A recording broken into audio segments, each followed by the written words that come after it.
Now, who might be particularly delighted with the timing of the election announcement?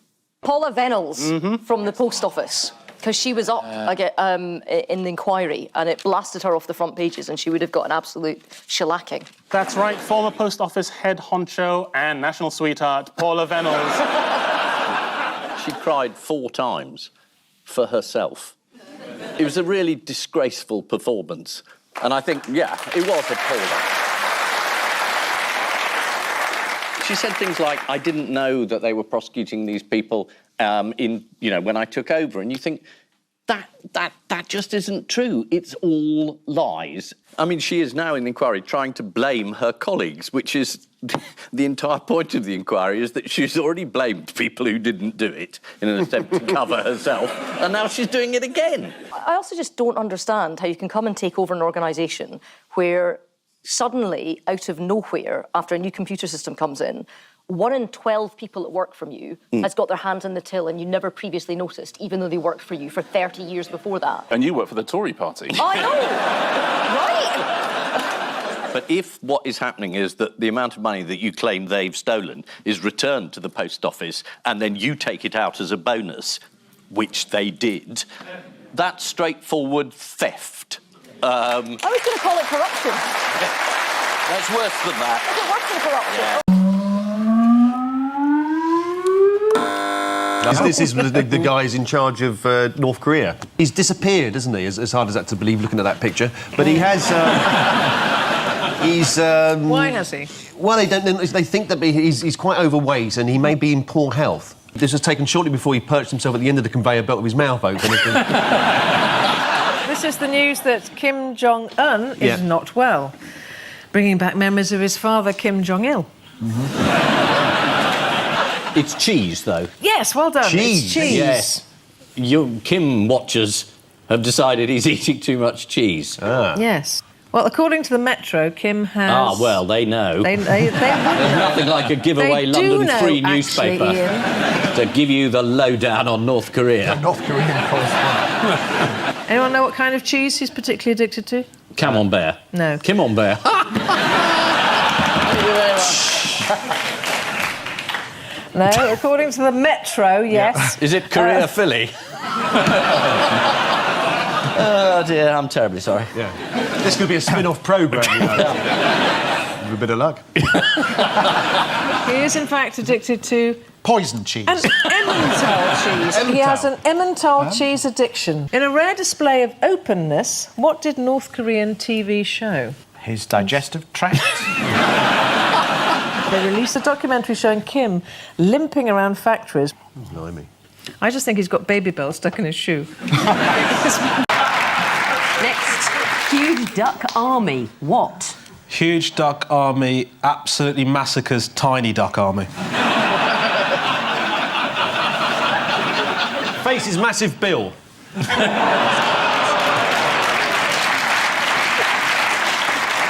Huge duck army patrols South African vineyard. This is a vineyard in South Africa that uses an army of 800 ducks to control pests. Next, 18-foot-long cucumber. What? Does not bother woman with 19-foot corridor.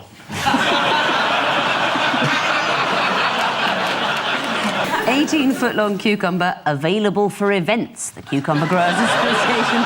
Oh, that must be the finale for the Daffodil Festival. Yeah. Here it is.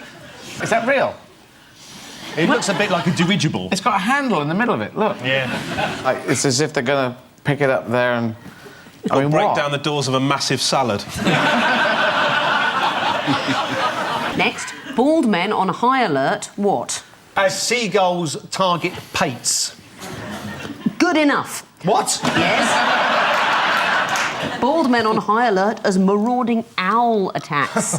It is a bird one. This is about an owl terrorising people in Devon. One bald victim of the so-called terror owl was Richard Clevedon Smith, who reluctantly agreed to recreate the incident for the local paper. I see that in the photograph behind him, the local Beatles tribute band are restaging the cover to Abbey Road. There's a poll this week apparently saying that 60% of people want the government to get on with Brexit. Well, according to a company called Delta Poll, 60% of voters polled agree with the statement, I no longer care how or when we leave the EU, I just want it all over and done with. Sort of dignitas, isn't it, really? Yeah. When's the appointment? Yeah. What is this order? What do you want? Do you want it over with, or do you want it fought out? Open the box! Take the money! Just glad to see divided Britain in action.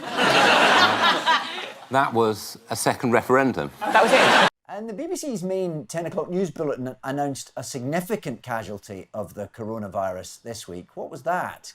I think it's Love Island, isn't it? Exactly. So Love Island isn't going to go ahead this year, but I believe that if you hold your head close to the microwave, you can still burn through the same amount of brain cells. So this is the news that the government are going to begin virus contact tracing. There are some fears that the contact tracing app could help the government to harvest our personal data. Doesn't bother me, said Eamon Holmes from the safety of his recently constructed tinfoil bungalow. On Sunday, Boris Johnson is expected to lay out a menu of options, and that could be the last menu you see until 2021. According to reports in the papers, Boris was going to be accompanied at his Sunday broadcast by Michael Gove, but they were worried that people would think, fuck me, Wilf's an ugly baby. Paul and Chris, here's yours. OK, so Chris, what they're showing us is a tiger in the wild looking around. I think he's in the wild, and he's walking through, and there's some armed police, very heavily armed police, running towards the tiger. There was a story about a tiger that was discovered in Kent the weekend, and so the police were called by a startled onlooker, and they rushed to the scene to find that the tiger was actually a sculpture created by a woman who says it's been there for about 20 years. So everybody had a good laugh, and he took a photograph of it, and everything was all right. Somebody saw it, obviously thought it was a real tiger, and reported it. And I think it was the same person that reported that outside the chemist, local residents were forcing money into the head of a guide dog. I was just going to say my cat was fantastically put out. Some other famous cat in Kent hogging the news for a week. He had a hissy fit and retired to his bed hurt. So that's the last we'll hear of him. Oh, he's gone again. Do you know in Kent, though, you're more likely to be run over by a tiger driving a white van than you are to be eaten by a tiger in a field? So there's quite a few wildlife parks in Kent, so there's like the population of tigers in Kent is probably higher than you might imagine. There he goes again, undoing jokes with facts. I feel as if it's a service I can provide. Shall we have a look at the reason that 10 armed police officers in a helicopter were dispatched to the Kent countryside? Here it is. Oh, yeah. It's good, but it's no Chris Whitty. Here's the tiger with some of his new friends. Well, the tiger's clearly sunbathing, isn't he? Wouldn't it be funny if while they were having their photo taken, a real tiger came out from a bush and ate them all? It's interesting you say that, Chris, because actually there are quite a number of wildlife parks in Kent, and there's more tigers than you might imagine. Do you know what? I've heard that before. It's Yeah, so have I. I don't know where I've heard it from, but somewhere. Bloody BBC repeat. Exactly. Do we have any idea how the tiger got there? No, I think there's a woman, she's a sculptor, she sculpted it. She said it's been there 20 years. So I imagine that somebody went for a walk near their house where they hadn't been before, and they came across it, and there it was. But it's not a surprise, really, because I don't know if you know this, but it's actually a surprising number of tigers in Kent because there's a number of wildlife parks. I think I'm getting a bit of echo on my earpiece.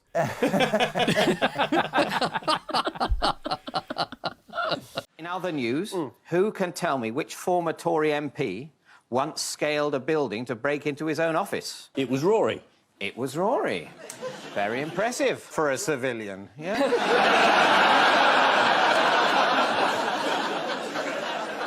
We know you can't say, but it's lovely to have you here.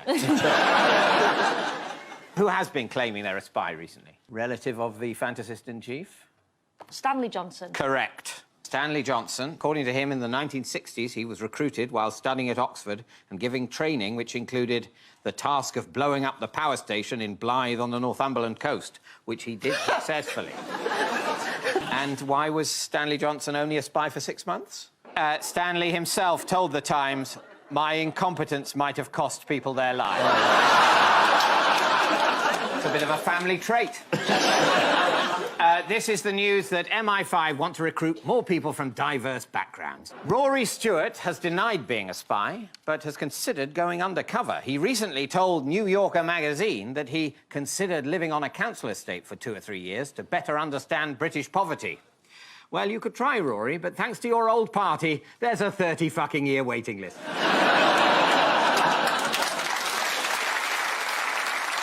Time now for the Missing Words round, which this week features a guest publication from Rory's old stomping ground, the Penrith Ramblers Group newsletter.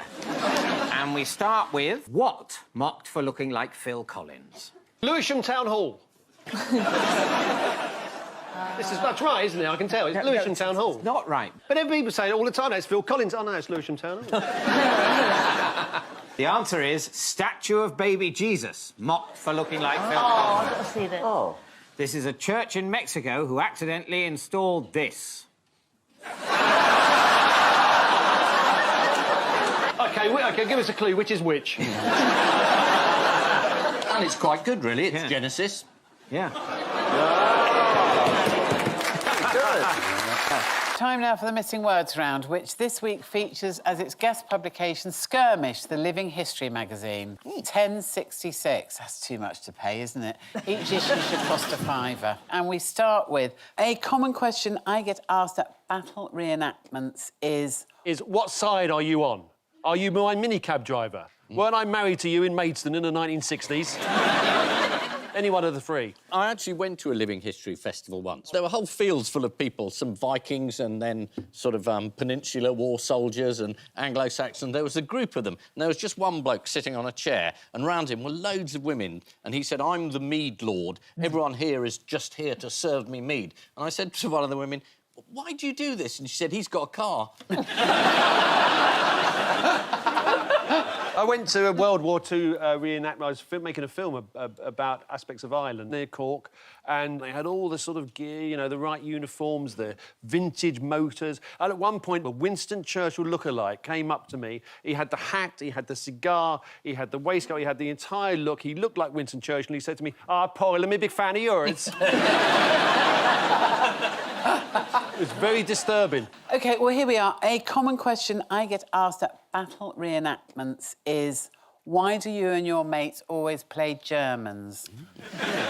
These are English reenactors who always take the part of the German army. Talking about the origins of the World War I reenactment group, their leader said, "We started in Belgium, so full marks for authenticity."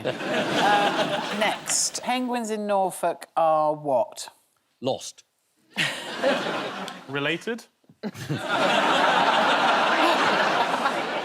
Demanding a penguin's vote. Are breeding. With their relatives. Bored? Penguins in Norfolk are too randy. Oh. Penguins never have any difficulty finding a mate, as they're notoriously easy to pick up. And finally, man in Hull drives car into what? Hull. Frenzy, Utopia, city centre, Mrs Watson. Mrs Watson's dog. Alan. Gap in the road where there are no yellow lines? Oh, no, well, sort of to do with the road. Man in Hull drives car into large hole. This is Grant Parker from Hull, who drove his car into a massive pothole. Here he is illustrating how big the hole is. Wow. Grant said, "I thought hell had opened up," as he drove into Hull. I sort of think that most people will vote Remain if they do it again. No, all the polls suggest people haven't changed their minds at all. OK. Everyone in here, if you had your time again, who would vote differently? Well, what's that going to tell us? Do you know what that is 50% put their hands up. Well, that's conclusive. No, what that tells us is absolutely pointless to have a second referendum, because for anyone to vote any different, they would have to admit they got it wrong the first time round. No one's going to do that. No, people don't want to do that. Yeah. All that talk about, if there's a second referendum, there will be 80-20 in favour of Remain, not on your Nelly. No chance. It will be exactly the same outcome. Because, say you weren't happy with the level of immigration 2 years ago, you're not going to be happy about it now. No. So if you thought 2 years ago the country was run by unelected European Union bureaucrats, well, nothing over the past 2 years would have changed your opinion on that. Well, and if you were daft enough to fall for that 350 million quid a week for the NHS law, you're daft enough to fall for something else next time round.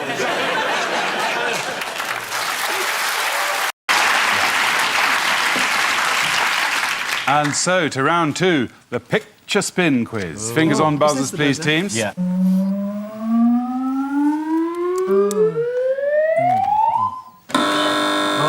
Yes, this is monkeys stealing things. Baboons. They actually managed to open the window and get in and wreck the place. Yeah, absolutely. Whereabouts is this? In Wigan. Surbiton. And, if the picture went lower down, we could see what they were actually stealing. I can't remember what it was now, but it was like a television or a blanket or something like that. Let's have a look. There's other pictures. A sofa or something. It's a teddy. Yeah, They kidnapped Pudsey. Children in need won't happen next year. And they got some linen. And some more linen. Look at that one, just stuck on the wall. Yeah, on the exactly. left there, isn't he? Yeah. Wonderful. Can I have one for Christmas, please? What, a thieving baboon? Yes. Yes, think of all the presents you'd get. Yeah. Linen on my proud They're very scary. When I went to Cape Town, a big one got in our car, so we jumped out and we couldn't get back in the car. Just sitting in the driver's seat, messing around for ages. How did it get in the car in the first place? I left the door open. And further animal news. Yes. What heinous crime did another animal commit a bit closer to home? Heinous crime. With an H. Yeah. Yes, heinous. Was Yes. Right, I'll tell you. When John and Steve Rolls were caught without a tax disc, they were given a £100 fine, which was waived when they told the police that a snail ate it. Oh. And sent this picture in. So good. Yes, yes. This is the news that a gang of baboons have been photographed burgling an apartment block in Cape Town. Of course, the good thing about baboon burglars is they may shit on your carpet, but at least they throw it out of the window afterwards. Time now for the odd one out round. It's just one between you this week. A dog in Thailand. Scott Mann, MP, Judith Strang from Texas, and Damien Green. Yes. Now, Scott Mann, colleague of Johnny's, Yeah. and I believe there was an incident where Johnny actually saved his life from drowning. So I'm guessing that he is perhaps the odd one out in that the other three all float.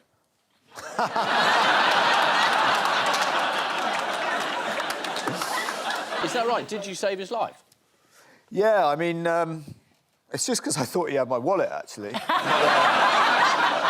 He got sacked from the Tory party, or did he resign? Damien Green's still an MP. He was Deputy Prime Minister and then had a slight... There was some porn found on a computer that he had access to, and the other three people featured in the film he was watching. They've all been rescued at sea, apart from Damien Green, who had to be rescued from a river. He was thrown in as part of a student prank while studying at Oxford University. But more recently, who did Damien Green have a run-in with outside Parliament? Yeah, so there's a set of protesters that are, like, permanently outside Parliament, so that when anyone goes on TV, they just heckle with quite amusing abuse, to be honest, some of it. But obviously some of it's not. And Damien Green came off an interview and met this chap who's dressed in a European flag and told him that in a contested field, you are by far the biggest here.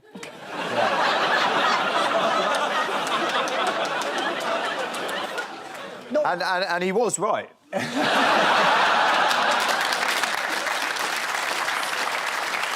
Let's have a look. Hello, can I ask how you're feeling about the vote yesterday? No, you can't, because you've just tried to shout over an interview I've done, like you do everyone else. I didn't. I was singing. You are the biggest wanker. Where did this dog end up at sea? Australia. Hawaii. Same 5G company we're talking about. Not quite. It was spotted last week by oil rig workers in Thailand, 135 miles from shore. Wow. Who threw that stick? Wow. And finally, where did Judith Strang from Texas end up in the sea? On holiday, was it? On holiday somewhere? Yes, she was on a tour of The fjords. Well, she was in Iceland. She sat down on some ice which had formed in the shape of a throne and was promptly carried out to sea.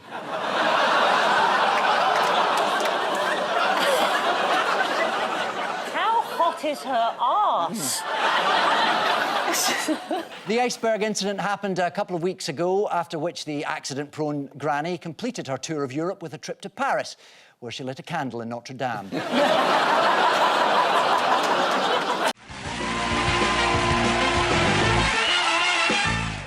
Now, that really is enough about the government's bad week. Oh, no, sorry. Andy Coulson. Where did he unexpectedly find himself this week? In the back of a cop car heading to Scotland. Because? Because they want to have a word.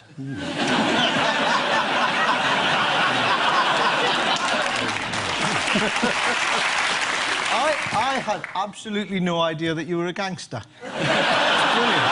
Andy Coulson. He's been arrested for perjury. Yes. During a trial where someone else was on trial for perjury. Yes. While he was actually working for the Prime Minister, which is pretty shocking. You shocked, Alistair? I'm shocked. You. I'm glad you're shocked, because, you know, some of the people that this government have been hanging about with, Rebecca Brooks, know her at all? I do. Were you shocked when she was shocked. arrested? I've been shocked by lots of things, Ian. He's been charged, though, not just arrested. Yeah. He's been charged. He's been charged. Which is why Ian's being so careful. Yeah. About Andy Coulson, if not about me. Well, they haven't charged you yet.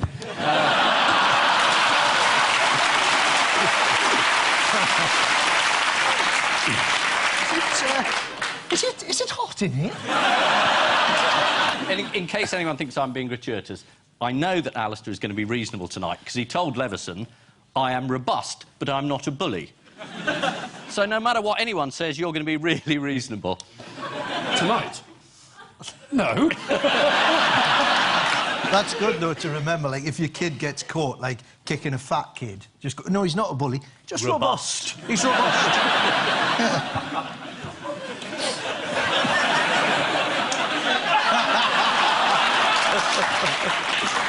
It probably seemed like a good idea when you said yes. Farmer Ben Fletcher's sweet potato, Geminoid F, Kellogg's cornflakes, and John Prescott's office. Yeah, I think this is about sex, basically. That's sex? Yeah, because Geminoid F is a sex robot. I've heard, I've been told. I read somewhere, I saw it on television, something like that. Anyway, Farmer Ben Fletcher's, he's the farmer who keeps unearthing sensuous potatoes. Sensuous potatoes? Sensuously shaped Your knowledge about this is disturbingly thorough. And I think the office is where John Prescott had sex. Yeah. With that lampshade. Temple. With a lampshade. With a lampshade. And it was revealed that Kellogg, the originator of cornflakes, was anti-sex. So people had cornflakes in the morning instead of having sex. Therefore, all the other three are about sex, except cornflakes. I suggest it's cornflakes. You listen, that's amazing.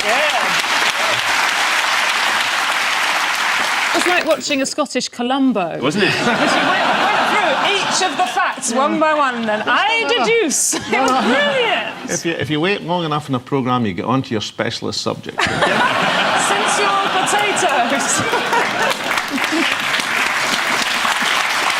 Dr. John Harvey Kellogg and his brother Will came up with the cornflake recipe as they believed that plainer foods helped cleanse the body and mind of erotic desires. Though there was an unfortunate misunderstanding early in the marketing process when he asked a designer to put a massive cock on the cereal packet.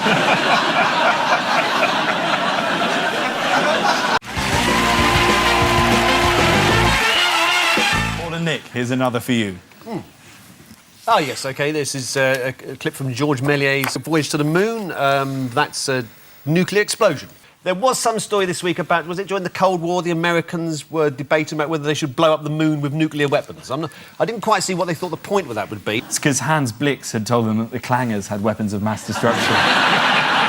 obviously the little boy was the bomb they dropped on Hiroshima. Yeah. So they were looking at something a lot bigger. It was called a fat man. Would you like to see a picture of a fat man? Yeah. See? This is the actual bomb. You thought we were going to show you something like this. No.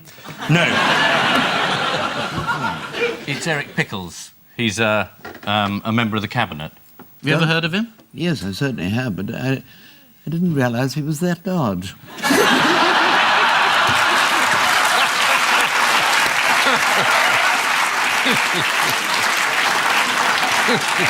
What was the reason why they wanted to do this? It was like, I think it was sort of posturing, because the Russians had launched Sputnik, so they wanted to make a statement and surprise the Russians by blowing up the moon. Yeah, nothing happened. Sanity prevailed. Yeah, because there were doubts over what effect a moon blast could have on Earth, including tidal patterns. Talking of which, floods in this country have now got serious because a celebrity has been affected. Which celebrity? What are the initials? PD. Is it P. Diddy? Paul Daniels. Paul Daniels. Paul Daniels. He lives by the River Thames. Correct. He lives on a little island. Yeah. Yes. Paul Daniels said this week that he was furious with the council and that his house was currently under about 2 foot of flooding. He's been flooded every year for years, and he keeps moaning about it. Get a sandbag, for God's sake. Weird, is it, if you live next to the Thames and then complain about flooding? In the Thames. It's like moving in next door to Ryan Giggs and then complaining when he bangs your wife. Like... You surely knew when you moved into the area. This is America's plan in the 1950s to blow up the moon. The plan to fire a nuclear missile at the moon was codenamed Project A119, although its purpose was later downgraded to finding a way of connecting Hartford and Stevenage. That is the actual road. Meanwhile, on Earth, the UK was again hit by widespread flooding. One of the people affected was magician Paul Daniels. He was stranded in his house. The emergency services said despite frantic efforts, they were running out of excuses not to rescue him.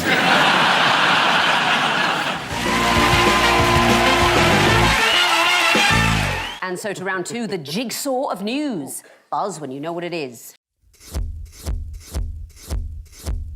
Paul and Jess. That's an emu. And it's on the run in Scotland. It's been seen in Aberdeen, Perth and Dundee. It runs at about 35 miles an hour and nobody can catch it. They can't try to put a saddle on it. The Archbishop of Edinburgh has been lowered down on a helicopter to try and get onto its back. So essentially that's what it is. Do you know its name? Louis. He's one half of a duo of emus named Bonnie and Clyde. And it's Clyde. Where did Clyde escape from? A zoo in Edinburgh or somebody's house? It was a petting zoo at a care home in the Scottish village of Ecclefechan. Which I think is actually what the zookeeper muttered when he found the emu was gone. Yeah. What's Ecclefechan renowned for? Its inability to cage wild birds. Tarts. Beg your pardon? The Ecclefechan tart is a sort of open-top mince pie which originates from Ecclefechan. Clyde is not the first emu to go on the run in Scotland recently. Would you like to see an emu running along the A82? Yeah, is it Julian Assange, the emu? I don't think I would, actually. Can we have a vote on this? Yeah, we should have a vote. Who wants to see an emu running down the road? Everybody. Everybody. All right, quick look at the emu.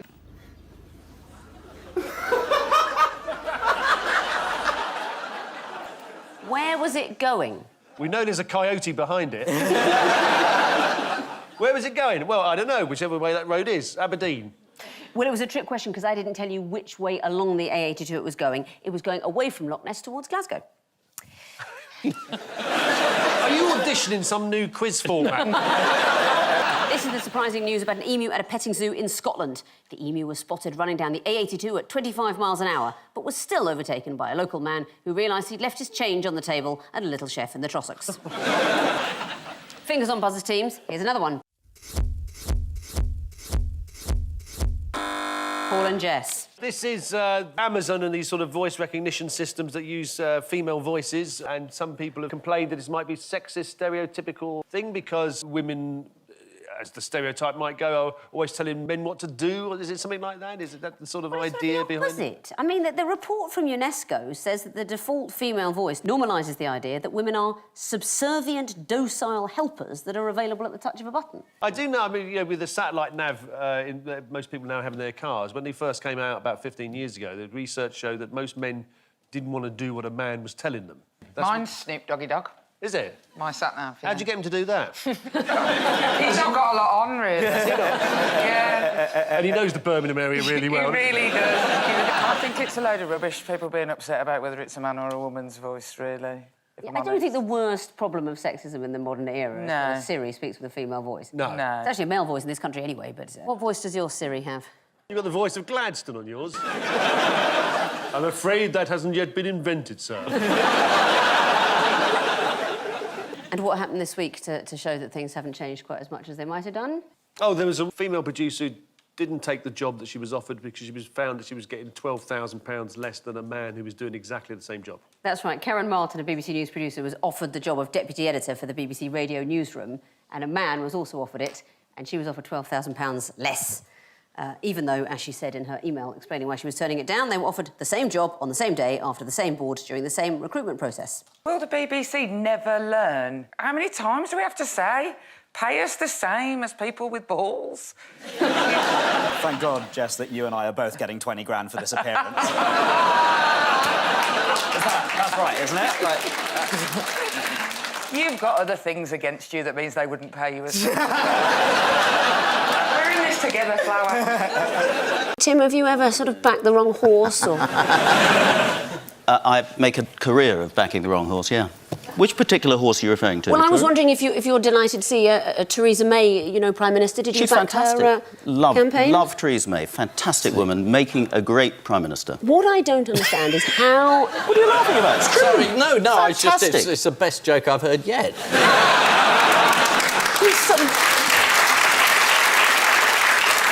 17 points ahead in the opinion polls? Yeah, pretty good. But if only we had Prime Minister Andrea Leadsom, who you backed. Yeah. The country would be completely different now. Even better. Do you think so? Even better. But we've got Mother Teresa, and she is fantastic. And this is despite... I thought that was the whole point, that she wasn't the mother. Ooh. Yes. Brought up by your candidate. Controversial. How she came to be Prime Minister when your wonderful campaign chant for Andrea There we Leadsom. go. Let's have a look at the clip from BuzzFeed. What do we want? Leadsom for the year. When do we want it? Now.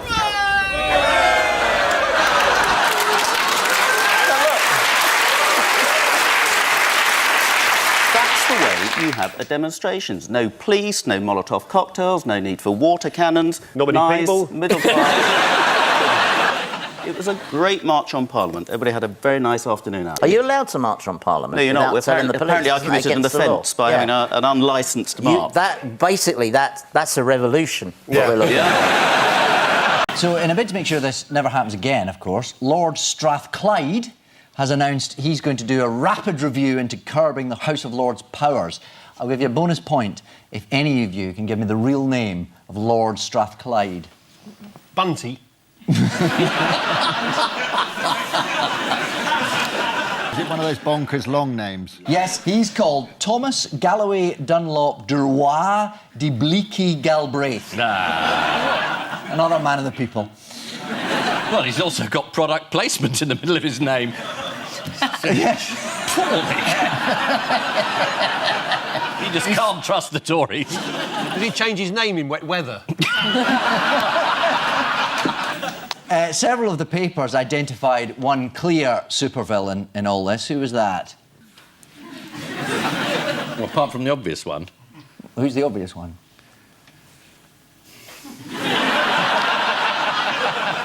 Andrew Lloyd Webber. Yes. Mega-rich musical gargoyle, Andrew Lloyd Webber.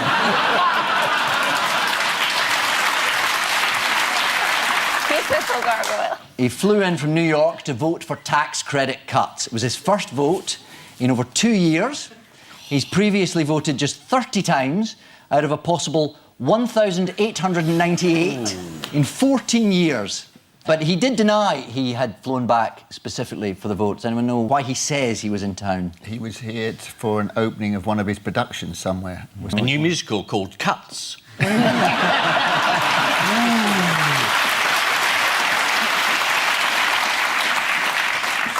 Yes, he did say he was in town to watch the revival of Cats, the musical. Yeah. But surely he's seen that already.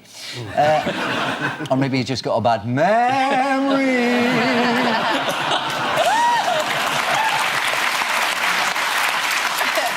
With round one is how we start, and vice versa. Ian and Ross. There's Estelle Morris saying I'm useless, I resign. Blair saying I'm useless, I don't resign. John Peel there. Yep. Yeah, Charles Clarke, wasn't it, who was taking over, because Morris has just gone, right, that's it, I'm off. You know, if I don't do it properly, then I'm just going to resign and that's it. And she's been taken over by a bloke who used to be a Tory jug. Yeah. That's Charles Clarke. Yeah, that's right. He's taken her job over rather than taking her over. Yeah, no, actually taking her over. He's going to set her up as a small shop. Isn't this a rare case of somebody resigning for the sake of the programme? Government. Government. Yeah. Government. Not programme, government. I meant government, I said programme, but I should have said government. Yeah. Not programme, forget programme, just government. It was an easy mistake to make. Really, was it? Yeah. Sounded like it needed quite a lot of organisation where I was sitting. There's a phone calls, there's a knock at the door. A lot of stamina, too. Could I talk about Estelle Morris just briefly? Is that okay? Yes, certainly. I'd rather hear about the sordid details of it, if you wouldn't mind. So would I, just a little bit, go on. Yeah. Just a tiny bit. If I knew what they were, I'd tell you, I promised. That's as unconvincing as anything I've ever heard. Yes, let's talk about politics. The stream of sleaze can wait. Yes. Paul and Gerald, you're not on Channel 5. Eureka Johnson, Matthew Wright, who was, that's him on this show, in fact. And a selection of newspapers there with the cut-out details. The things that were cut out was the name of the man behind this accusation. And Sky Television and ITN have named him, but the BBC have got a policy at the moment of not naming him. So I can't give you the answer you're looking for.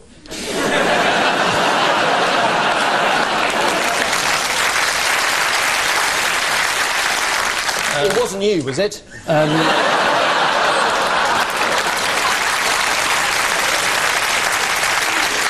We are allowed to refer to him as Mr. X. Why will the BBC not allow this man's name to be mentioned when ITV will? Yeah. I don't know. This is a question for the lawyers. I've no idea. I suppose it's just a bit old-fashioned, me, but I always thought if you'd been raped, you rang up the police rather than a publisher. I suppose the basic reason he's not being named is because he hasn't been proved guilty yet. There's been a jury of one so far called Ulrika. This is just more of this. It's been a week where you sit there thinking, is there anything else going on in this country apart from a bunch of Z-list celebrities having sex with each other? Yes.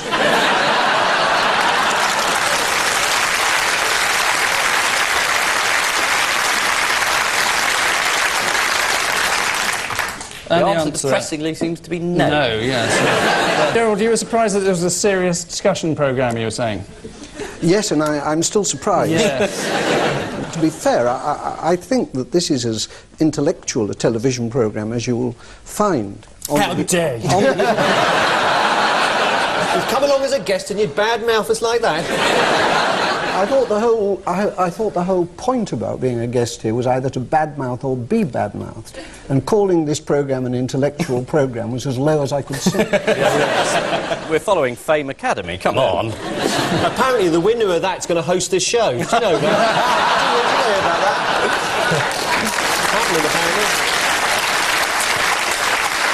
Happening, apparently. But that doesn't finish for months. Oh no, it must be wrong then. Yeah. Next, nudists with attitude sees what? Quiz show host. Get them bloody clothes off. Is it nudists with attitude sees up in the cold weather?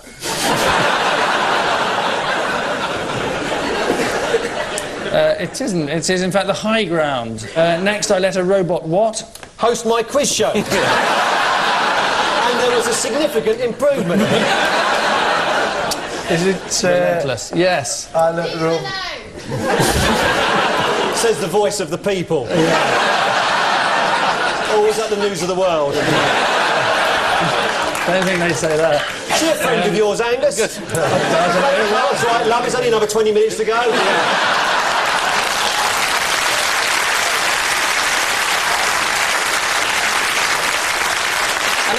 If you've got a friend, you're both in luck.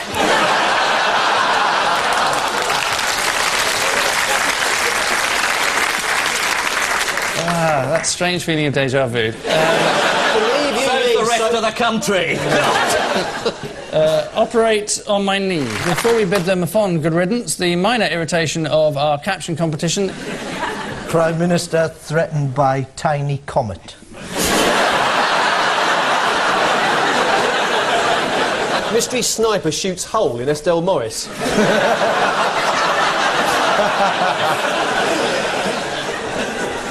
Thank you. TV man saying, slept with anyone interesting this week? The last assault. I wouldn't bet on it. Is Mr. X just out of shot? On which elevated note we say thank you to our panellists Ian Hislop and Ross Noble, Paul Merton and Gerald Kaufman, and I leave you with news that after persistently trying to sell household goods door to door, a Bristol man is set upon by angry housewives. Scientists uncover proof that self-hypnosis techniques carry no guarantee of success in life. And in London, a meeting breaks for 5 minutes after the mayor is informed of the death of his favourite newt. Good night. How has ITV's Chris Shipp been having some fun with the election whilst presenting the news? He's been hanging pensioners from lampposts. Shooting at them with paintballs. No, on Tuesday. No, it's not. Well, that. you've not seen the footage I've seen. On Tuesday, yeah. He was ridiculed for his paper management, the technique of his paper management at the end of his news bulletin. Not shuffling, was it? From everyone here on the Lunchtime News. Bye-bye.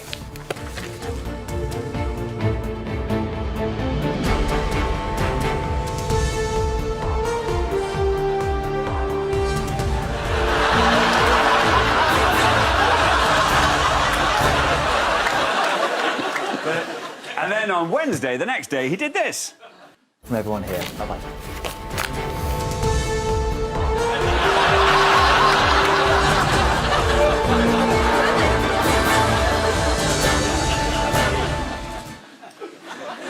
Yes, this... he won't last long, will he? This is the last frantic week of election campaigning. Yeah. The Tories claimed that one of their advisers was punched in the face by a Labour activist, but footage quickly revealed it was entirely accidental. Could see another one VAR's got right. Luckily for Boris Johnson, the news agenda was briefly hijacked by the erupting volcano in New Zealand, though there was a moment of panic when Dominic Cummings feared it was his underground lair.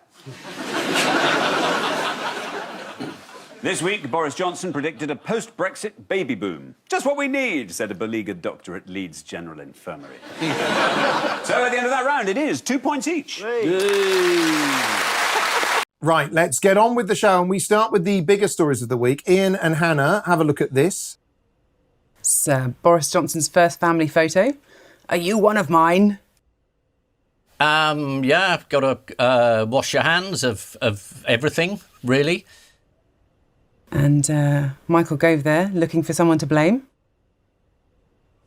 And finally, a metaphor there for thinking things through before you commit. This is why we need schools to open. I am not man, a number, of course, a message we can all get behind. Having effectively persuaded us to stay at home, the government is now in the position of trying to persuade us not to stay at home anymore. And this is a bit of a problem because people got very scared and then they're staying a bit scared. So things that most people think should happen, like schools opening, we've got to open schools eventually, but everyone suddenly got very scared and said, we don't want to do it now, we don't know how to do it, are we going to be safe enough? And again, there hasn't been much of a lead in terms of saying, this is what we'll do, it'll be fine. So there are lots of things we could do, but again, no one's sure about the science. But luckily, I've got a scientist on my panel, so whatever I say, even if it's rubbish, I will blame her. Yeah, I take full responsibility. I think the thing about a lot of this is that there's a difference between the risk to yourself as an individual and the risk to your family and the risk to the country as a whole. And while there are certain things that we can probably do, we can probably risk it as a country as a whole, people slowly going back to work. That doesn't mean that the individual level risk is non-existent, and I think that's the reason why it's just this strange contradiction. You can see your boss, but you can't see your family. Your cleaner can come around your house, but your best friend can't. It's just we're in this strange limbo between the two states. Well, it's just been so confusing from the beginning. That's why, isn't it? At the start of it, Boris Johnson was saying, "Well, we must shake hands," and then changing his mind. So you must not travel unless you're going somewhere, and must stay at home at all times when you're not out, and go to work but not travel there, so you must float, and that this will come in on Monday unless Monday falls on a Monday, and then they wonder why people are confused. Well, that made more sense, to be honest, Mark. Primary schools in Denmark have been open for a month. How did that go? It actually went okay. So there was a bit of an increase in transmission initially, and then it stabilised again. So actually it looks like so far it hasn't had the terrifying effect that many people fear. What is one of the more confusing aspects of I've just noticed here's a question I should have asked you earlier. What's one of the more confusing aspects of the government's Back to Normal campaign? It is I'll give you the answer. It's the planned return to school of primary-aged children on June the 1st. What did Michael Gove say about this? You're accusing the government of being confused, and you've just given us the question after we've given you the answer. If you won't all say things in the right order for the pieces of paper they've given me remotely from your flipping homes on the other side of the internet, within a few minutes on Andrew Marr, Michael Gove made 2 claims. Do you know what the first claim was? I'm not a sex offender.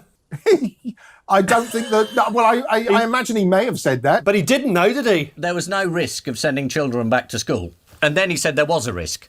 He said, yes, teachers will be safe. And then a few moments later, he said, no, I can't guarantee it, that no teacher will be infected. What did people do with their newfound freedom this week? They went to the Lake District and to the Peak District and to wander around in Wales and Cornwall. They flocked to various beauty spots throughout the country, including Dorset's famous beach at Durdle Door.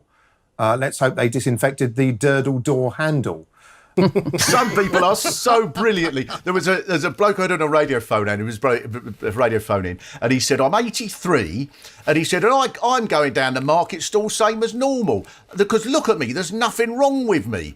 And I thought, well, yeah, but there's something about the nature of disease you've not quite grasped, that even with really bad diseases, you are generally quite fine up until the moment you get the disease. There are no diseases, I mean, I have to ask Hannah for confirmation of this. As far as I know, there are no diseases so bad they make you ill before you get the disease, you stupid idiot. I can confirm that's science fact, by the way. That's definitely science fact. Brilliant. That's one fact we can lock in. Following the government's confused message about whether to stay home or go out, one man tries to do both.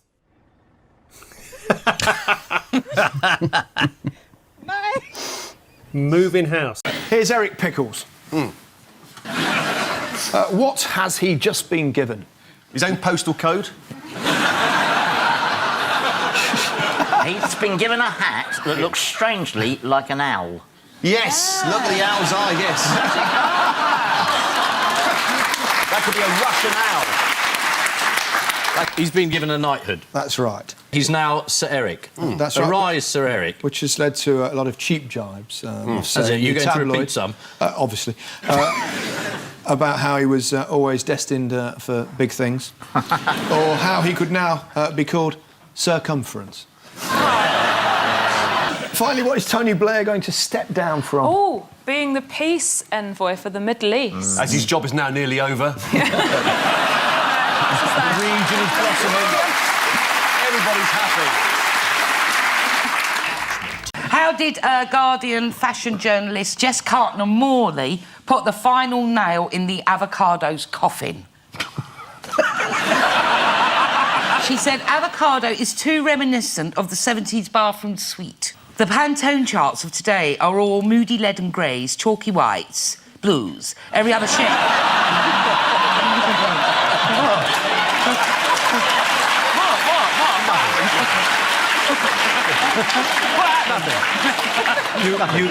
You mocked her speaking style. Oh, I did, yes. But I also cut a word that I can't pronounce. Every other shade of green has had its day in the Fashion Week sun. Apple, emerald, jade, even school uniform bottle. There you go. Do you know how the avocado gets its name? Yes. It's a cross between two plants called an avo and a cardo. It's an old Aztec word, aguacate, which means testicle. It does. Shall we have a quick game of avocado or testicle? No! No! Sir, there may be certain medical complaints that would confuse the issue. And Rachel, take a look at this. That's women bishops. Yes, it's welcome to Have I Got Pews for You. We must have had that joke before, Ian. No, there's a reason for that. No. There's the outgoing Robert Runcie hugging what could be a female member of the laity, or the lady. I think it's Rowan Williams, actually. Oh, it was Rowan Williams, wasn't Yes. it? Did I say Runcie? God, Yeah, he's I am dead, out but of date, aren't in I? a real sense, he's still with us. Essentially, as I understood it, there was an overwhelming majority in favour of women bishops, which means you can't have them. I think everyone was a bit startled, shaken and stirred. Shaken and stirred by this vote, because in this country... It doesn't help by repeating it slow and loud. I thought we bonded then, though. Me and... We OK, have bonded. we'll hurry I up. was thinking of covering the Israel-Gaza crisis. No one on the women bishops. Yeah, well, I reckon the women bishop story would keep it light. Just shows you how wrong I can be, doesn't it? I think that in this country we expect people, on the whole, especially beardy Christians, who wear sandals and who say things like "God bless." I think it's called Jesus. It's called Jesus in the Bible. We expect them. Jesus in the Bible.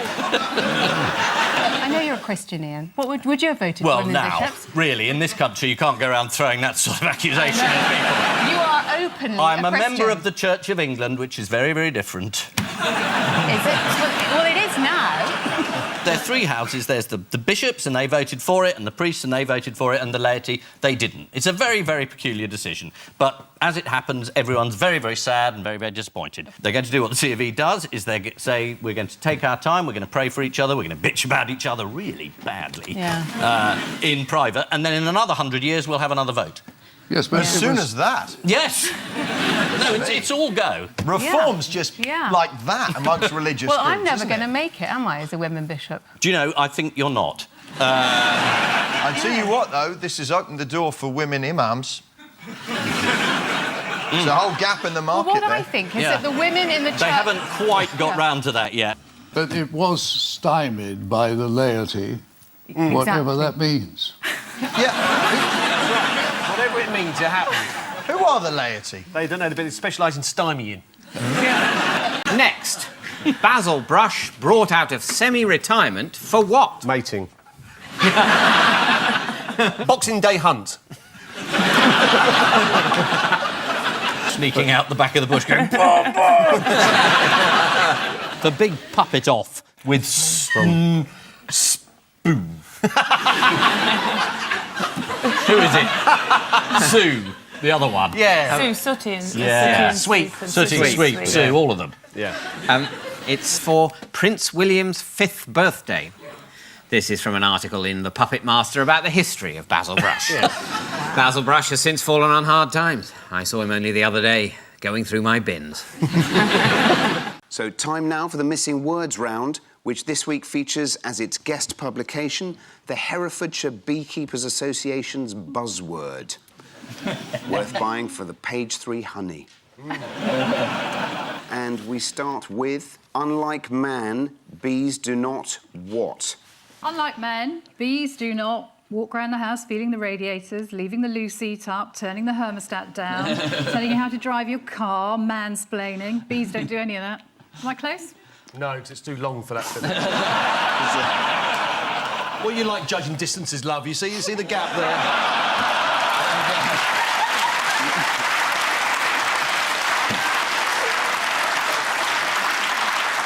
Unlike man, bees do not have a sense of their own mortality.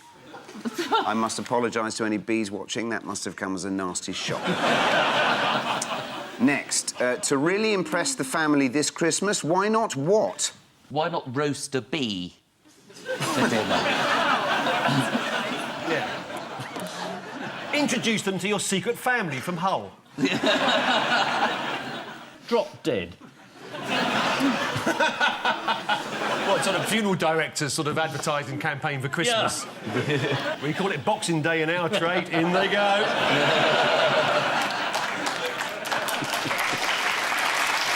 Berlusconi what in old people's home? Runs brothel. He belongs in old people's home. Berlusconi Tazard in old people's home. Told to work.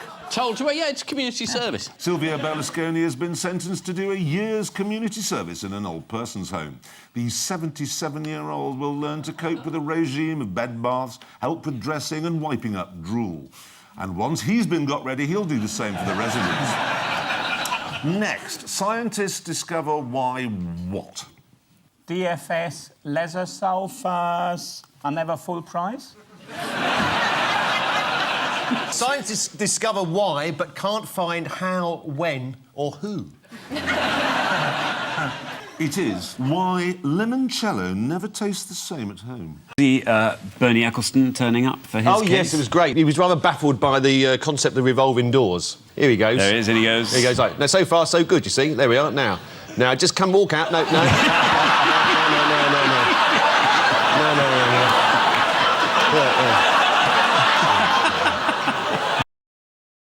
Can anyone tell me what this story from the week's news is in emoji?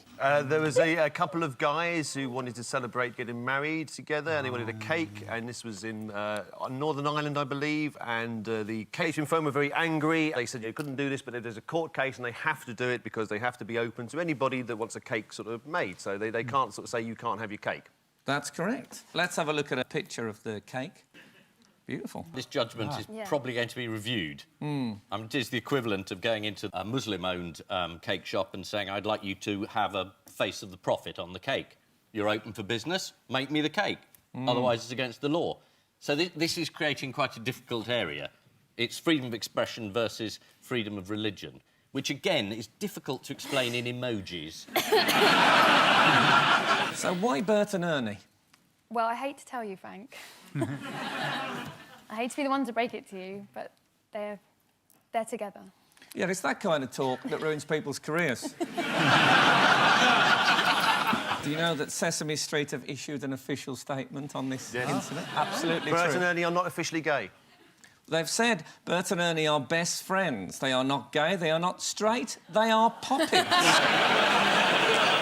They added, they do not exist below the waist. What? Yeah. God, I feel their pain. A judge in Belfast has ruled that a Christian-run bakery was wrong to refuse an order for a cake with the slogan, support gay marriage. The Christian bakery specialises in cakes and so bakes only 5 loaves of bread a day. But thanks to a joint promotion with the fishmonger next door, they still have 5,000 happy customers.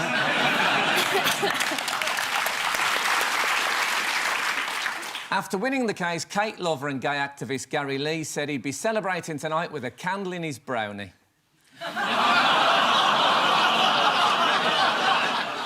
Yes, this is the news that a number of female mayors has, for the first time, overtaken the number of mayors called Andy. So, what did nobody see coming? Well, everybody saw a Tory rout coming, and it was indeed a Tory rout. They lost 500 councillors. They lost the West Midlands mayoralty. They lost the Blackpool South by-election. And they lost their passion for life, Bill. And at the end of the evening, the Lib Dems had won more councillors than the Tories. Now, that's bad. And they had a sort of defection as well, didn't they?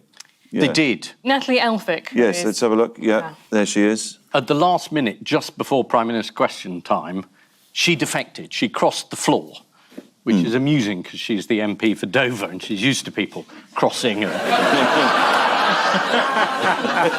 And also, she was about as welcome as a surprise visit from Matt Hancock. Well, you sound like you're speaking from experience, so... A lady never kisses and tells. No. Right, let's get on with the show, and we start with the biggest stories of the week. Ian and Henning take a look at this. That's Matt Hancock literally in hot water, trying to wash his hands of it. That's an emergency flight from Turkey, possibly bringing equipment to there. They're just testing. Yeah, there is the doc from earlier. Yeah, this is the growing criticism of the government's handling of the coronavirus crisis. It looks like the Prime Minister Boris Johnson's still convalescing, unable to attend important meetings. So no change there then, Ian. No, I mean, that was the shock news at the weekend, that he'd missed 5 of these important Cobra meetings and had been too concerned with, Brexit and reshuffling the cabinet and his impending marriage. I mean, he did have a lot on in February, and so there wasn't really time to organise the country in the face of this pandemic. So, yeah, that hasn't gone so well. No, I think no one can complain because, I mean, he didn't get voted in because of his diligence. So no one can be that surprised. I mean, yeah, OK, you can say, OK, the Premiership so far has been unmitigated disaster. What did people expect? So you're blaming the public, Henning. That always makes you popular.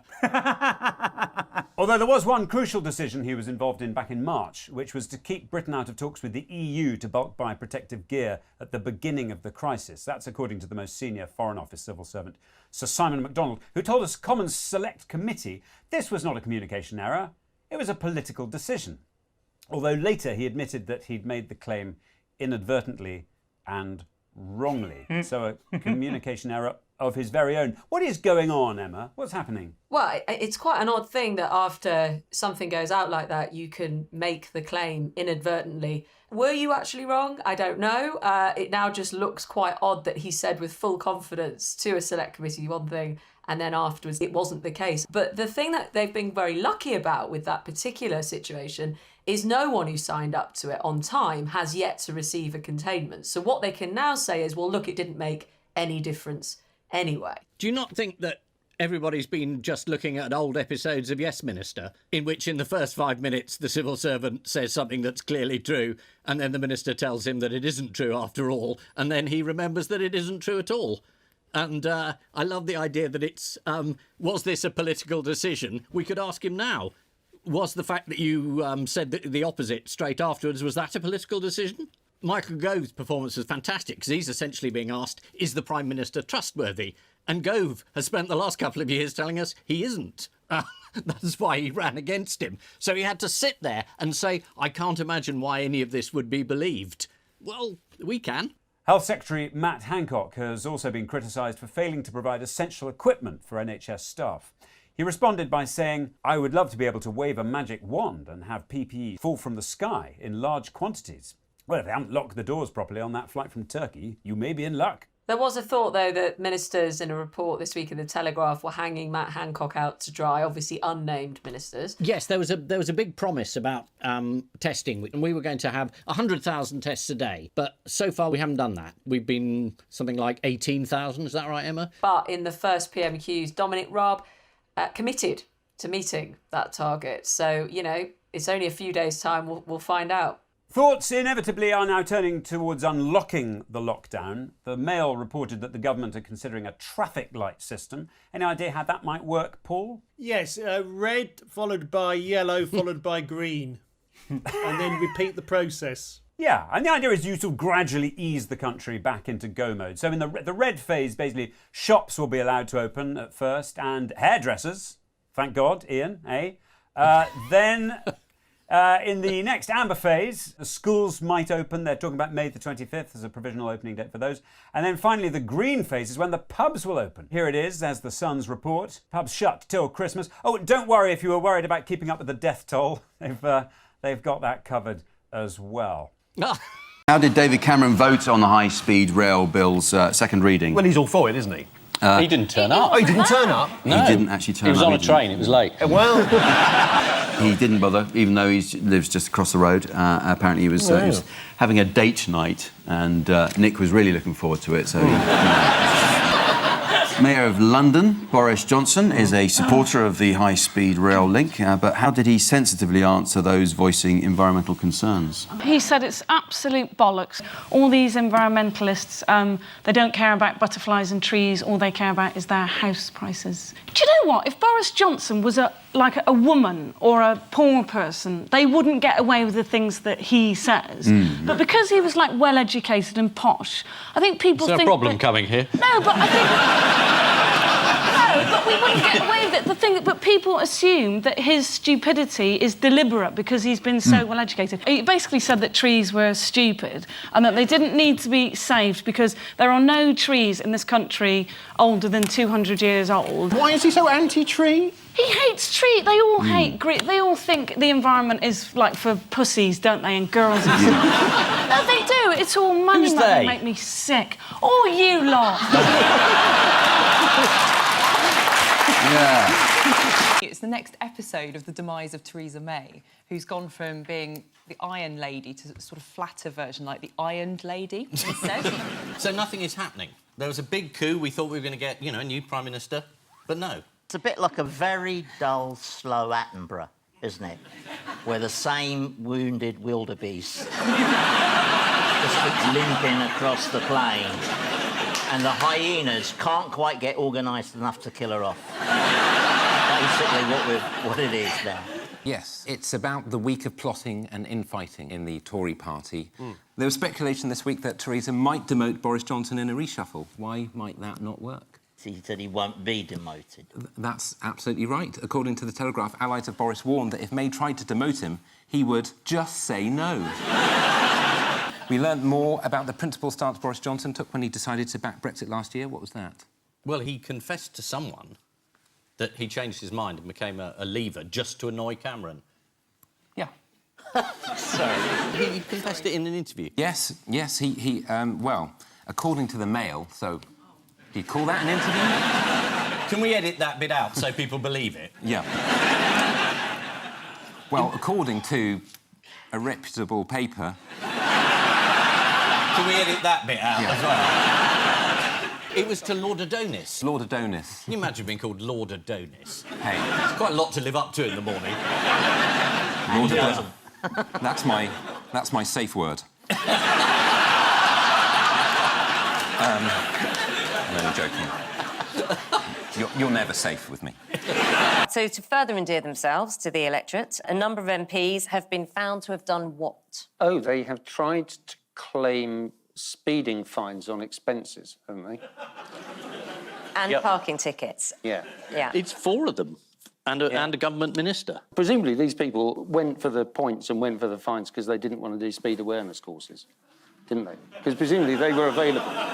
And I heard last week's show, and you have been on a speed awareness course, have you not? Indeed. As have I, but I was going even slower than you. I was going 22 in a 20.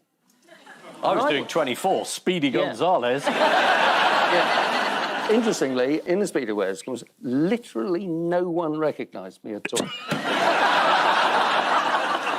They said it was humiliating. Yeah, mainly because I was disguised as Suella Braverman.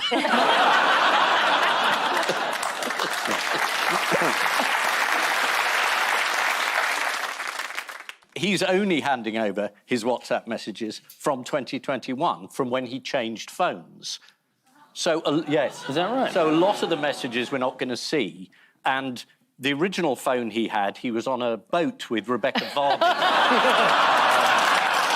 Yeah. Ruth, it makes me think about WhatsApp messages between politicians. So, are you in a WhatsApp group with Boris Johnson? I'm not in a WhatsApp group with Boris Johnson, but I do co-chair his Appreciation Society with Nadine Dorries. So, have you ever WhatsApped Boris? Yes, but in his old phone. I don't think...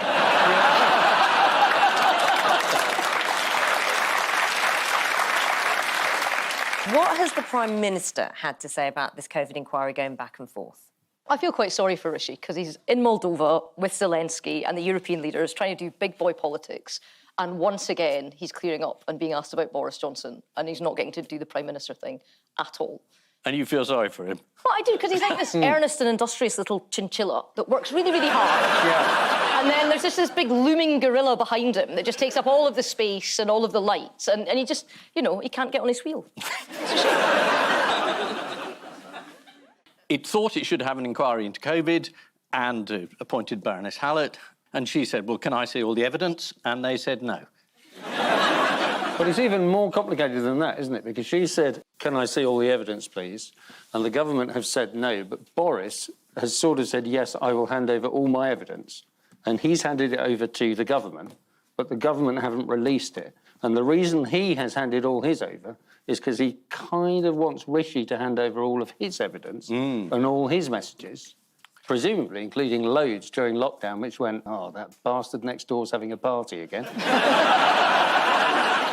This is the news that the deadline for submitting requested information to the COVID inquiry has passed, and the whole government and Boris Johnson have been arrested. So sorry, hang on. There's an alternative ending. Nothing's happened. But also, if you have an inquiry, it tends to be up to the person chairing the inquiry what's relevant. If you say to someone who's committed a crime, is there anything relevant? They go, oh, no. Oh, no, you don't want to see any of that. You don't believe them. So if the government sets up an inquiry, it's presumably got to give over all the stuff. I think by the time this goes out, they'll have backed down. I don't think the government's going to... Are they, Baroness? They're not going to spend the run-up to the next election fighting their own inquiry. Depending on when this airs, we'll have found out that they've gone to a judicial review. It'll certainly be sorted out by the time this is on Dave.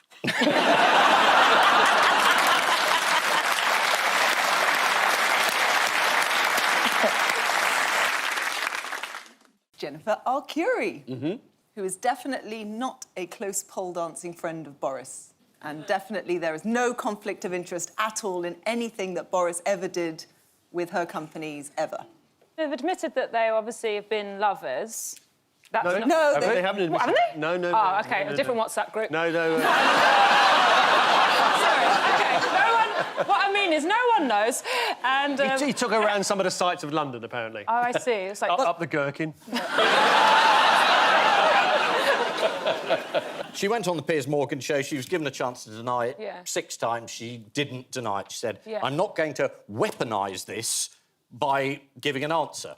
Whereas she could have ended it if she'd said, no, we didn't. But them being romantically involved in whatever capacity isn't the problem, it's the business side. So we get kind of carried away with the saucy bits. No, but it's more if you are having an affair with someone and you pay them £126,000 of public money, that becomes very, very reprehensible. And if you put them on trade missions and also write letters suggesting that they get jobs which they're not qualified for, again, the fact you're having an affair with them is important. So sex, obviously, we're not interested in, but we are in this case. Oh, I see. I see. He's been charged with lying, hasn't he? Yes. With falsifying, with the big bus with the figure outside that was something like £320 billion a week going through Europe or something like that. So we'll have to be careful, or they'll cut this out, and I don't want anyone to spoil the fun of thinking Boris is going to go to jail for life. Which, so at the moment, we're just at the preliminary hearing stage. Oh, right, OK. About whether, when he was a public official, he was telling lies and therefore abusing his office. It should be an interesting trial. I mean, very similar to putting the Pope on trial and saying, are you a Catholic? He was sacked from then sacked from sacked by his own reprimanded. Ian, yes, we're not allowed to say anything that might prejudice the case. Well, that's absolutely fair enough, because I would like him to have a fair trial with a desirable result of him being imprisoned forever.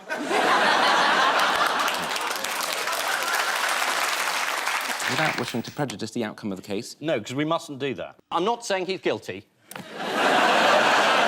Would you like to see Boris Johnson? Let's deal with your arguments. One of them is on the side of this bus. We send 350 million to Europe.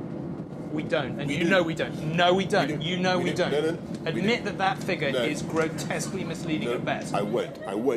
The true figure is 161 million, correct? No, the true figure is 350 million. In net terms, the real figure is 161. If you take out the abatement and the money that comes back, the UK money that comes back via Brussels, the figure is obviously lower. Matt Lucas is so good. What lie did Boris Johnson tell Robert Peston? Was this the 350 million again? Linked? On the NHS? Linked. Did he say it would be Oh, yeah. reconsidered? He said it was in the manifesto. Yeah. Did she say it at the manifesto launch? No.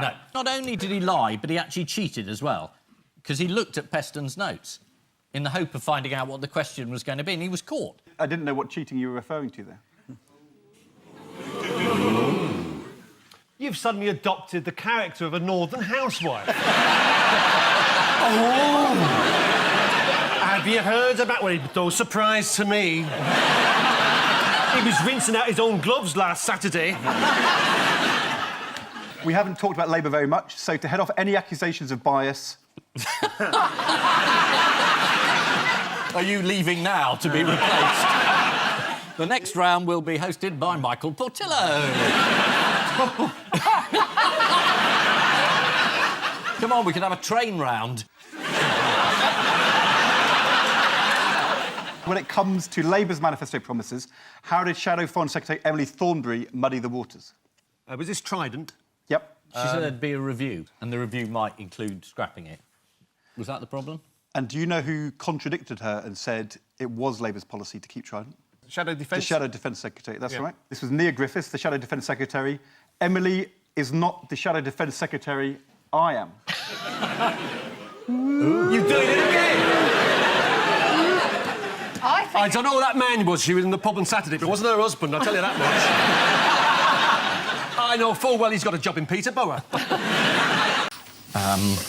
That's the police. Someone listening in. The police have been caught trying to find journalists' sources, which everybody used to think wasn't legal. But due to something called RIPA, which is not a sort of BBC One 9 o'clock thriller, it's the Regulation of Investigative Powers Act. The police can do this. They don't even have to ask a judge. They can just go straight in and say, I want the phone records of that journalist because I want to find out who his source is. It is quite serious. And it's, you know, you don't have to feel sorry for journalists, but if they can do it to journalists, they can do it to all of you. You're absolutely right. They're not hacking into phones, but they are allowed to get, as you say, phone records of who's phoning who. Very interesting. You remember this? Some years ago, I had to give evidence for the DTI in a case called the City Slickers case. And they asked me for my phone records, and I said, I don't keep them. They said, oh, well, what a shame. Anyway, they got them. The DTI just got them. They got them anyway? Oh, yeah, absolutely. Do you remember that was the one where, when Piers Morgan was editor of The Mirror at the time, I think? He was, yes. Yeah. I gave evidence against The Mirror. Did you do it in that voice? To protect your identity, did you appear as a 7-year-old girl? Was that the thing? Behind the screen? You're right. It all hinges on... Yeah, this is Paris and the tragedy there and our attempts afterwards to work out what to do about what's happened. The answer so far being we don't know. How terrified should you be? Should you leave your house at all? Ever? Again? Or perhaps you should go out just a bit and then run back inside quickly. Yeah. It is... I mean, it does strike me as one of the few things we're still allowed to do is sort of make jokes and laugh. So we might have a go at that. Yes, what would be...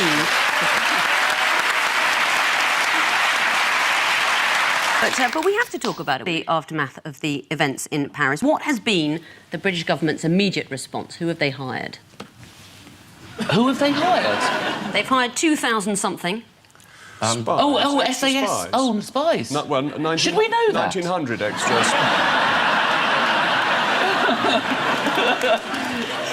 Do you know what that'll cost? About £2 billion, I think. And £2 billion for the SAS, another £2 billion for cyber security. Where's this money suddenly come from? Back of the sofa in the Chancellor's office. It comes from the magnificent management of the economy that the government has done that meets the essential requirements of the safety of the nation. I knew there'd be some comedy tonight.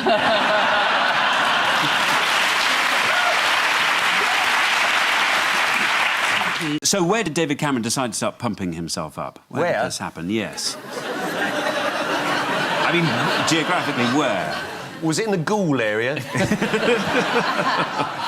He was visiting the Institute of Chartered Accountants. Oh, yes, I see. Oh, that's a really pumped-up kind of place. Exactly right. Yeah, do you want to have a little look at this? Yeah. And if I'm getting lively about it, it's because I feel bloody lively about it. And if you think I'm going to roll over in the next 10 days and let Ed Miliband and Alex Salmond rack that, you've got another thing coming. Taking a risk, having a punt, having a go. That pumps me up.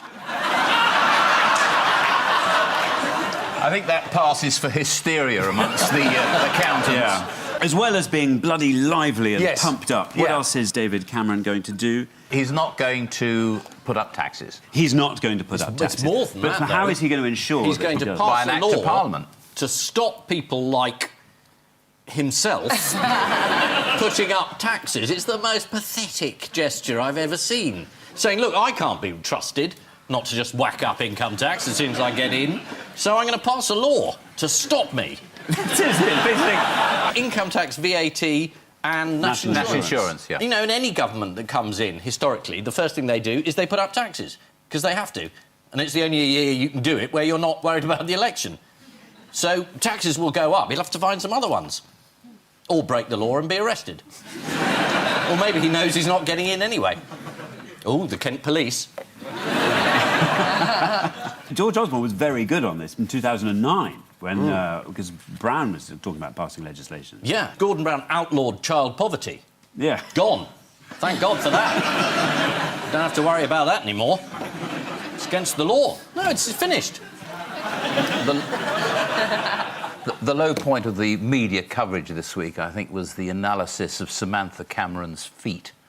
In various newspapers where there was a shot of her with her shoes off, and there were big close-ups, and all the experts were coming in to describe. There's thought there was a slight yellowing of the toenails. Definitely a yellowing, and could have been how caused... high heels were damaging her feet. Was it in the Daily Mail? Was it saying Labour poisons Sam's feet?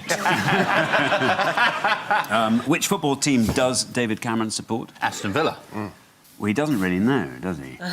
And he claimed to be an Aston Villa supporter, but then he said this in a speech. Where you can support Man United, the Windies and Team GB all at the same time. Of course, I'd rather you supported West Ham.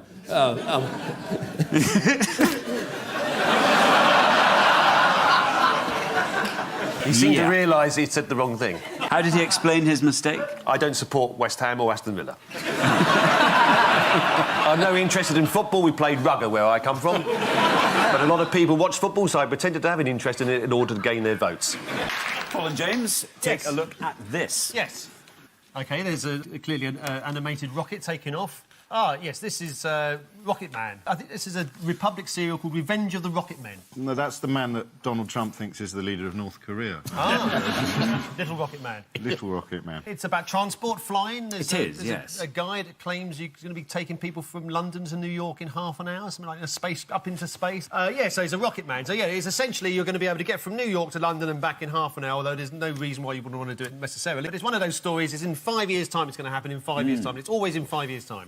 Apart from this occasion, it's 7 years' time. Oh, 7 years' time. This is Elon Musk. He's the billionaire inventor. Elon Musk? Elon Musk. That's what I'm wearing at the moment.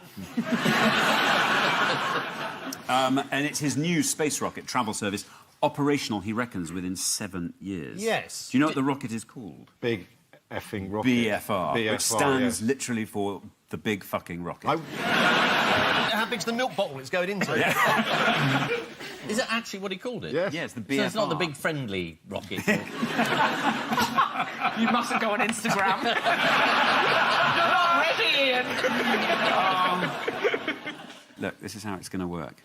It's amazing how every country looks like North Korea when it's got that diagram. But what are Elon Musk's plans for this rocket? He said he wants humans, he wants us to be a multi-planet species. Yes. So he wants to set up sort of stuff in Mars. He basically knows how to get us there, but he doesn't know how to sort of keep us alive. How did he suggest Mars might be warmed up quickly? Pull it nearer to the sun? Explode a thermonuclear device at each pole. He's a Bond villain. He's even got the name. This is ridiculous. We're falling for it. It'll be too late when we're colonising the moon. His evil plan will have come to fruition. But even before the Mars thing, it's getting around the globe. Yes. He thinks we could pop to Australia for the day. Which is good, because the only thing that stopped me going till now is the thought of not being back in time for Neighbours. I don't think it bodes well for our planet for us to have a plan B. Do you know what I mean? Like, we're not going to save... I don't think we put enough effort into saving our planet if we know we've got a backup. A bit like trying to save a marriage whilst going on Tinder. I don't think we should have any sort of place else to go. That not work, then? And how bad would Earth have to be for us to want to live on Mars? To go to Australia? But, I mean, the G-force alone would probably kill most people. Yes. That's interesting. Well, that's because he's got other ideas. There's the Hyperloop. This is a network of tubes around the globe that can fire people from one place to another in seconds. I mean, I'm into this guy. He sounded crazy, but I like it.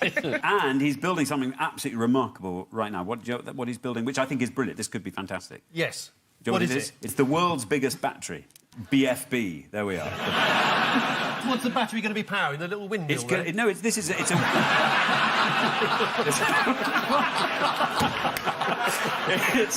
a 100 That's megawatt... our entire energy policy in a picture. It's a 100 megawatt wind-charged battery that will power South Australia indefinitely. Or an iPhone for a couple of days. Elon Musk, interesting man, he has a two-pizza rule. Do you know what the two-pizza rule of Elon Musk is? No, but I'm even liking him more. Yeah. He said if there's a meeting that can't be fed with 2 pizzas, there are too many people in it. Oh, nothing worse than a tight billionaire. Which travel company won't be providing much competition for the BFR? Monarch Airlines? Yes, that's right, absolutely right, yes. Because they went bust. Why? They went bust, they ran out of planes. Yeah. The exchange rate did for them. But they did go to a lot of places that people don't really want to go to anymore. This is true. Sharm el-Sheikh is not It's not a big draw now, is it? No. Which airline has had a record number of bookings this year? Ryanair? Yes. Ryanair. Too many bookings. Despite all the cancellations due to shortage of pilots, Monarch have a few spare. Ryanair's bookings increased by 1 million in September. Wow. That's an amazing thought, isn't it? Yeah. Cheap flights, I suppose. No frills? No frills. No pilot? Yeah. During the mass cancellation, what did Ryanair offer some of its passengers by way of compensation? Punch in the face. I think I would take that over what they offered. A replacement bus service. Now, with the attacks in Paris and everything kicking off in Syria, it's good to know that our army will be keeping us safe. Who knows what Captain Coward's been up to this week? Unfortunate name, I grant you. Anyone? He's not a cartoon character, he's a real person. No, it's a woman, Captain Clapton. She's got a clap as well. Captain Claire Coward's got the clap. What a great poem that would be. She hasn't, I'm Can sorry, you say that? Claire. I think alliteration is no defence in law. Captain Claire Coward of the Royal Electrical and Mechanical Engineers sent a 400-word email to junior officers complaining about their poor performance when it comes to supplying coffee and biscuits to senior commanders. She wrote, "Ensure that there is always enough coffee, never run out and don't scrimp on biscuits. A selection of the following always goes down well: Jaffa cakes, chopped malted milks, choc hobnobs or digestives. And as a treat, party rings or pink wafers." It's a sign of pomposity, really, isn't it? It to devote is. that much effort to It is, really. the pink wafers. I think the pink wafer... I've never liked the pink wafer. No. I think it's, I think it's misleading. Yeah, what type of biscuit is that? Yeah, it's just all pink wafer. There's nothing else. And if you don't like pink wafer, that's it. I mean, with a Jaffa cake, there's some sort of surprise in the middle. Well, not a surprise when you have more than one, but... Does anyone here actually enjoy eating pink wafers? See? Nobody. Well, if you'd eat anything that's got a cake on it, wouldn't you? Anything that's got a cake on it or a cape on it. Yeah. A cape. I'd eat Batman. Would you? Yeah. It's said that the CIA made 638 attempts to kill Castro. So, let's play a game of assassination attempt, true or false. Yeah, brilliant. Yeah, I'll name an assassination attempt. Yeah. You buzz in to say if it's true or false. Well, how can we buzz true or false? You buzz if you think you know the answer, and then you say whether you think it's true or false. OK, yeah, that's good. That'll work. Poisoned shoe polish, true or false? True. Yes. But I buzzed. That's where the system breaks down. Yeah. Shoe polish laced with thallium sulfate was supposed to make his hair and beard fall out, leading to a loss of popularity among the people, which they believed was due to his hairiness, and would then depose him. Unless he had access to a wig. This is the next assassination attempt. The CIA persuaded Castro's friend to hit him over the head with a big book. No. False. Yes, correct. Absolutely false. OK, next one. We can do better. Go on, then. Shrinking spectacles that would gradually tighten their grip around Castro's head until his eyes popped out. You've buzzed, have you? True. No. It's false. No, It's false. Next one. Toilet paper that would catch fire from the friction when wiped against human skin. That's one of my worst nightmares, that. I'm going to change brands. Paul, is it true or false? Definitely false. Yes. And finally, poisoned wetsuit. True. Yes. They lined his suit with something because he liked scuba diving. That was his thing, cigars and suits. And they also put something in a shell. Didn't they put a fake bomb in a shell at the bottom of the sea or something? They did. He was going to go down to and... Yeah, I said, It sounds like a bad episode of SpongeBob SquarePants. There's no such thing. Yeah. I like the idea of a virtual conference, though, with virtual policies and virtually no one there and virtually no ideas. Now why are you looking at me? I was going to say, this is... You're the only one of us who I'm guessing would be interested in this. The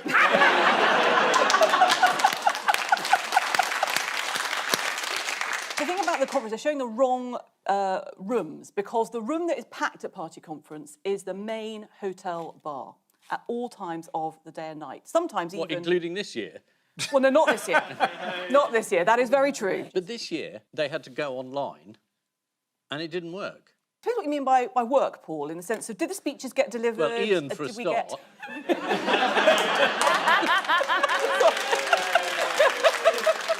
Time now for the odd one out round. Just one between you this week. Your four are CEO Lizette Ocampo, the serpent in the Garden of Eden, Donald Trump's former doctor, and the evil queen. Buzz, buzz, buzz, buzz, buzz, Ian. buzz.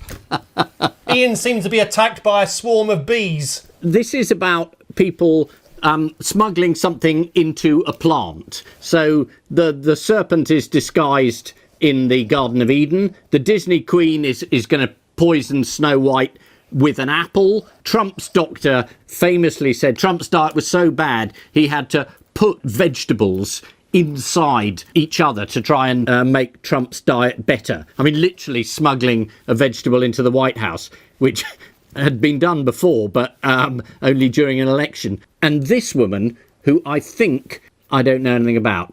She was doing a Zoom meeting, I think, last week, and accidentally put on the filters that made her look like a potato.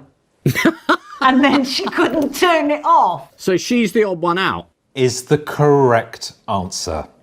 They've all tricked someone into eating fruit and vegetables except for Lizette Ocampo, who turned herself into a potato using computer trickery. Lizette went viral last week after using the filter setting on her webcam to turn herself into a potato during an online work meeting. She couldn't turn the filter off and had to spend the whole meeting looking like this. The serpent in the Garden of Eden famously tricked Adam and Eve into eating forbidden fruit, but there's a detail in that story people commonly get wrong. Luckily, we have a theology expert with us tonight. Paul, what's the deal here? Yeah. I've no idea. I thought the odd one out was that the Disney Queen had a tree growing out of her head. Yes, the question... there we are. I think I know this one. It doesn't say it was an apple. We know it's fruit, but it could be a kiwi. Yes, it's a common misconception that the fruit Adam and Eve took was an apple. The Book of Genesis only specifies that it was fruit from the tree of knowledge of good and evil. The misunderstanding over the apple in the Garden of Eden came about apparently as a result of a Latin pun. Oh. It's because the Latin for apple is malum, while the Latin for evil is malum. There you go. I'm a little bit distracted because my wine delivery's just arrived. Wine delivery? Yeah, it's essential. This is essential goods. How much have you stockpiled? Well, it goes lovely with beetroot. Do you want to go and get them? No, it's fine. You'll have to go away. I'm on the telly. Leave the wine in the cupboard. Leave the wine in the cupboard. Sorted. Sorry. It was recently revealed that former White House physician Dr. Ronnie Jackson used to trick Donald Trump into eating vegetables.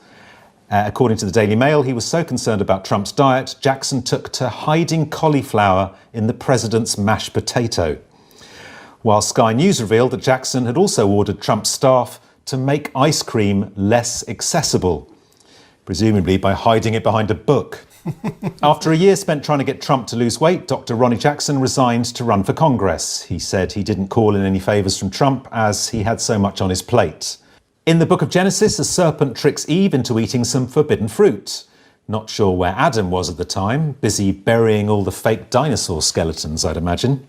The evil queen tried to trick Snow White into eating a poisoned apple. Snow White lived with 7 dwarfs: Happy, Grumpy, Bashful, Sleepy, Dopey, Sneezy and Doc. The last 6 stages of coronavirus and the person you see at the end. Anyone can lose the bit of paper. I mean, if you're a vicar, everyone expects you to be able to quote chapter and verse from the Bible, but you don't hold the information in that way. So it's thou shalt not commit adultery, you know. Tiny detail. The gospel according to Shrek, I don't know. No, he was announcing the childcare plans. Yeah, it was a big one. I mean, it was that issue. So there were 2 things to remember: how many children and how much it cost.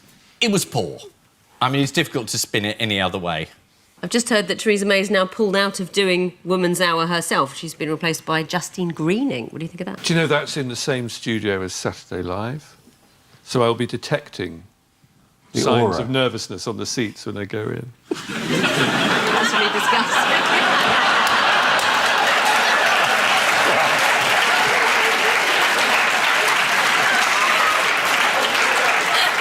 It's another edition of I didn't know a vicar would say that.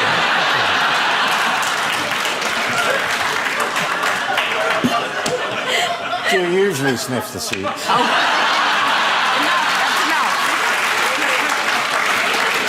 This is the exciting news that the election campaign is nearly over. Theresa May warned that when it came to the EU, Jeremy Corbyn could find himself alone and naked in the negotiating chamber, something only achieved once before by a rat-arse Nigel Farage. During her interview with Jeremy Paxman, Theresa May insisted that what's needed to negotiate a successful Brexit is a bloody difficult woman. Luckily, that's exactly what Germany has got. After Theresa May missed the debate, the Mirror referred to the absent Prime Minister as Chicken Theresa May. You can order Chicken Theresa May in a restaurant near me. It's thin-skinned, boneless and refuses to be grilled.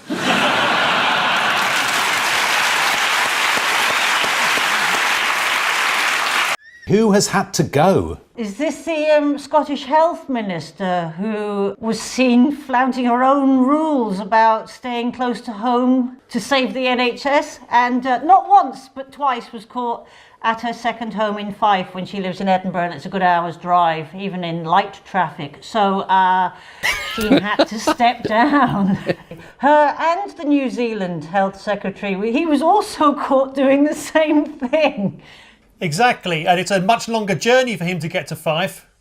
Much longer, even in light traffic. Exactly. He had to swim 10,000 miles, apparently, and the last 1,000 miles being the most difficult because they were over land. It's the fact that both of them didn't just do it once. They got caught the first time, and the Scottish medical officer got caught by the police, but then just did it again.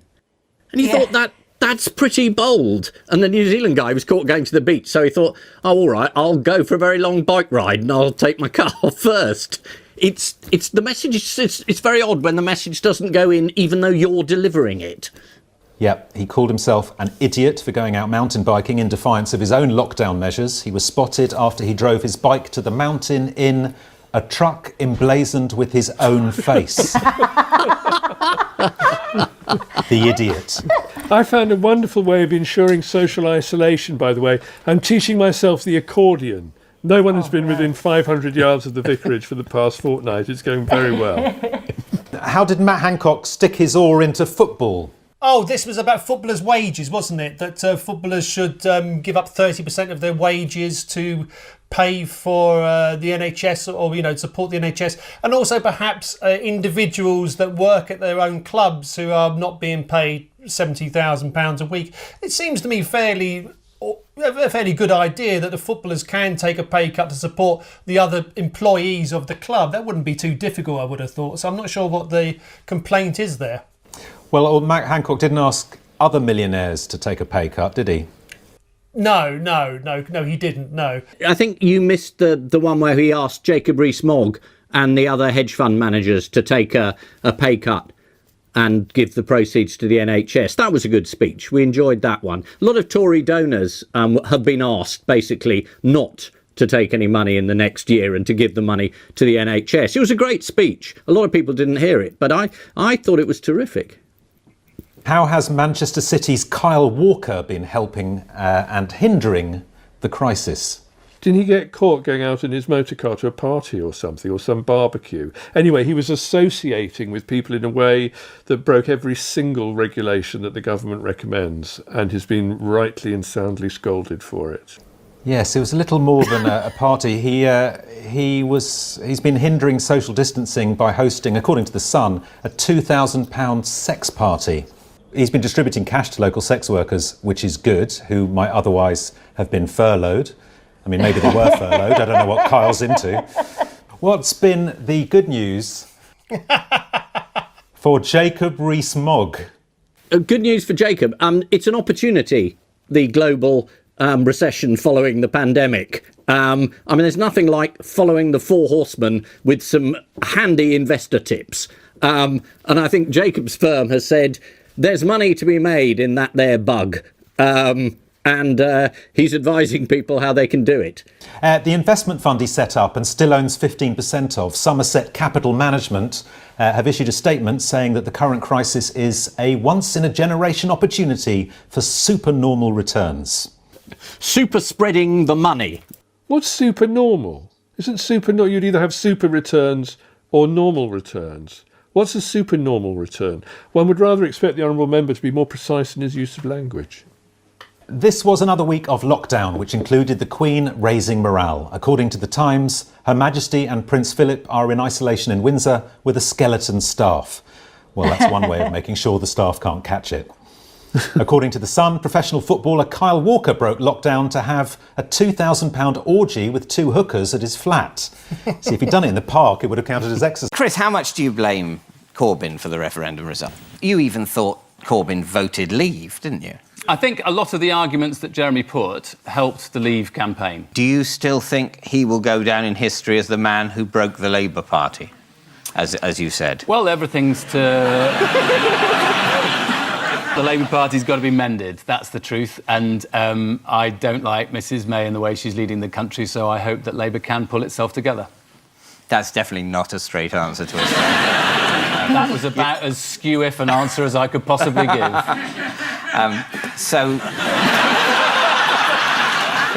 Oh, Jeremy's in! I think people know you think Jeremy Corbyn's an idiot. I mean, you've said it so many times. Why stop now? But there's plenty of people who move in and out of the shadow cabinet, and they've said even worse things than Chris has. So don't try and restrict his future career. I'm sorry. Just by trying to get him to, confirm what he's already said many times is pretty underhand. Leave him alone. I'm a bit worried that Ian Hislop is supporting me. And, I'm not. Which member of the government's frontline team has been declared an icon of the current crisis by the chief curator of the National Portrait Gallery? Oh, is it Whitty? It's Whitty, Chief Medical Officer Professor Chris Whitty. A variety of artists have been inspired by the pasty-faced Panjandrum and his slightly psychotic eyes. Would you like to see some of the artwork? Oh, yeah. Bit harsh. Yeah, come on. Here's a rather nice sculpture by Cornish artist Penny Lally. Ooh. And then this rather alarming face by artist Wilfred Wood. Oh! Oh! Yeah, it's rather evocative of 10 Rillington Place, that last one. But who won't Chris Whitty be able to chat to in SAGE meetings from now on? Elvis Presley. Yes, you're right. He's no longer attending them. He's left the building. Neil Ferguson. Yes. What did he do? He had a lady caller. This is a first-rate tabloid story of the type that the crisis hasn't had at all. It's been incredibly boring to date with graphs and figures. And now, at last, there's a sex scandal in the middle, so everyone is absolutely thrilled. And the man they called Professor Lockdown has now become Professor Trousers Down, which really is a way to make the whole of Fleet Street happy. And not even, I mean, I blame the tabloids. It was by the Telegraph. Bit of a shock, isn't it, Aisha? I mean, who would have thought that a Boris Johnson supporting paper might want to distract with a front page when we've got the worst death count in Europe? Who would imagine? In a way, this sort of sex scandal, it's so on brand for a Boris Johnson government. It's just like so perfect. And I bet the Prime Minister is breathing a sigh of relief thinking, God, thank God I'm not the one involved in a scandal involving like my groin. Like he's probably just going, thank God it's not me this time. The funny thing about this story is literally... on the days he is telling people to stay at home, he is getting a visit from his married lover. He's telling people to social distance and yet not doing it himself to a woman who has 2 children and she's got a husband, and it just couldn't be more opposite. So now he's stepped back. I mean, Are we sure that they didn't maintain social distancing? Perhaps they communicated through the letterbox. Professor Neil Ferguson broke his own rules on lockdown to share a tryst with his 38-year-old married lover, Antonia Stats. He does love stats. She said on a podcast before this all came out, she said, the problem with lockdown is it's a real challenge to the relationship between my husband and I, but not quite in the way that he thought. Sorry? What's gone wrong?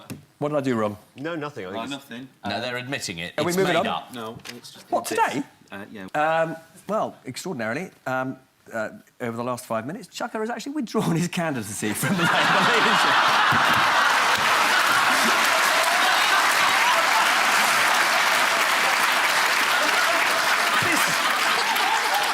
This has got to be the most powerful programme on television. We haven't even gone out. At the moment, we're appearing in front of 300 people. That's enough to make a man withdraw his candidacy. Oh, God. Bad news, they've just shown your video on Have I Got News For You. I resign! I'm away, I'm off. Do we have any information why he resigned? Why he... Yeah, Peston called him amateur. He's gone! In the news this week, with talk of lockdown easing, some people are back in training for the morning commute.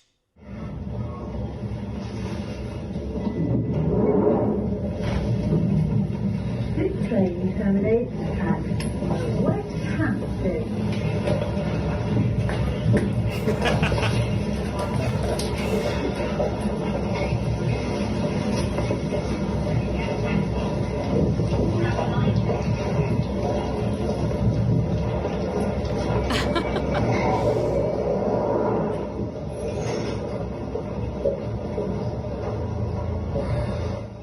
You can tell that footage is fake. There's someone reading The Economist. It's likely there'll be some government advice about the wearing of face masks. Would you like to see how the Belgian Minister for Face Masks got on when he visited a face mask factory? Absolutely. Let's have a look. Let's have a look at this incredibly awkward moment. En dan is het kwestie van je mondmasker nog goed aan te doen. Chris, I'm sorry you didn't see that, but trust me, you could teach him a thing or two about how to put a face mask on. For the people at home, by the way, I've had a lot of these videos just before we filmed. I had them described to me, so I've already done me laughing. Right. I'd also like to say as well, I'm very aware that I might not, because I can't see the camera, I've got this little earpiece in, my gaze might kind of drift. And if it makes anyone feel awkward at home, just move to your left a bit. Typical BBC advice. Always trying to smuggle in the agenda. I can spot it. The Rwandan scheme is proving quite expensive. It's currently projected to have a base cost of £370 million over the 5-year contract. But on top of that, there's an additional charge of £150,874 per migrant deported. Although I've looked into this and they can get £25 off that if they use a voucher code. I've managed to source this one.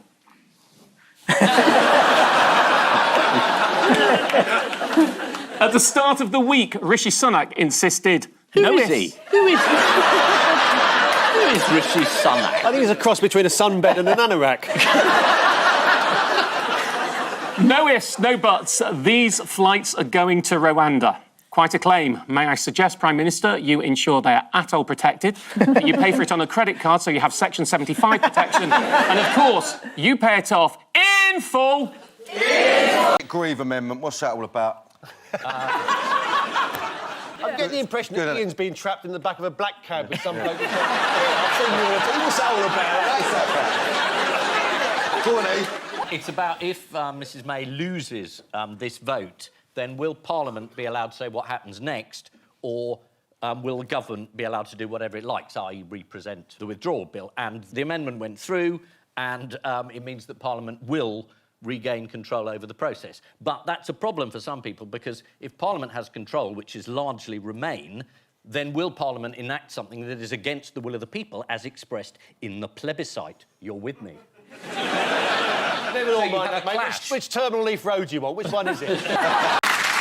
Sticking with football, what extreme lengths has this man gone to ensure his son supports his team, Millwall? Oh, well, he's one of these things where he's named him after every sort of player in the Millwall team. Well, yeah, not quite every player. It is along those lines. He's named him Bermondsey Millwall Den Bloomfield, and his nickname is Poor Little The joke's on him, because Bloomfield Road is Blackpool's home ground, so... I bet he's laughing. Yeah, I'm lucky. I saw that one quite early. What an idiot. Lutonfield. I was on London Bridge once, and there were about 50 Millwall fans on the other platform, and one of them saw me and shouted, "Oi, Islop!" and they all started running up the bridge to come over to the other side. I thought I was going to die. I had the devils of fire here, angels here. What did you do? Solpadine? Oh. Sorry, I'm going to stop doing it. But what did you do? Did you I leg ran it? really fast. Did you? Get away? Yeah. Lucky you had your Nikes on. Yeah. How did Mike Bloomfield convince his wife Kelly to go along with the name? Rohypnol. Did he not tell her they were Millwall related?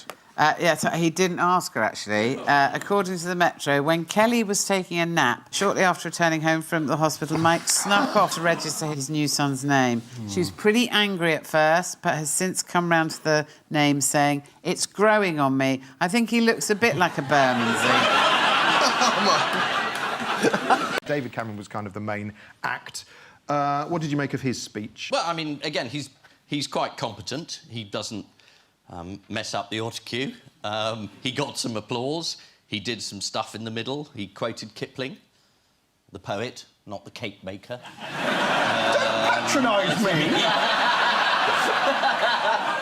To be fair, I always thought it was pronounced Kipling. It's National Poetry Day today, isn't it? Is it? I think it is, Yeah, yeah. it is. Well, not tomorrow, obviously, when we're shown, so that ruins that. This isn't live! It's barely breathing.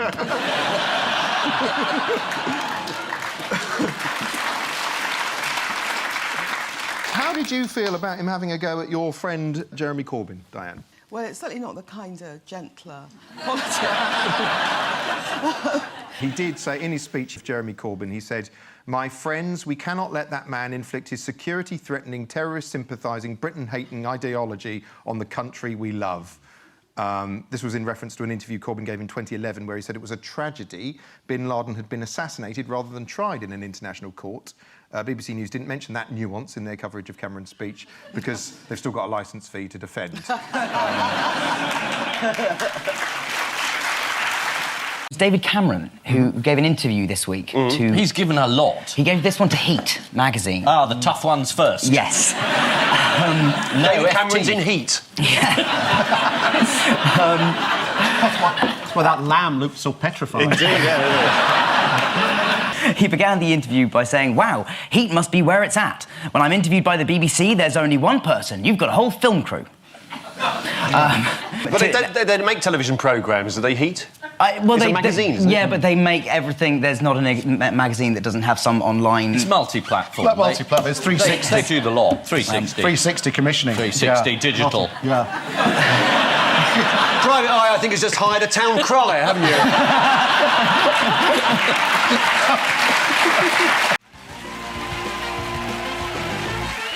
This is the row over legalising gay marriage, which threatens to rend the Tory party asunder. So who's behind it? That's quite a question with those Tory backbenchers. Ignoring the answer would fill other lesser shows, I would say... I don't know. Who is? It's Cameron Clegg. Cameron Clegg. And, Cameron Clegg, a gay married couple. Yes. And what is the Tory MP Peter Bone's big problem? His name. He's against it. Yes. It's also that he's protesting that neither the Tories, Labour or the Lib Dems even mentioned legalising gay marriage in their manifestos. I know it's childish, but every time David Cameron says on gay marriage, he says he's got a mandate. It makes me laugh.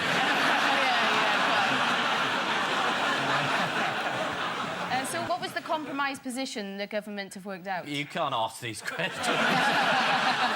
They can get married in church, but they have to keep the lights off so people can't see them. The churches that don't want to do it don't have to. That's the compromise. Yeah. And it seems they've come up with a solution that pleases no one. Yeah. They've also changed the Equality Act, so you can't sue a vicar for not marrying a gay couple. Can't sue a vicar, that's a great phrase, isn't it? You can imagine vicars running around getting away. Oh, can't sue a vicar! Can't sue a vicar! Do you always act them as camp, or...? I've got 4 or 5 vicars in my repertoire, Ian. Right. One of whom is unbelievably butch.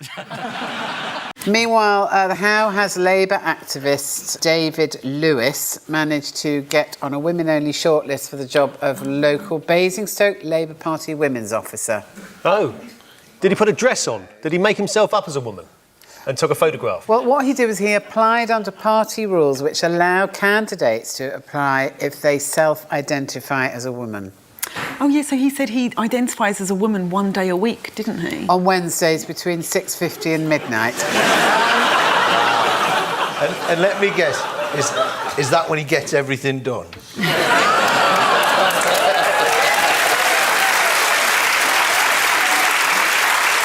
Yeah, it's the news that Donald Trump is now a convicted felon. Yeah, I just said that. You didn't say it how the Daily Star said it. They've got away with words. Orange man baby is guilty on all counts.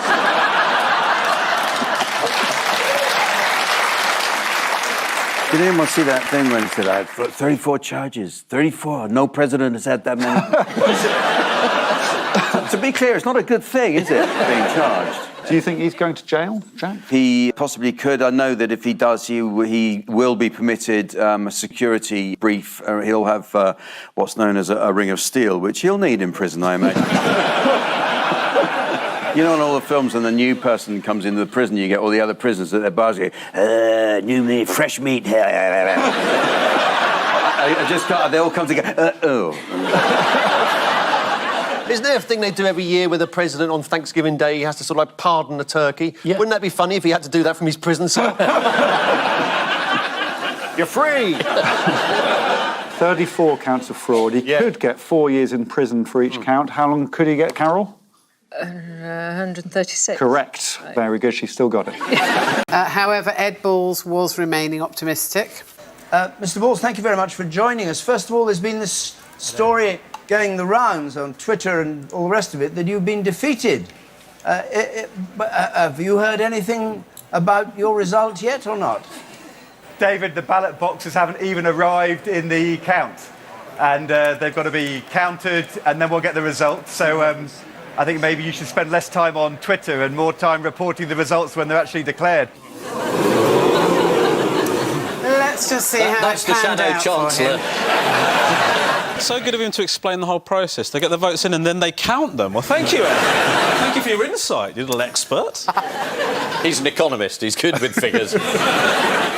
Should we see how it panned out for him? Ed Balls, in the last few minutes, Shadow Chancellor, lost his seat to the Conservatives. Is that an R? No.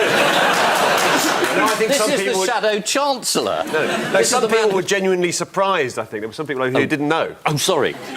I thought it was a wave of empathy. Is David Dimbleby going to call him and go, have they been counted now, Ed?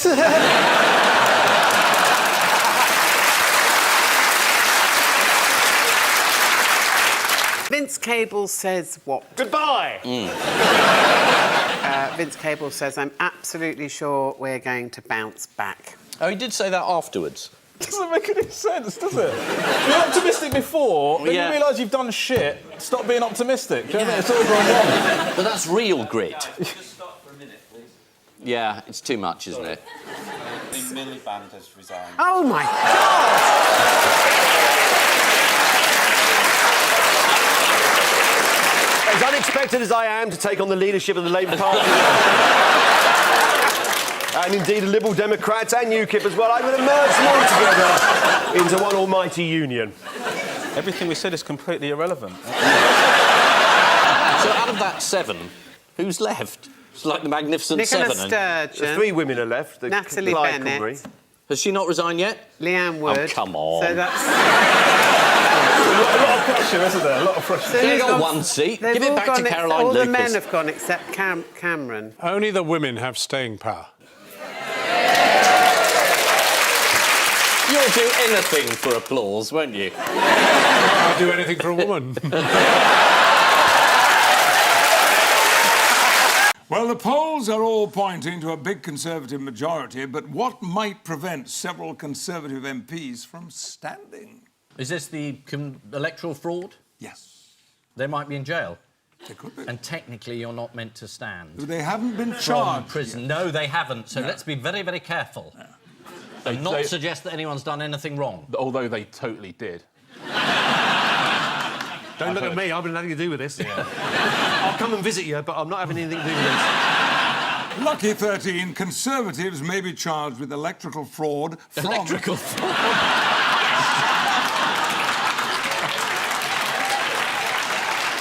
You've been fiddling the meters. It's the old thing. Put in the shilling tied to a bit of string and pull it out again. Paul and James, take a look at this. Yes. OK, there's clearly an animated rocket taking off. Ah, yes, this is Rocket Man. I think this is a Republic serial called Revenge of the Rocket Men. No, that's the man that Donald Trump thinks is the leader of North Korea. Ah, Little Rocket Man. Little Rocket Man. It's about transport, flying. There's yes. a guy that claims you're going to be taking people from London to New York in half an hour, something like up into space. Yeah, so he's a rocket man. So, yeah, it's essentially you're going to be able to get from New York to London and back in half an hour, although there's no reason why you wouldn't want to do it necessarily. But it's one of those stories, it's in 5 years' time it's going to happen in 5 years' time. It's always in 5 years' time. Apart from this occasion, it's 7 years' time. Oh, 7 years' He says time? within... This is Elon Musk. He's the billionaire inventor. Elon Musk? Elon Musk. That's what I'm wearing at the moment. And it's his new space rocket travel service, operational, he reckons, within 7 years. Yes. Do you know what the rocket is called? Big effing rocket. BFR, which stands literally for the big fucking rocket. How big's the milk bottle it's going into? Is it actually what he called it? Yes. Yeah, it's the BFR. So it's not the big friendly rocket. You mustn't go on Instagram. You're not ready, Ian. Look, this is how it's going to work. It's amazing how every country looks like North Korea when it's got that diagram. But what are Elon Musk's plans for this rocket? He said he wants humans, he wants us to be a multi-planet species. Yes. So he wants to set up sort of stuff in Mars. He basically knows how to get us there, but he doesn't know how to sort of keep us alive. How did he suggest Mars might be warmed up quickly? Pull it nearer to the sun? Explode a thermonuclear device at each pole. He's a Bond villain. He's even got the name. This is ridiculous. We're falling for it. It'll be too late when we're colonising the moon. His evil plan will have come to fruition. But even before the Mars thing, it's getting around the globe. Yes. He thinks we could pop to Australia for the day. Which is good, because the only thing that stopped me going till now is the thought of not being back in time for Neighbours. I don't think it bodes well for our planet for us to have a plan B. Do you know what I mean? Like, we're not going to save... I don't think we put enough effort into saving our planet if we know we've got a backup. A bit like trying to save a marriage whilst going on Tinder. I don't think we should have any sort of place else to go. Then. And how bad would Earth have to be for us to want to live on Mars? To go to Australia? But, I mean, the G-force alone would probably kill most people. Yes. That's interesting. Well, that's because he's got other ideas. There's the Hyperloop. This is a network of tubes around the globe that can fire people from one place to another in seconds. I mean, I'm into this guy. He sounded crazy, but I like it. And he's building something absolutely remarkable right now. What he's building, which I think is brilliant. This could be fantastic. Yes. Do you know what it is? It's the world's biggest battery. BFB. There we are. What's the battery going to be powering? The little windmill? It's a...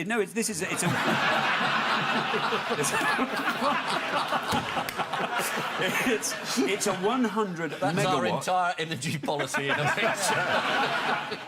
It's a 100 megawatt wind-charged battery that will power South Australia indefinitely. Or an iPhone for a couple of days.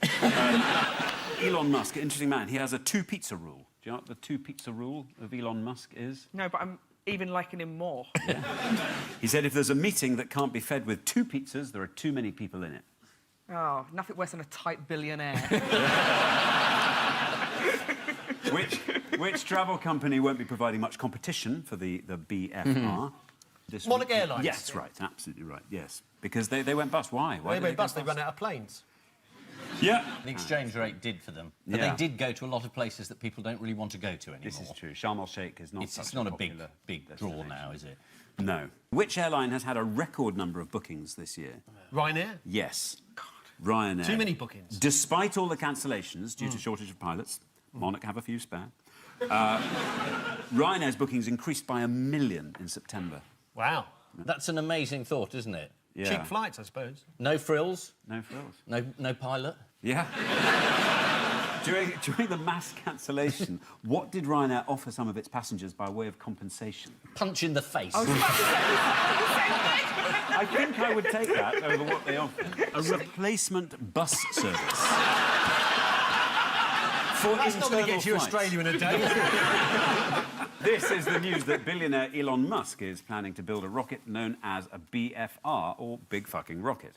According to the Daily Mail, the BFR would make it feasible to pop to Australia inside an hour, which could be good news for England's cricket team, as Ben Stokes might be able to play for them on day release. It's been a turbulent week for air travel. Monarch went bust, and hundreds of thousands of Ryanair passengers faced hours of queuing and misery as their flights went ahead. Fingers on buzzers, teams.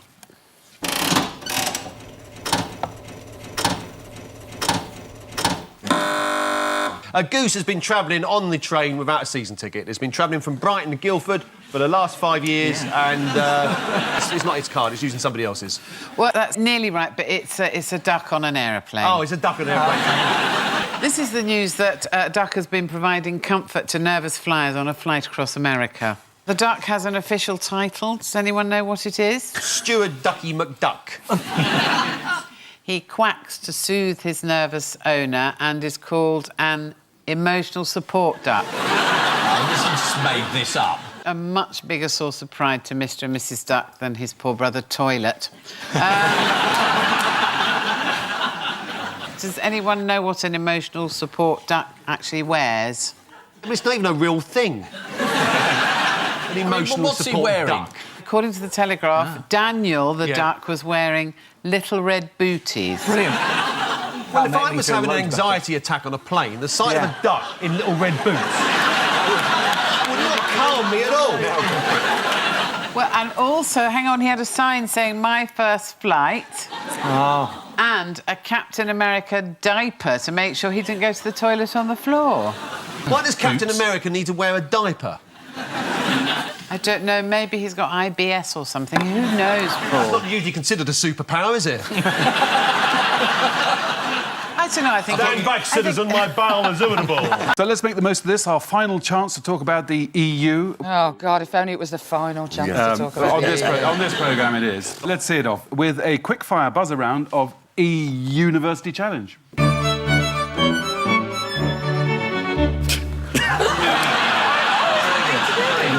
I'm nervous. Fingers on buzzers. Why are there 12 stars on the EU flag? Is that how many times we've won the World Cup? You have to press your button. Jason? It's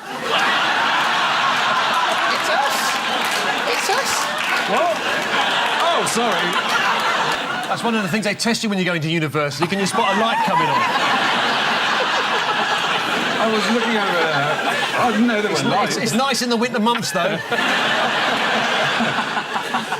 What was the question? Because there was originally 12 member states. No. No. There is no reason. There just are 12 Nice. arranged in a circle that apparently symbolises unity. Yeah. Or it may not. Fingers back on buzzers. Where is the highest toilet in Europe?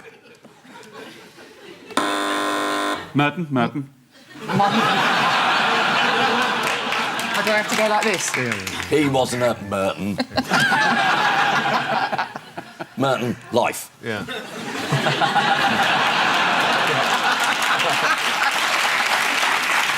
Well, it strikes me that we had a vote in the mid-70s to join the European Union, and then we had a vote 2 years ago to come out, so that's 1-1. So now we're into extra time. Yeah. The decider's coming up. Must be. We don't know when, but I think it is coming.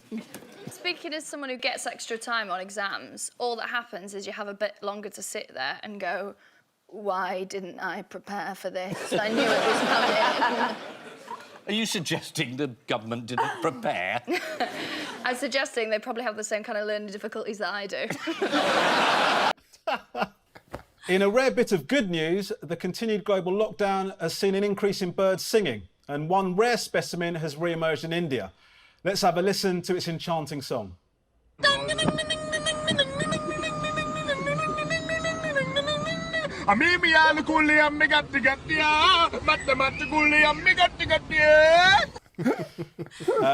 I've reliably been informed that they would have included that clip regardless of whether I would have been presenting or not.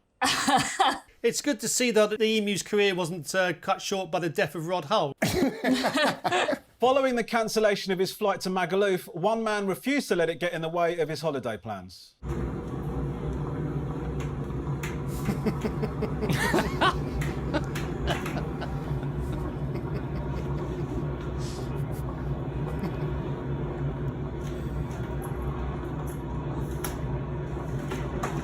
How does he know it's his? And at Burt Hall, words got around that Harry and Meghan definitely aren't coming back from LA. Oh, come on. I mean, I genuinely didn't know you could clap sarcastically till I saw Camilla there. As if she didn't want Charles to get better.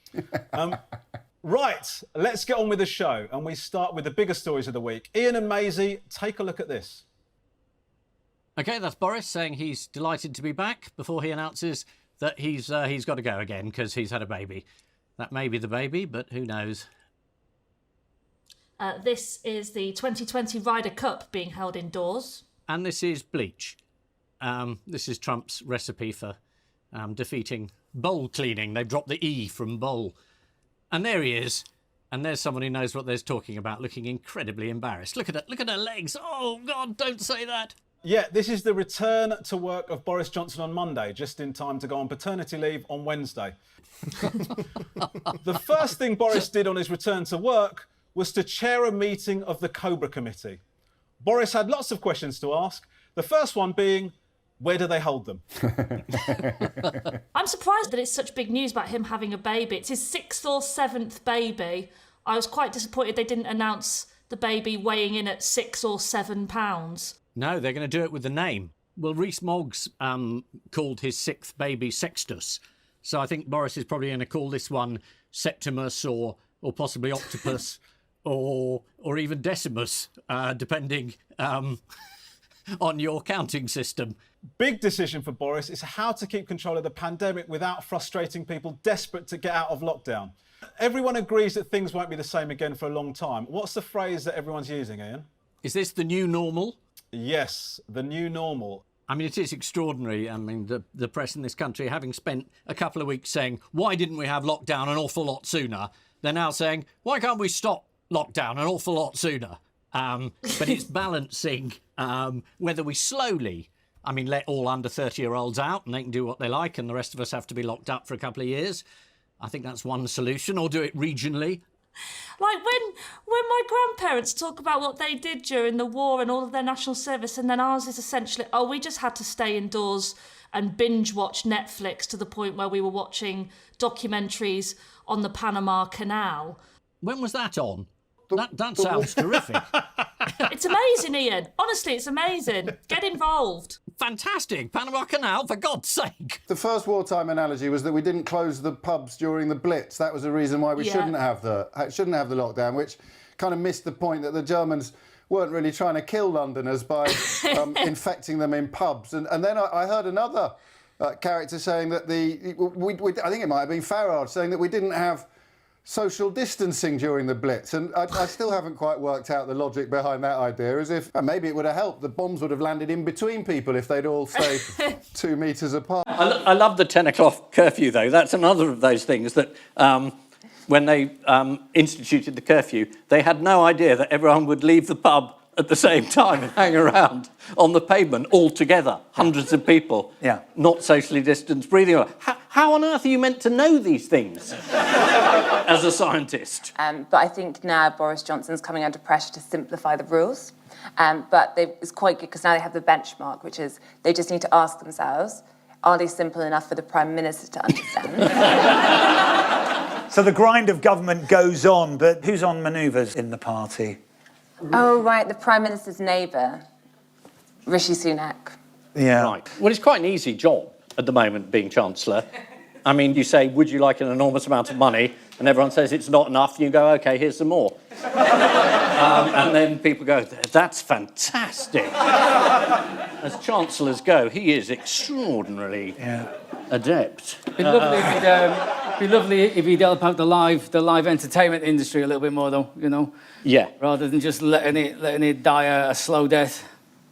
Yeah, I agree. It's no joke, just yeah. Serious comment, yeah. I mean, I'm grateful I'm on here, you know, but like... And you've been promised a bed for the night, haven't you? Yeah. But yeah, as Chris is saying, live comedy club. It's safer than me driving home, Paul. Yeah, exactly. That's what Dominic Cummings said.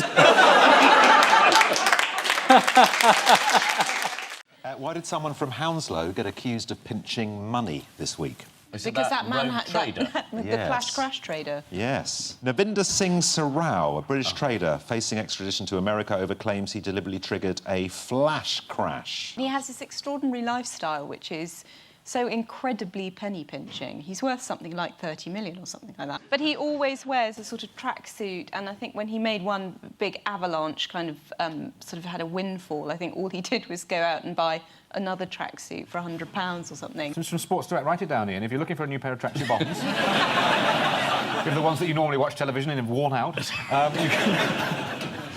Sports Direct. SportsDirect.com. Do they do grey and baggy? They'll serve anybody. They'll serve anybody.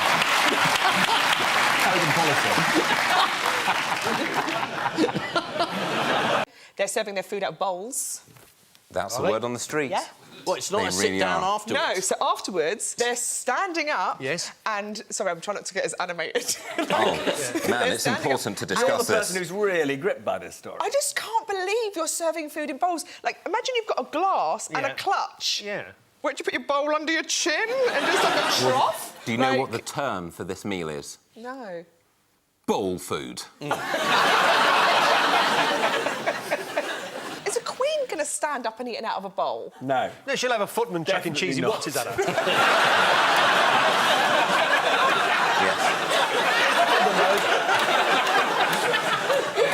It might be a misprint. Prince Charles Organic Lentils. It could be bowel food. In a way, all food is bowel food, You're you'd hope right. at some stage. It's all a matter of timing, isn't it? It is timing. Maria Miller's resignation attracted the usual bunch of renter quotes. What we've seen is a Prime Minister who clearly is totally disconnected with how the voters in Britain feel about MPs' expenses. That was Nigel Farage. The same Nigel Farage who in 2009 revealed that as an MEP he'd claimed in expenses £2 million of taxpayers' money. And who was it? Who was it that brought up the issue of £2 million and me and taxpayers' money? Dennis McShane. Yeah, he's in jail, but you're not. Yes, I had noticed that. Good. Yes, well, as a tax-funded MEP, Nigel Farage is an equal opportunities employer. Some of our money has gone to his wife and some to his mistress. Or have I got that wrong? That is allegedly, don't you?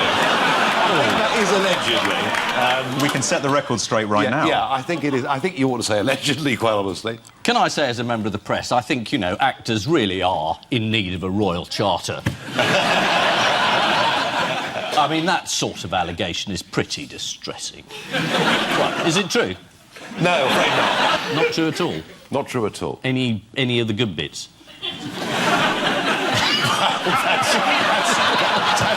There are good bits. I'll tell you afterwards. Right. Well, let's have a look, shall we, at some of those revelations. Here is Nikki Sinclair, a former UKIP MEP, now representing the We Demand a Referendum party in the European Parliament. Take a close look at the reaction of the translator in the bottom left corner of the screen.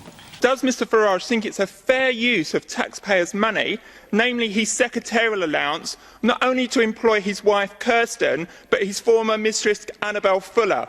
Is this a responsible use of taxpayers' money, Mr Farage? I would just say this to you, Chairman.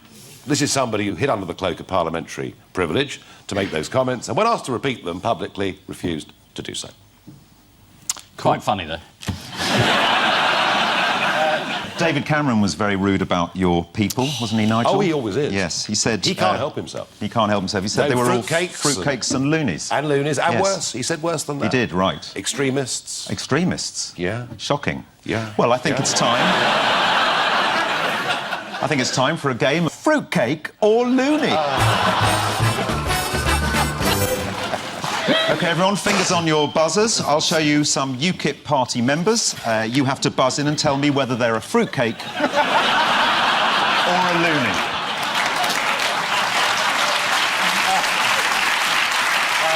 Here's the first one. I don't know who he is. Ian. I'm just guessing. Yep. Fruitcake. I'm afraid that's the wrong answer. He's a loony. He's a would-be UKIP councillor and loony John Sullivan, who wrote, "Regular physical exercise releases boys' tensions and thus avoided homosexuality." Which is quite right, Mr Sullivan, and that's why you'll never see a gay man down the gym.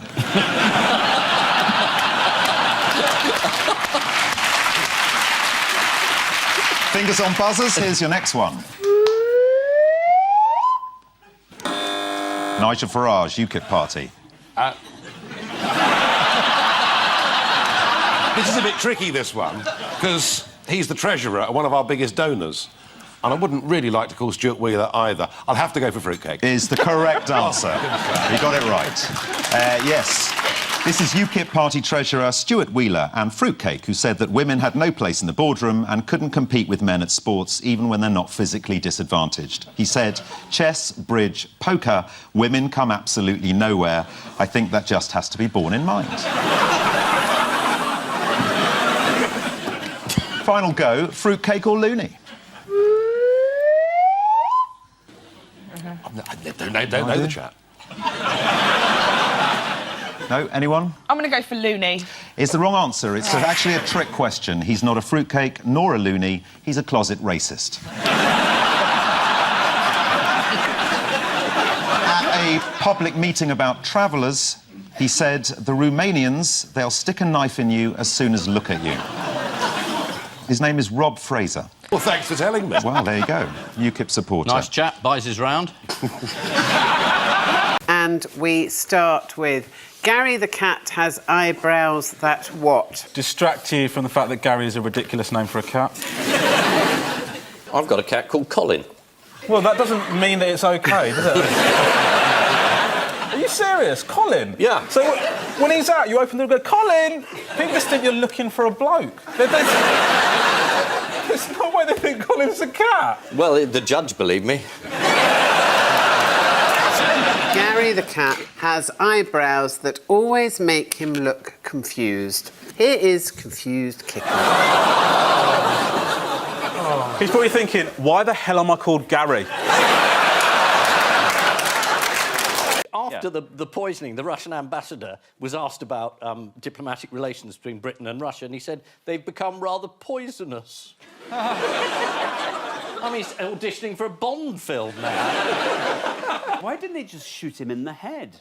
Sorry, what? You know, they got... I mean... I didn't expect that from the host of Pointless. Well, no, why did they go to all these lengths? I mean, if they really don't care what we think... I think it's fiercer. It's more exciting, isn't it? I suppose, yeah. How do Russian security services contemptuously refer to the two spies? The two spies... The two spies, the would-be Scribbles, assassins. the would-be assassins. Soon to be dead? According to the Times, they're known as Dolce & Gabbana in Russian spy circles because of the suggestion by a TV interviewer that they appeared to be two gay men on holiday. The editor of Russia Today, Margarita Samonyan, who interviewed them, tweeted after the interview, "I don't know if they're gay or not gay. They're so stylish with their beards and haircuts and tight pants. They didn't come on to me." Definitely gay then, Margarita. He's a surprising person, George Osborne. Yeah, he was revealing his musical tastes, wasn't he? Yes, he was. Do you know who he's a big fan of? Oh, yeah. NWA? NWA, who Ian and I are both massive fans of. Massive fans. What are your top 7 NWA tracks? Top 6, give him a chance. And one of the members of NWA is called Dr. Doctor. Should we be that surprised? Because... Yes, we should. It's just because, like, NWA and the music that they made and Straight Outta Compton all came out of a group of people who felt really disenfranchised and disengaged and abandoned by society. And is this George Osborne's way of cultivating UK hip-hop? Like, what he's been trying to do is cut off the poorest people in society, make them feel really angry, and then maybe we'll get a better class of rap music. That's a genius scheme. In an interview with the Mail on Sunday, George Osborne revealed he's a fan of rap and has even entertained Dr. Dre at Downing Street, although he did fall out with Dr. Dre over his plans to make him work a 7-day week. During... Just imagining Junior Dr. Dre, he's really tired. Tired rap is actually a genre. Is it? No.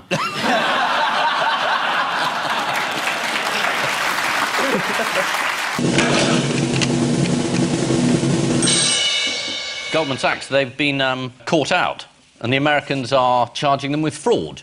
Goldman Sachs invented a bond to sell to people, which was based on subprime mortgages. So it was a pretty hopeless thing to sell to people. But they designed it to lose money, because one of their other clients was a big hedge fund manager who were betting on the bond to lose. So Goldman Sachs were selling this bond to you, saying this is terrific, behind the back going to one of their clients, bet on this is complete rubbish. So Goldman Sachs basically proved that the entire financial collapse wasn't just an act of God or an accident, it was a fraud. Can I just interrupt at this point? Yeah. Because I should make it plain, the law being as it is. Yes. Goldman calls the charges completely unfounded in law and fact. What does Sachs say? Yes. He completely what agrees can you with do? him. You get caught, you get caught.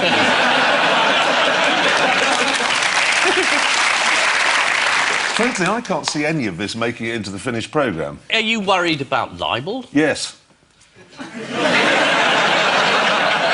Unlike you, I haven't ever been done for it before. I think there's very little chance of you getting any more than 2 years. Yeah. And anyway, Jeremy, backstage gear. you were saying what a bunch of crooks Goldman Sachs. You could present your programme from your cell. The mission could be to walk from one end to the other in the shortest possible time. Leeds United, the National Living Statue champions, Bob Dylan, and a policeman from Coventry. They're footballers. Is that our entire police force? Give us a clue. Yes. We do know it, obviously, but we're Obviously. just struggling a bit. It's about people standing still. Ah. Standing still. Oh, Bob stands still. That's the thing that he does when he's annoyed. Really? Yes, the silver people stand still. Do the Leeds footballers have a goal celebration in which they freeze? No, they stood still to let Aston Villa score. Why? Why? As an act of sportsmanship, which, for Leeds United, that's a extraordinary. first. Is it the Coventry policeman is moving around a lot? Or, yes, he's moving around more than he should be. He's doing a bit of dancing, he should be just doing traffic duty or something. Almost. They've all been praised for standing still, apart from a police officer from Coventry who's been criticised for jumping up and down. Why would he be jumping up and down? He's trying to get out of Coventry. He's excited. It was the trampoline. They were on a drugs raid or something, and... Well, it sounds like it. He was filmed, yeah, bouncing up and down. There's no actual visual evidence of a trampoline. So maybe he's just got very springy legs. But I think he's been disciplined. Oh, really? Yeah. A kangaroo court. Let's have a look. See, there's no trampoline in that shot. Oh, he didn't get back up after that, did he? He could be jumping on the belly of a suspect. Why has football team Leeds United been praised for standing still? Oh, I know this one because... Yes. Ian, I think it's Aston Villa, isn't it? It's quite an interesting act of Yeah, sport. yeah. They allowed their opponents, Aston Villa, to kick off and score a goal uncontested, a tactic Scottish football fans are familiar with. One Leeds United player did try to stop Aston Villa scoring, Pontus Jansson. He's a cult figure there. Have you heard the song about him? No.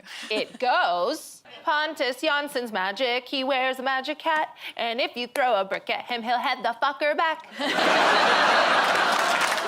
it. That's exactly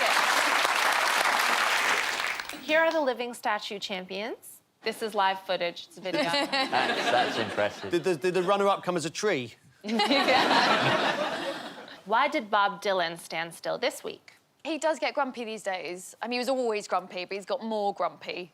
Well, the singer stopped a concert this week to scold fans for continuously taking pictures and ended up having to hold a pose to make his point. Well, as part of his rant, he said, "We can either play or pose, okay?"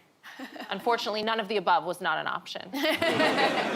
After admonishing the public, Bob Dylan stepped backwards and found himself tripped up by a tiny speaker. Now he knows how Teresa May feels. It's the anonymous hackers. hackers. Are they anonymous? I don't know where they're from. No, we do know where they're from. Are they from? Where are they from? They are from North Korea. It turns out. Has that been proven? Not totally proven. But they're not going to sue me, so I think... No, I think it probably is North Korea. There's something in the... Something in the code, when it was unhacked, indicated that it might have been from North Korea. Giles, you know way too much about this. Well, I think you were only involved. because I did chair the Cybersecurity Awards quite recently. I can't tell you where or when. Is that security or Alzheimer's? You know what the virus was called? It was called WannaCry. It demands money before you can get your computer files back. Oh, it was all in Bitcoins as well. Bitcoins? Bitcoins. No, we've left the European market. They're Bitcoins. There's been a sort of failure of the government here, hasn't there? Or? They were warned, I mean, at least 3 years ago, that XP needed updating. But the trouble with the NHS, it spent a lot of money on IT already, about 12 billion, for a system that didn't work. So essentially, it doesn't have any money left, so they didn't pay for the update. We've not upgraded the security properly, and we've been running the NHS on Windows XP, so people have probably been told that they're dying by a helpful paperclip. I like the idea that as a hacker, you would target for a ransom the NHS. Yeah. One of the few world organisations you know doesn't have any money. Probably given Jeremy Hunt some ideas about how to get money out of it. What must it be like being Jeremy Hunt at the moment? Imagine he goes into hospital. He'll be the first person to have a sprained wrist treated anally. Sorry, Mr. Hunt, this is going to involve a bit of a run-up. Luckily, our computers are down, so there's no record of what's about to happen to you. This bit of malware was actually stolen from the American National Security Association, you know, which is a misnomer. Well, I think President Trump gave it away. Does anyone know what the Russians have said about it? Exactly that. Well, they're claiming it's not them because the Russian Interior Ministry was targeted. That was a decoy. You're so clever, Giles. These are just things I picked up at the cybersecurity conference. The Russians have said this completely doesn't concern Russia. Fingers on buzzers, teams. Here's your next musical clue. Interesting use of the word next.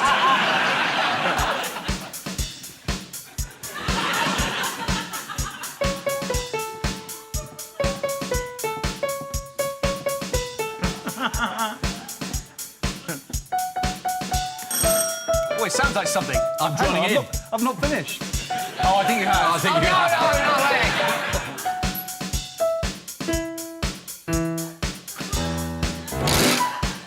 That's it.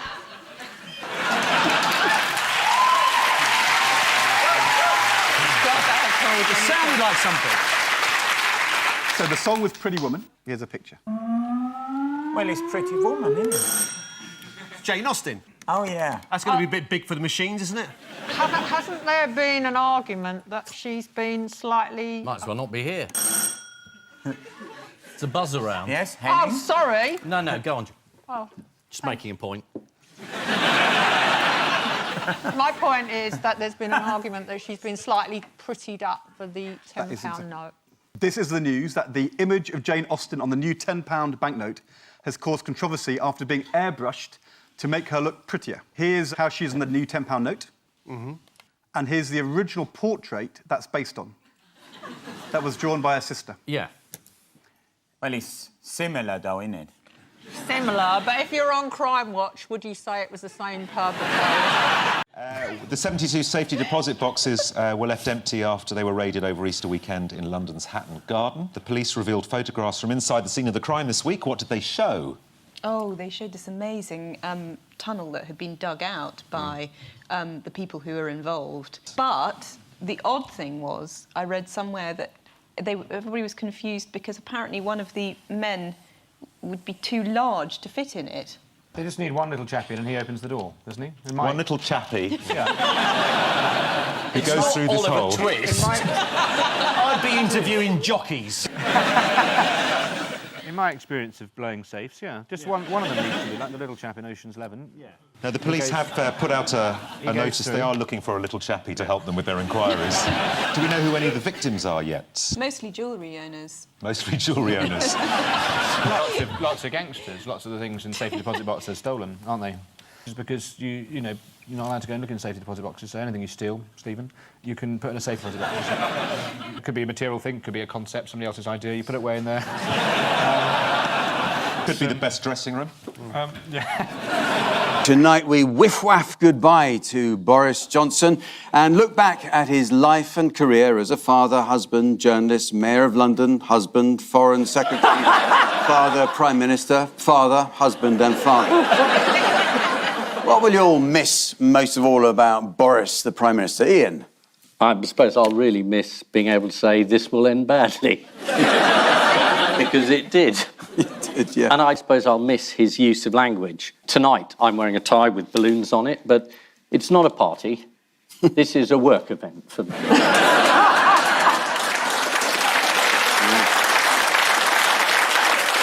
Janet? You say, what are we going to miss about him, but how do we know he's not going to be back? I think you know something we might not know, Janet. Maybe we'll find out I just later. look at the opinion polls, Yeah. and 43% of the Tory members at the moment would rather have Boris back than either of the other two. Yeah, but that's because Matron's just gone round with coffee. Trying to wake him up a bit. Who do you want to be Prime Minister, dear? It's nice, Mr. Disraeli. This show, by the way, has been billed by the BBC as a tribute. Tribute? Funny way to spell good riddance.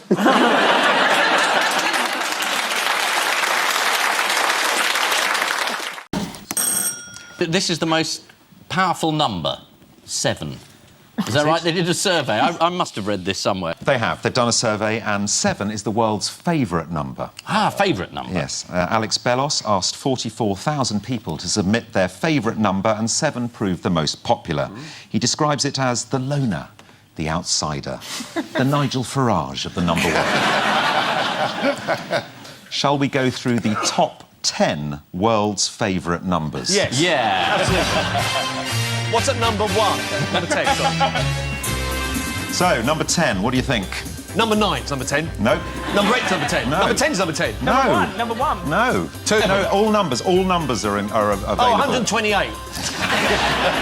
No, at number 10, the 10th most popular number is, in fact, 11. At 9... It's 10. No. 40. No. 21. No. 100. At number 9 is the number 2. 2. The most popular number in 8th position is 6. At 7, the 7th most popular number is 9, and the 6th most popular number is 13. OK, here's the top 5.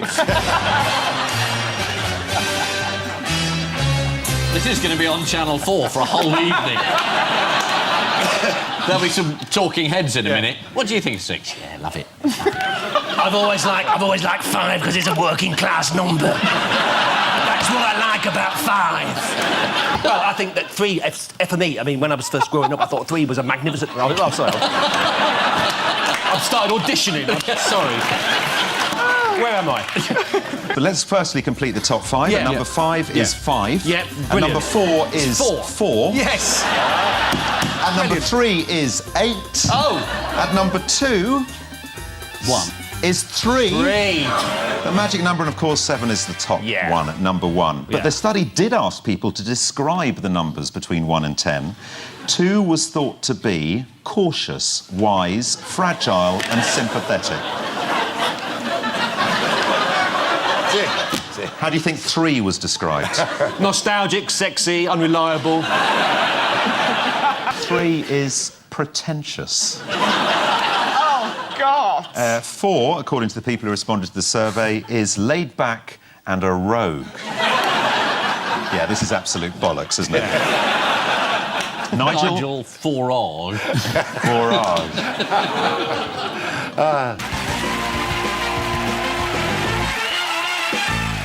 How did News International senior executive James Murdoch boast about the way the company was handling the scandal only a week ago?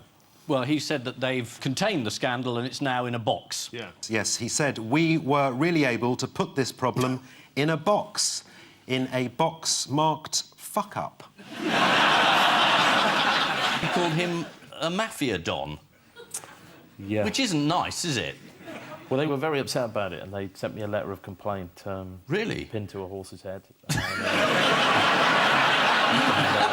What happens to the rest of the horse? I mean, doesn't anyone ever get a horse's arse? I suppose it must be for more minor misdemeanours, you know. What, a horse's arse? I think it'd be worse than a horse's head. Wouldn't you waking up next to a horse's arse? It's like... You know, there's something personal about that. You might say that a horse's arse was more flirtatious, though. Flirtatious? That's an odd word to pick. That's an interesting window into your life, What, according to The Observer, did Rupert Murdoch do when Gordon Brown became PM and initiated an investigation into the phone hacking? He phoned up number 10. After the Gueasy? Yeah. Their source was an ex-minister who wants to remain anonymous. Do you think, though, that Murdoch could just ring up number 10 during your time there? I know nothing. You know nothing? Is that why you were in the cabinet?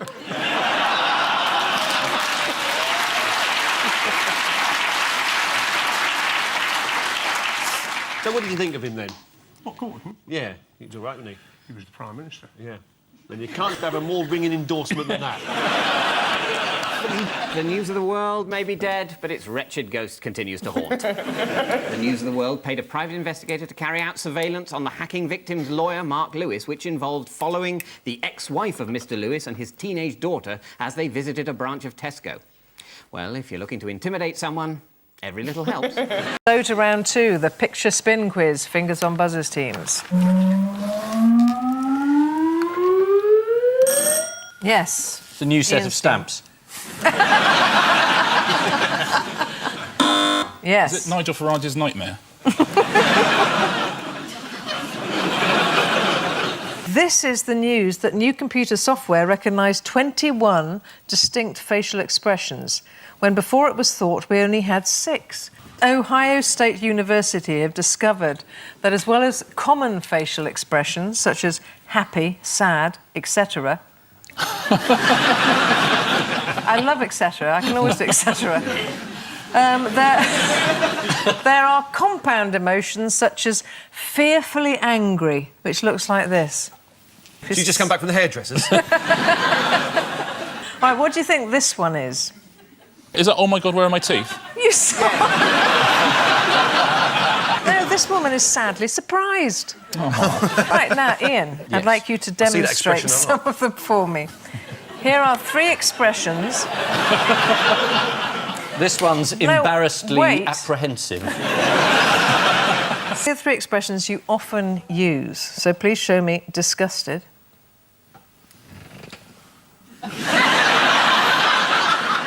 Angrily disgusted. This is the Telegraph.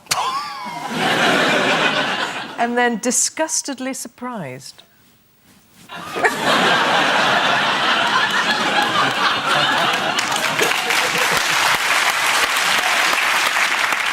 And Paul. Yeah, oh yes, yeah, go on in. Yeah, I'd like you to go from happy to happily surprised.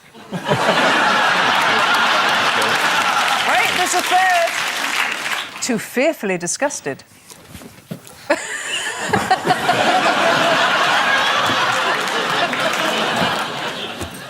Now, according to the Mail... Who won on points? I don't know. Oh, no. You did a whole I've got black and my white glasses film on, at the you're end. Silent. According to the Mail, we reserve sadly angry for when someone we care about upsets us. Sadiq, would you show us your face whenever Ed Miliband opens his mouth? Oh, I'm sorry. It's gone too far now. Fingers on buzzers, teams. Oh.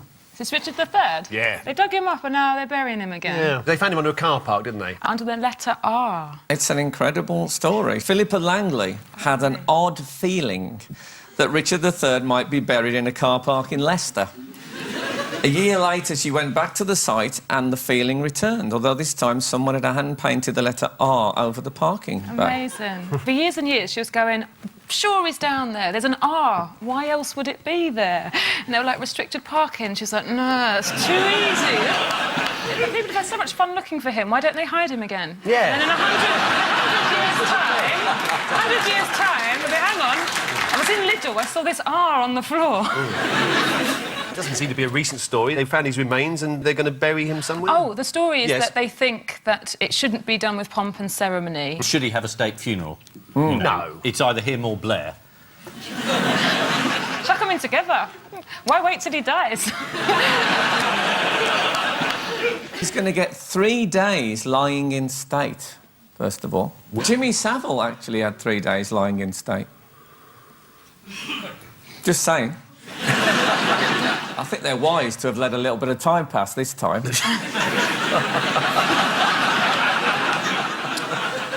you think there are any shows on the BBC at Christmas about Richard III?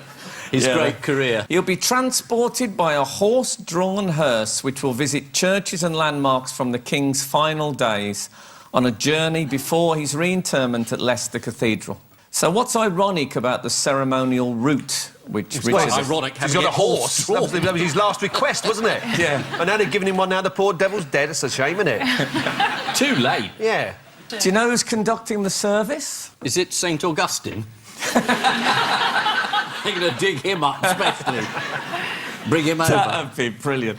No. Everyone invited is dead. They've gone to the top, the very top. Archbishop of Canterbury? Yes, Justin Really? Welby. Oh, Archie? Wow. He's conducting the service. Why does this cortege and lying in state worry some people? He's dead. Why are they taking him places? I don't understand, man. Wave, look, remember, Richard? Do you remember the battle? What's happening? Of course, this bypass wasn't here then, because that was built in 1957. Taking the Euro Disney, you haven't seen any of that. You'd have to tell him who Mickey Mouse was, but he'd get into it, wouldn't he? And that's Goofy. He reminds me of the Duke of Norfolk. Yeah, just carry on. The other people are complaining about the smell. Just get on the ride. They're worried that people... You have to be 600 years old to get on this ride. People are going to boo. Is that what they think? That people are going to boo Yeah. the procession and be They do. anti it? According to Mary Mackenzie, a spokesman for the For Richard Society, Already someone has placed a red rose on his statue at Leicester Cathedral. What a bastard. Yeah. He wants to think himself, look, he's not alive now, he'd be on £2 a week. That's a lot of money to him. Yeah, well, yeah. This is the reburial of Richard III. The funeral cortege will pass through Bosworth Field. Bit tactless. It's like giving Diana's coffin another spin round Paris. Richard III died in 1485. Historians point out that it's the most delayed funeral ever for a British monarch. Prince Charles doesn't agree.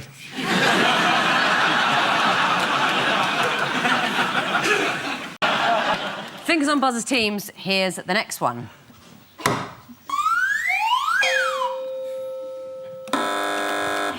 This is the Pope, karaoke night. He wanted to be friendlier to gays and to gay people and to people who are divorced, and he was trying to push this through, and the General Synod said, oh, no, it's too modern for us. Yeah, well, that's right. The Conservative bishops wouldn't agree to the wording of a document the Pope wanted to publish, encouraging the Church to be more welcoming. So what did the Pope do? Well, he leaked it anyway. Didn't he just say, we'll have another vote next year, and then we'll have another vote the year off, and eventually they'll just vote the way he tells them to, because he's infallible. Did he backtrack and say that we should be tolerant without embracing? Because that is how you catch gay. Everyone knows that. This document regarding the Vatican's stance on homosexuality, it has a Latin name. Oh, yes. Do you know what that is? No. It's relatio. No. It is. Is that when we normally go to a commercial break? According to the Times, what has the Pope recently hired out for the first time? Sistine Chapel. It is the Sistine Is that Chapel. for corporates? It was a corporate event. Yeah, Porsche hired it for a concert. Although at the same time, the Pope has put a limit on the annual number of visitors a year to the Sistine Chapel. What's the limit going to be? Well, it's millions, presumably. I mean, you only get about 5 seconds in there. You have to queue for 3 hours to get to the Sistine Chapel. You get in there and someone says, shut up, shut up, shut up. And then you try and take a picture and you get out. But why is he limiting the numbers? 6 million is the limit. So we can do more corporates. Protect the artwork. Yeah, to protect the artwork from what? People. The Pope thinks it's the bad breath and body odour of the people. It's damaging the frescoes. No. Yeah? God, I work with so many smelly men, not you, Paul, but... in my Have you lost your sense of smell? I'm just thinking in my long TV career, I've worked with a lot of very smelly Who were people. you thinking of? Yeah, let's have it. Initials. Just do an impression. Initials would be easier. No, I can't do impressions. Oh. But surely people are less smelly now than when the Sistine Chapel was built. No, I've got a list of smellies. Actually, I've worked with female smellies as well. But usually they have big hair, which is a plus, because you can't get anywhere near them anyway. In other politics, what, according... Is there any other politics? What, according to Miriam Gonzalez Durantes, have women been doing for years? Faking it. But she's talking about faking it with all your clothes on, your knickers pulled up, and you're in the office asking for a pay rise. She's saying we've got to appear to be confident. It's so easy for her to say that. I drivel, isn't it? Say what you think, Janet. It's just no... Do you know what? There's nothing I hate more than a woman who earns £170,000 a year telling other women how to live their lives. Like, it's so easy. You're working in a shop, you want a pay rise, you're going to go in and say, all right, I'm confident, because Miriam told me to be confident. Go down really well. Don't you think it's slightly embarrassing when the wife of the Deputy Prime Minister says, well, we've all been faking it, haven't we? What's Clegg sitting there thinking? This is what she said, Mrs. Clegg. Women have been faking lots of things during history, no? So if you're going to fake something, fake self-confidence. Is that good advice, Catherine, do you think? She's gotten somewhere, so I feel like I'll listen a bit. My little sister, for example, jobless for years, gives loads of advice. I believe in having self-confidence, but it should be genuine, should it not? Yeah, but I don't think it's going to get you a pay rise in the current climate, being really brutal. And I hate people giving out advice because you're kind of put on the spot all the time, aren't you? People are like, what's your advice be? Well, my advice would be don't listen to advice from famous people. Including you. Thank you, Ian. Sorry. Including you too. No, it was a logical trap. Yeah, all right, it was a logical Can I just say how pleased I am with Ian to be appearing on Loose Women? It's always been an ambition of mine to be on the show, and here I am. It's great. Richard, here's another for you. Oh, yes, of course, it's the flag of the European Union. We know that. Yes, Nigel Farage, and he's on his way to a public ceremony. Gays are allowed to get married since Sunday. It's fantastic. Really good news, brilliant. And this couple here are amongst the first to actually, say the rights. They're now a husband and husband. Fantastic news. Oh, that's lovely. It's a lovely story. A lot of people think it won't last, but I'm all for it. I think so. They've had a couple of arguments, a couple of them in public, but, they'll get together as a couple and they'll be absolutely fine. I think it's the story about Nick Clegg and Nigel Farage having a TV debate. And who do you think won? I don't think either of them are truly winners, are they? I think you've got best loser. According to Donald McIntyre in The Independent, journalists had been briefed that Nick Clegg was going to do something unusual during the debate. What was it? He was going to show some passion. Get emotional. On a space hopper. And did he get emotional? He got a bit emotional. He used his hands a lot, didn't he? Sort of, just to show emotion and stuff. He and he took his shirt off as well, I think, didn't he? Yeah. As far as I understand it, yeah. They wrestled like men. I quite enjoyed the debate, and I think because of the way I watched it, because I didn't watch the pictures, I just had the audio. Then I turned the volume right down, and genuinely I enjoyed it. Well, it's slightly odd. You're the Deputy Prime Minister, and you're taking on live television a man who hasn't got one MP. And he wins. This is supposed to be equal status. Apparently, Clegg told Farage, you're making things up to make a point, to which Farage replied, you've done pretty well out of it. And he said he didn't say it, and then the policeman came out and said he won't answer the question. But he had a tape going in which he said, I admit I swore, and I'm sorry about that. He was wearing a wire. And the feds didn't realise. He turned the tables against them. Well, how long did the original incident actually last, the actual incident? 45 seconds. 45 seconds. And so far it's cost... £250,000 yes, it has. Yes. To investigate. Can we get the Chinese pay for that? 160 million people in China watched it on YouTube. Yeah. But they must really not have liked him. There must have been a build-up of animosity towards him. Yeah, do you think he'd ridden up to the gates most days and said, open it? Yeah. Maybe... Clapping his hands. Open, come on! Bike here, eco! It's a terrible dilemma. Do you believe a Tory member of the Cabinet or a policeman? Public's got a real problem there. Police whistleblower has actually come forward, you mentioned that, They're all about talking about a whistleblowers, result. They're all whistleblowers, they all blow whistles. I don't think they do. I don't think they do anymore. OK, logically it doesn't work. Mobile phone. When this show began, you could have done that joke. I don't mean today, I mean 20 years ago. I felt tense because you went very quiet. And I thought, oh, God, I've cut across a friend of Tom Cruise's.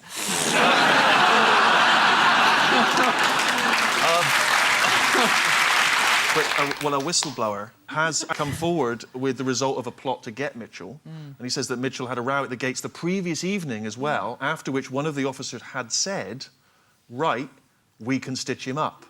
I love the idea that they actually said it like you would in the Beano.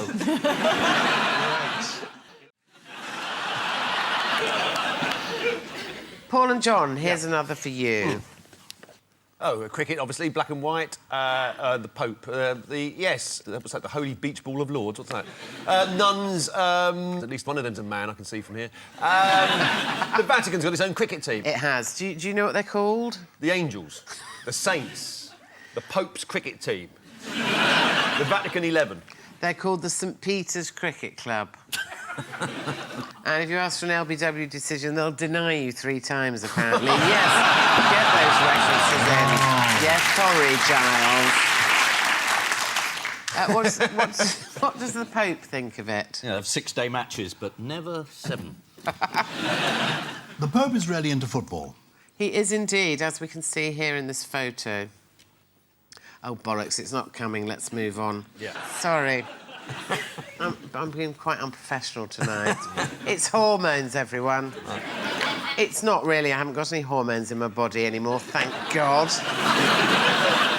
My husband's pleased. I haven't assaulted him for months.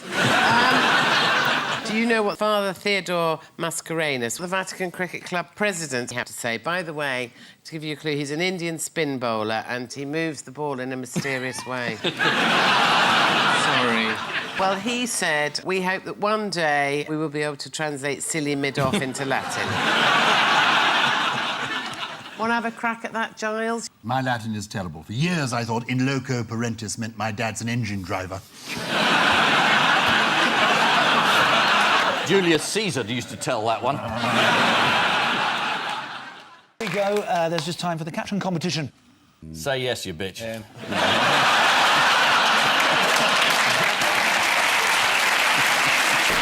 She's saying, I've got a hole in my coat pocket.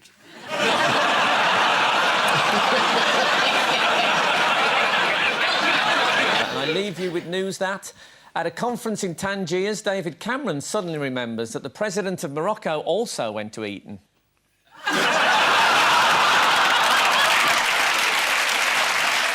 In Oxfordshire, whilst taking an early morning shower, Bill Oddie forgets to close the bathroom curtains.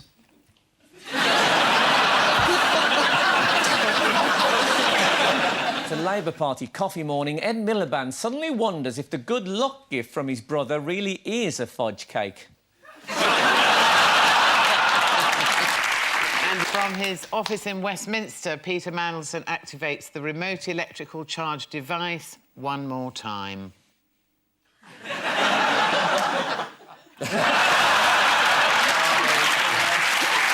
And let's take a listen to the next history noise. Next history noise. Paul That was and Mark. A zip? It was a zip, yeah. Why is zip particularly historical this week? Must be the 100th anniversary of the zip. 100th anniversary of the zip. Yes, it's been 100 years to the day since a man first went, ah, no, that's just making it worse.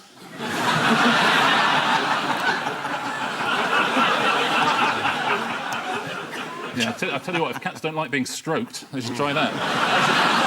The zip is in the top 5 of the list of 100 greatest inventions of all time. Can you tell me what else might appear in that top 5? There's a moth in the studio. Moths. A moth. Fire. Fire's got to be one of the top inventions, isn't it? No. I think fire was a discovery more than invention. Oh. That moth is very, very excited. Someone's got something very old out the wardrobe. I think it's that gentleman's jumper. It shows you how interesting this programme is. Everybody's focus is now on that moth. So, yeah, the fire. Yeah, fire. So fire's a discovery. Let's take a look at the top 5. They are in order. The corkscrew, or bottle opener. Yes. The optical lens, the zip fastener, the cigarette lighter... Fire! Portable fire, I should have said. What about the moth zapper? Really do with one now. I told you to wait in the van.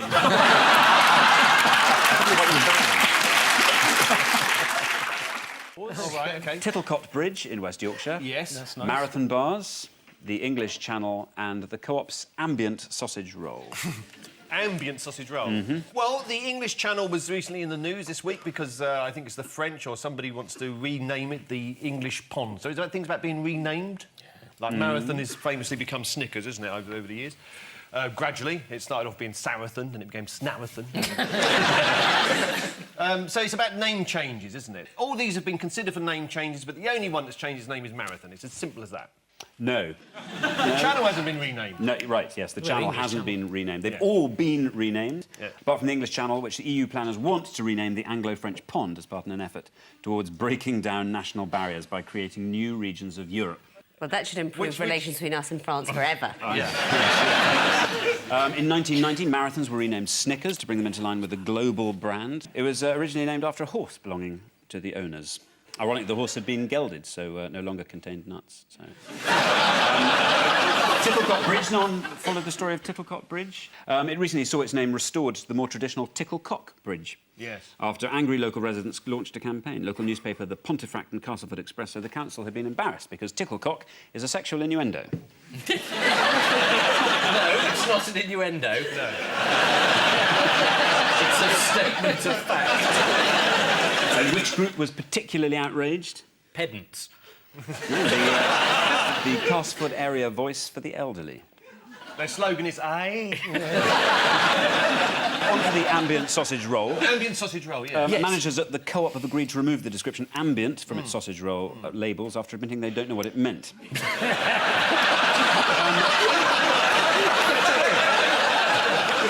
They have all been renamed apart from the English Channel, which EU planners want to rename the Anglo-French Pond.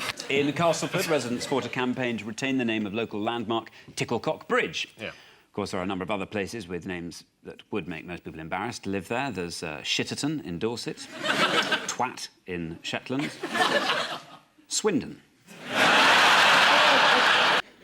Oh, yes, this is the happy news of the mine has been released, although apparently viewers are getting rather fed up with the coverage because it's all rather similar. So the last 15 miners are going to be part of a lottery game where they're going to be holding up a number, and you... if you've got the number at home, it's your chance to win... Oh, what was that? Somebody winning the lottery. Oh, somebody winning the lottery. Do you know what the sequence of events was for each rescued miner? They got in a thing, and they took them out. Yeah. They got out of the thing. Pretty much. According to the Times, the claustrophobic escape capsule takes 15 minutes to travel 700 metres. If you want to imagine what that's like, take a trip on the Northern Line. The 24-hour news channels have been enjoying this story, but there was just a hint that they might be running out of things to say. Let's have a look. So far, the only miner to emerge from the tube with a beard.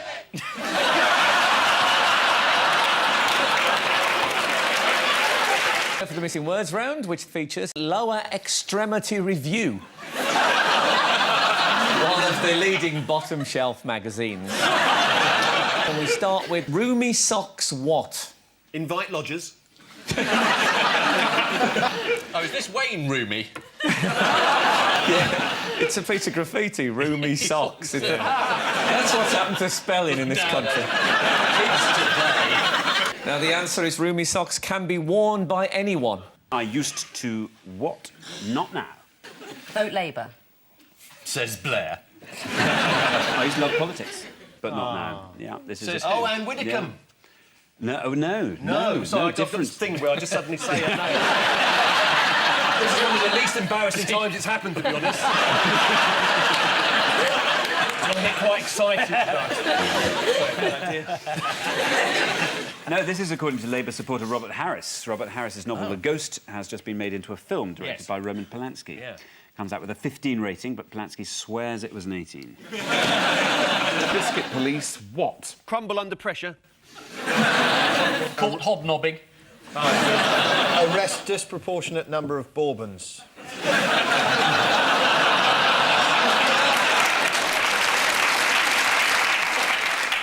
The answer is clash with 86-year-old granny. Next, what three musical dwarfs? Pavarotti's autopsy revealed. On the third day of Christmas. True love gave to me. Three musical dwarfs. One was 4'2", one was 3. The answer is Cheryl's birthday gift. When he said Margaret Thatcher did great hurt to the British people, although not as much as all those bombs, eh, Jerry? All right, Jerry, any time! Straight between your gizzard! I thought we'd politically moved on from issuing threats to former members of the IRA. Well, the BBC also interviewed Maggie's biggest fan and disciple, Tony Blair. Did you see his tribute? He said, very few leaders get to change the landscape of not just their own country, but of the world. I mean, well, he certainly changed the landscape of Baghdad. I'm sorry, Tony, I'm sorry about that, because he had a heart operation, once he had ablation. Well, he had one put in. Did he have one put in?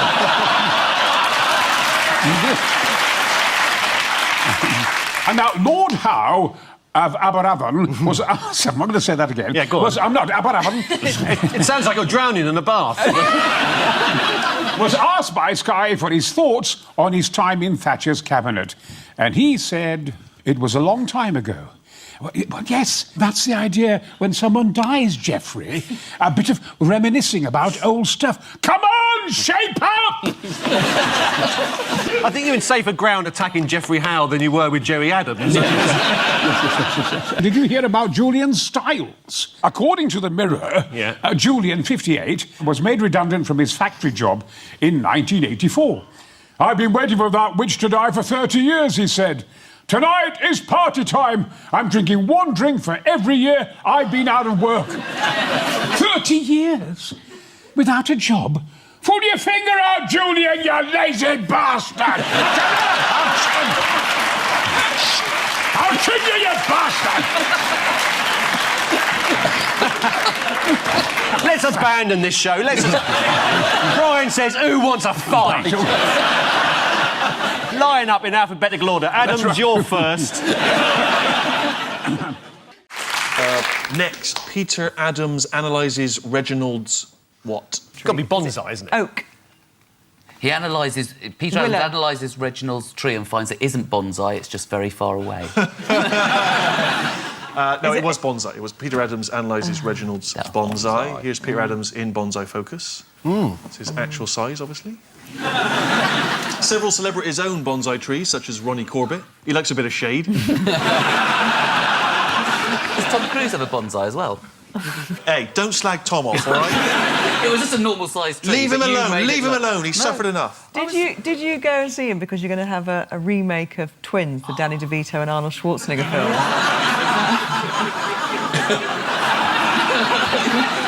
You should remake all of Arnie's films, actually. You have been well and truly rumbled. The Terminator. Yeah. I'll be back. I'm telling you that. I will be back. I'll bloody be back. I'll tell you that. I'll be back. Big commando facing all those people. Oh, watch it, lads. Someone's going to get hurt. Is there any other impressions you do other than me? I do Tony Blair, but then I sound like him anyway. Offend someone in Tony Blair's voice. You know... That's it, I'm offended. Miliband, of course, used his conference speech to position himself further to the left of politics, people say. But did you see how he appears to be growing his own Michael Goves? And you can see, sort of...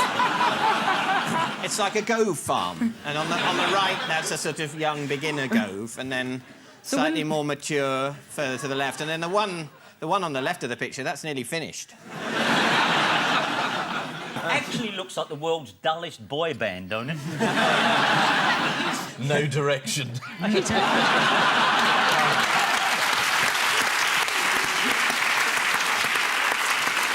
And finally, would anyone like to see the chat-up technique of Danny Fancy a Brandy Alexander? Oh, yeah. Oh, it's just this conference has been so busy, so I've had so many things to do.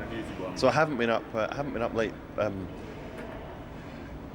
Relaxing in the bar, so that's not a That'll problem. come on Wednesday, maybe? Maybe tonight? Maybe tonight, good. How about you? Yes, this is the Labour Party conference and the Daily Mail's character assassination of Marxist historian Ralph Miliband, who they described as the man who hated Britain. For legal reasons, we can't make any derogatory comments about Daily Mail editor Paul Dacre, but apparently his dad's an arsehole. Was an arsehole. On the subject of air travel, what did we learn this week about women pilots? Oh, God. I don't know, I'm just dreading where this is going. No one knows? They're better. Well, a survey found that 51% of passengers wouldn't trust a woman pilot. The survey was commissioned by a travel agent who surveyed 49 normal people, then repeatedly asked Godfrey until they got to... I know, I'm doing you a terrible disservice. I feel sure you are far more enlightened than that. I know you've said that women aren't very good drivers, but they're much better than men at finding the mustard in the pantry. And I wondered, was that a euphemism? Like, have you often found yourself, you know, with women and you feel like you've been rummaging for ages in the pantry and... You know, she's screaming, you just can't find the mustard. Is that... where that came from. Right, sorry, are we talking French or English? Time now for the odd one out round. One between you this week. Your four are SpongeBob SquarePants, Sally Burko, Walter Tell, and Carmen Miranda. Fruit. Sally Burko fruitcake? No, she was caught. I'm sure I saw this on Channel 4 News. This was big. She was at one of the conferences balancing some item of fruit on her head in a bar. Yes, that's correct. Walter Tell, son of William, balanced an apple on his head and had it shot off by his father. Carmen Miranda had a whole bowl of fruit on her head. Fantastic, and sang, "Yes, we have no bananas." SpongeBob SquarePants, he's quite a guy. Bob is the odd one out. Yeah. Is it because he's got a friend called Patrick? And he's the odd one out because nobody else knows anybody called Patrick. Where does SpongeBob live? He lives under the in sea. A pineapple. Yes, but also under... A pineapple. No. Yes! Yay! Hello! Right. Is there an echo? Did you say... Is there an echo? Did you say under a pineapple first? There was a little echo over that I side. don't know. He did all... You know what? Let him have it. Proper chairman, and God love you, Hump, would have said by now, I'm going to award points to both sides. But I can't say it now. How spineless would I look? Yes, SpongeBob SquarePants is the odd one out. How would you describe his voice, Ian? Rough, manly. Cutted Lord Helsham. Well, Tom Kenny, the man behind the distinctive voice, describes it as a dolphin with a touch of seagull thrown in, which is also a starter at Heston Blumenthal's. Can you name any of Carmen Miranda's hits? Yes. I like you very much. Way down among Brazilians, coffee beans go by the millions, and they got a lot of coffee there to sell. There's a full lot of coffee in Brazil. At last, the show's coming to life. Carmen Miranda cracked America, but her English wasn't great. She told one magazine, "I say 20 words in English. I say money, money, money, and I say hot dog." She went on to teach Nancy DeLolio how to speak English. Yes, they've all had fruit on their heads, apart from SpongeBob SquarePants, who lives under a pineapple in a fun town under the sea. Sort of like Blackpool will be once all the fracking starts. In other mistake news, why have Google been suffering from rogue anuses? Oh, yes. This is... there's a... There's a computer program which misreads old print, so arms comes out as anus, so farewell to anus. I drape my anus across her shoulder in a comforting manner. This is what's happening.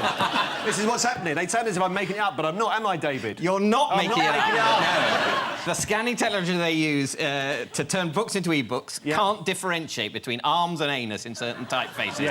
Here's a quote from John Mackay Wilson's Tales of the Borders. Poor Janet shuddered at the words which she heard him utter, for with strange and wicked oaths he vowed vengeance on the individual who'd persecuted him, and she flung her anus around his neck and kissed his forehead.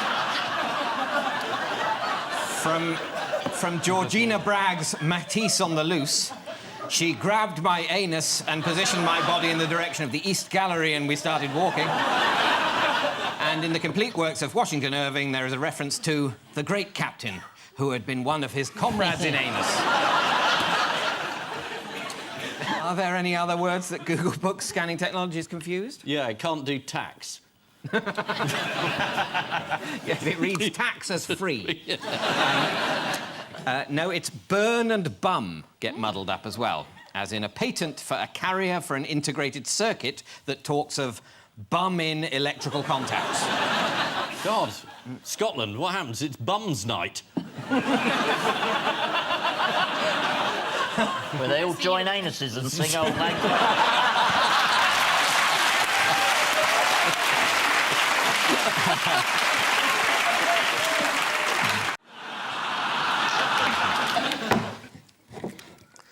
And so, to round two, the strength-ometer of news. Fingers on buzzers, teams. Here's the first one.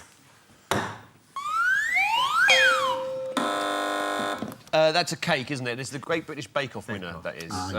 There was talk about there being some misogyny. Some people on the internet were very harsh about some of the contestants, I believe.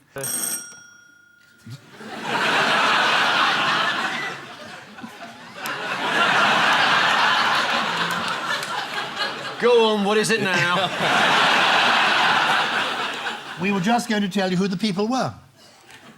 The gentleman on the left is Monsieur Raymond Blanc, the television chef, and he tweeted what appeared to be a sarcastic remark about the winner 24 hours before the winner was announced, and possibly spoilt the whole competition. But he got it wrong, because it wasn't the winner. Indeed, he said, you know, French is my second language. Theresa May then phoned up and said, oh,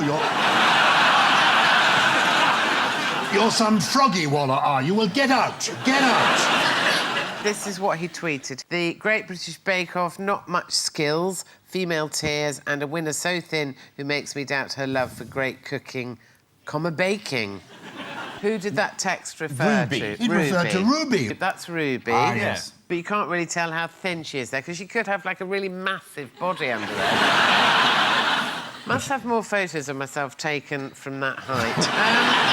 And this is the winner. Francis. Right. And a lot of Bake Off fans were furious. Yeah. What did former finalist Mary-Anne Burmans compare the situation to? Do you know? No. The end of the Crimean War. She said it was like someone saying Snape killed Dumbledore before you've read the book. Good grief. Have you all read Harry Potter? Yes. Oh, no! My children and grandchildren are watching this. You've just ruined 7 people's childhood. Well, good. Let's see what Frances said about her personality. My key ingredients are a dollop of randomness, a teaspoon of wonder, a pinch of eccentricity, a drop of serendipity, a handful of curiosity, a fluid ounce of fun, and a cup of cold sick.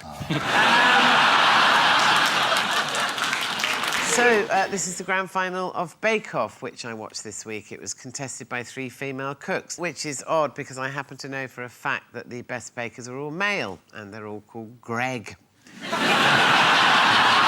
One of the finalists, Ruby Tando, received a lot of coverage for her looks. She complained, saying, if I see one more person use the pun doe-eyed, I will personally go to their house and force-feed them an entire Charlotte Royale.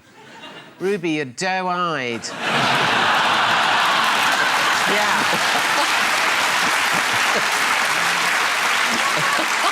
That's dough with an O-U-G-H. If I'm not at home, leave it with my neighbour. Thank you. Desperate bid to claw back Sunday evening viewers from Downton Abbey, the BBC auditions a new weather girl.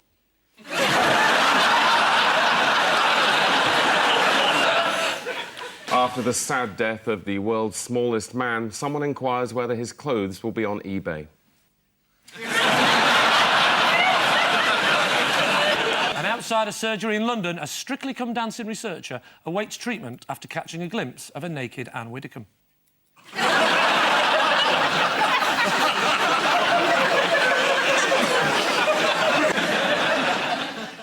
America? Yes, of course. They've just had these mid-term elections. There's Sarah Palin, Ian's favourite. And then there's Obama, the president, who is not doing very well at the moment. The American people, 1 in 4 think he's Muslim, 1 in 10 think he's a terrorist. 1 in 50 think he's a holiday they took in Mexico in 1968.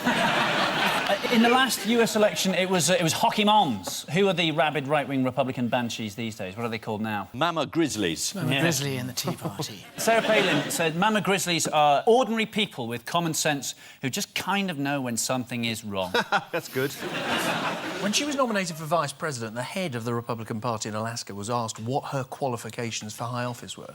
And he paused, and she said, she's the right age, and she's an American citizen. She gave a radio interview. The host said, how would you handle a situation like the one that just developed in North Korea? Palin, obviously we've got to stand with our North Korean allies. To which the host replied, South Korean. Yeah, said Palin. How's Bill Clinton been helping out? Oh, God, has he been campaigning for them? Is that why they've lost so badly? It's that awful moment when Neil Kinnock says, I support you as a candidate. I think he'd be good for them, wouldn't he, though? Do you? You liked him? You liked Bill Clinton? I thought he seemed like a very nice man. Did you meet him? I have met him once, actually, yes. Was he at one of your concerts? No, he wasn't. He made me feel very special. He came...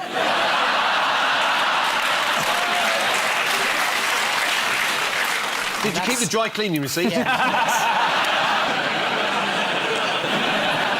On the eve of the election, Bill Clinton made his own contribution to the campaign. According to The Times, Mr. Clinton went through 9 different states, including arousal, ecstasy, exhaustion and guilt. Heinz tomato ketchup moves too fast. It is not allowed to leave the factory. It cannot travel at more than 0.028 miles an hour. That's obviously an average speed, though, because, as we all know, it travels at 0.000 miles an hour on the first 10 shakes and then 1,000 billion miles an hour into your crop. Oh, this is such a lovely story. This is about the pensioner who shaved 10 miles off the marathon by taking a sneaky shortcut and ending up in the Guinness Book of Records. Unfortunately, he got it quite wrong and he actually finished before he actually started. He finished in 3 hours and 5 minutes, setting the fastest time ever recorded by anyone over 65. Over a distance of 12 miles. Why were suspicions first aroused that something fishy had gone on? Because he beat the team from Kenya.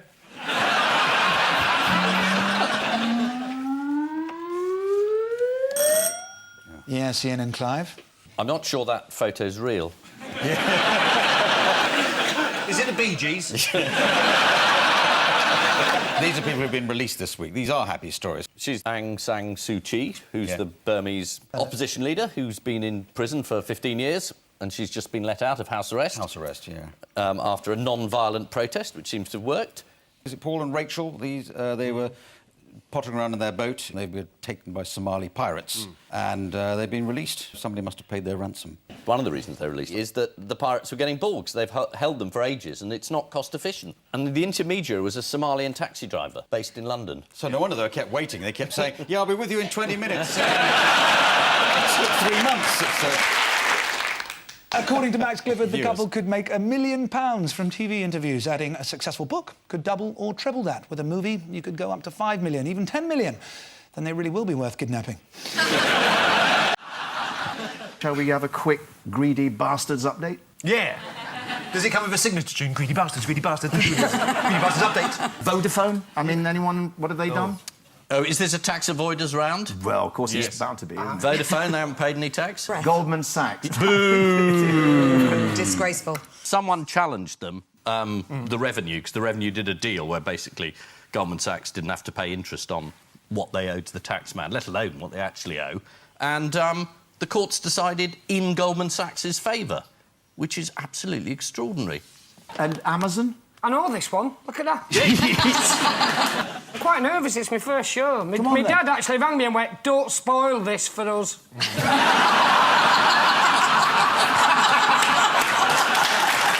What a start up the 10. Well, I've just been sat here going, just don't. There's a discussion going on around me, and in my head, 2 kittens are fighting over a pork chop.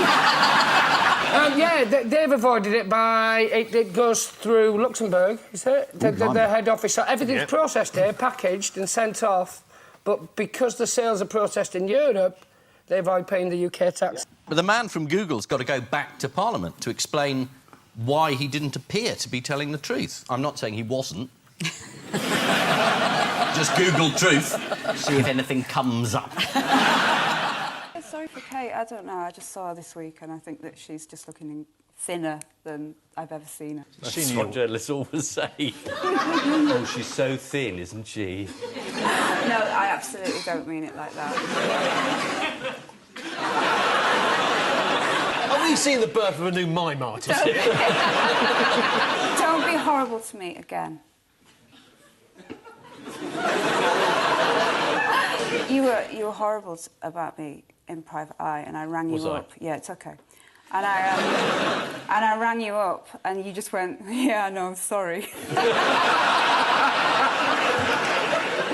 Yes, this was the fairy tale royal wedding. The wedding was covered by the world's media, including the German newspaper Bild, which lamented, "Why don't we have royals like the Windsors?"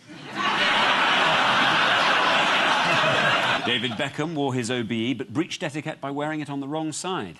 Although, to be fair, it was on the correct side when he checked in the mirror. Why shouldn't the government be too worried about UKIP in a general election? Because if they get the same percentage of the vote, which is 23% of the vote, they won't get any seats at all. So a quarter of the country can vote for you, and you get nothing.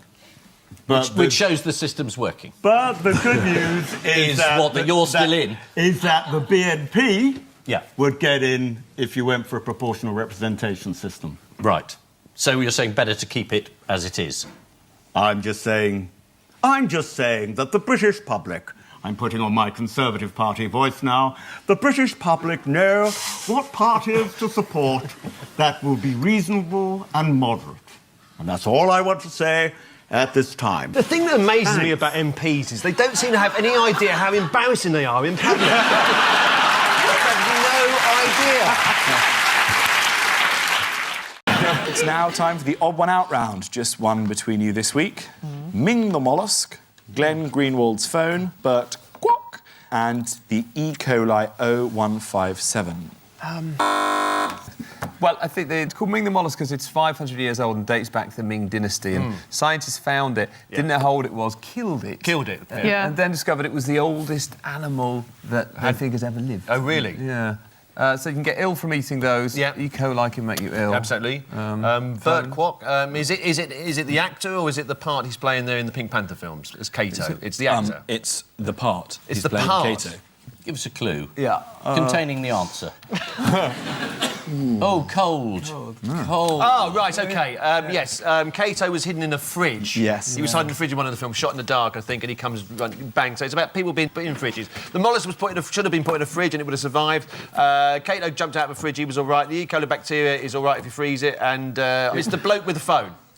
His phone was the hidden fridge in a thing was right. Everything else was wrong. But I'm still going to give you a point because I feel like we should move on. No, but the other one out was Glenn Greenwald's phone. No, it wasn't. Stop taking over. You can do that on your radio show, which is on at 3:30. You've got a radio show? Yeah, Mondays, 2 p.m. I'm going to write that down. The odd one out is Ming the mollusk. Ming the mollusk? All the others have survived a stint in the freezer, except for Ming the mollusk, who died. Glenn Greenwald, the former Guardian journalist who was involved in the publication of the intelligence emails leaked by Edward Snowden, regularly used to put his phone in the freezer. Why would he do that? He was worried it would be bugged. Or security, yes. There's an even more effective place you can put your phone to stop anyone hacking it. Any ideas? Is that News International HQ? A martini shaker. Oh, OK. E. coli 0157, one of the nastiest strains of E. coli, can survive in the fridge or the freezer. How old were you when you first got colonised by an E. coli bacterium, Janet? Funnily enough, I had amoebic dysentery when I was 7. And I was actually in hospital. How on earth did you get that? I thought I was... I got it in Fulham. I grew up quite near you, Paul. Yes. I think it's something you sent from Fulham Palace Road to my road. I used to send out those parcels all the time. Ming the mollusk was an ocean quahog, a type of clam. How easy is it to date a clam? Well, you have to get them drunk first. There's an app called Chowder.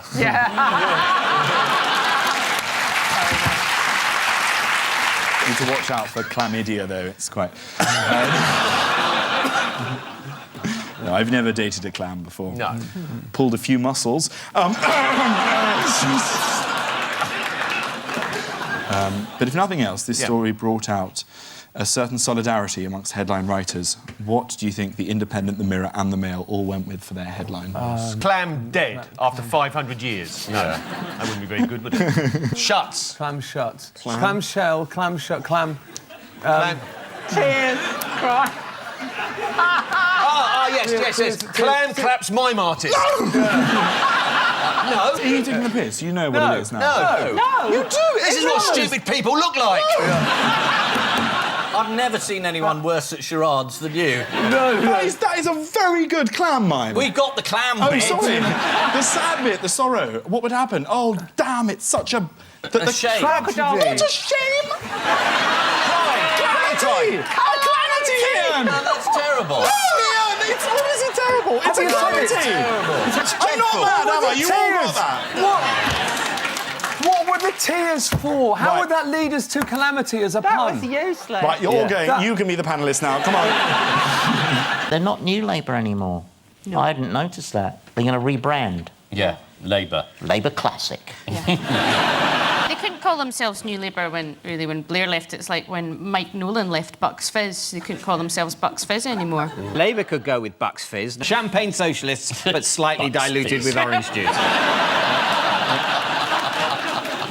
And the Lib Dems, what are they?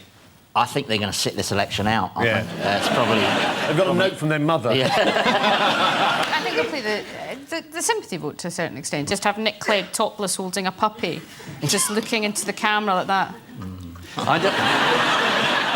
According to the Sunday Times, what has David Cameron decided to do? Resign. No. Go on holiday. No, this is about the TV debates. He's going to debate with Nigel Farage. He's going for the toughest one first. That's right. Cameron is going to take on Farage. According to the Sunday Times, Cameron wants the TV debates to be in a 2-3-5 formation. So that's Cameron Miliband, Clegg Miliband Cameron, and Farage Cameron Clegg Miliband with Yaya Toure behind the strikers.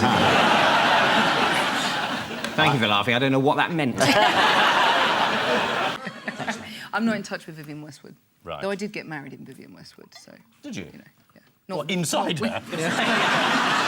Karen Brady, off of The Apprentice, was at the Tory party conference. What was she wearing? I mean, what was she there for? Oh, yes. Well, I can tell you what she was wearing. You can say it was what one you... of those body what's-it illusion dresses that makes you look half the size you are. Yes, a Is that bodycon That's dress. the one. Oh. Yeah. Yes. Heard of that. Well, Sounds good. Really good, yeah. Try one next time. I will, yeah. Not that I'm saying you need to. No, not saying I want to. But I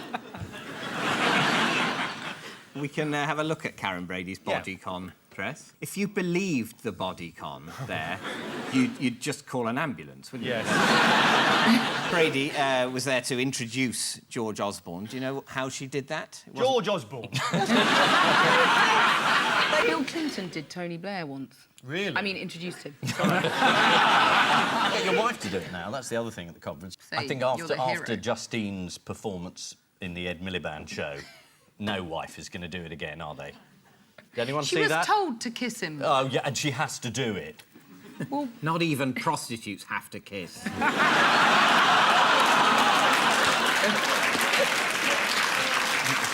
And there was also a spectre at the feast at the Tory conference. Do you know who that was?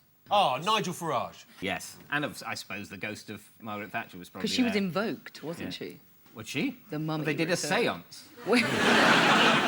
Anyway, he turned up, didn't he? Yes, he turned up in Manchester to address a lunatic fringe... Sorry, Freudian slip. A fringe meeting. Here he is arriving. Do you expect a warm welcome at the Tory conference? No. That's the spirit. If there's no money, which they said there isn't, does that mean you now have nothing to talk about? If there's no money, it means we're in a mess, and as you know, the frequency of my appearances goes up. Oh, right. With the more that... And the money you make from that goes back into the economy. That would be the solution to all our problems. Right. Is it very, very bad? Do you remember how bad it was in the autumn of 2008? Yes. It could be at least as bad as that again. It could be. You know the end of Reservoir Dogs, when they're all dead, lying in pools of blood, having killed each other? If that was a sort of standard on the sort of pestometer, where are we at the moment? The good news... The good news is things are a lot worse elsewhere. That's good news, is it? That's the good news. Tell you what, you wouldn't believe it looking at your reports. This is the last thing British banks needed. You're absolutely right, George. I mean, they need us like a hole in the head. Our banks have become chronically short of cash. Normal commercial sources have more or less dried up. But here's what particularly worries me. Frankly, we might as well turn the lights off and get under the duvet and stay there. Ian and Max, Yes. here's another for you. Oh, good. It's a train? Mm-hmm. Ah, that's a proper train. That's the two heads. That's better than one. But not in this case. It's about investment and infrastructure, yes. Well, you know, they're building this enormous boondoggle up north, Ian, and they're... Is that a technical term? Yes, boondoggle. It's economics is called big frickin' waste of money. And, you know, if you really want to connect the country and get the economy going, give everyone free access to broadband. Yeah, I think I'd prefer to take the train. You can't get to Birmingham fast enough. You can in your virtual self. Impossible.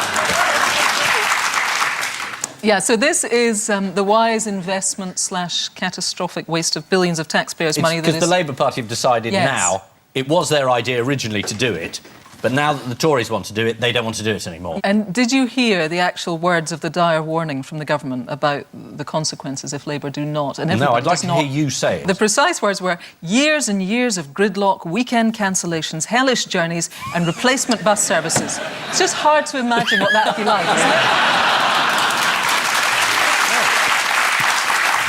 Do you know this week's figure of how much it's going to cost? I think it's 130 zillion. The government's current budget is 50 billion, although one independent study says it's going to cost 80 billion. Well, you've got Mark Carney now as the Bank of England. He can just print it. Just print 80 billion.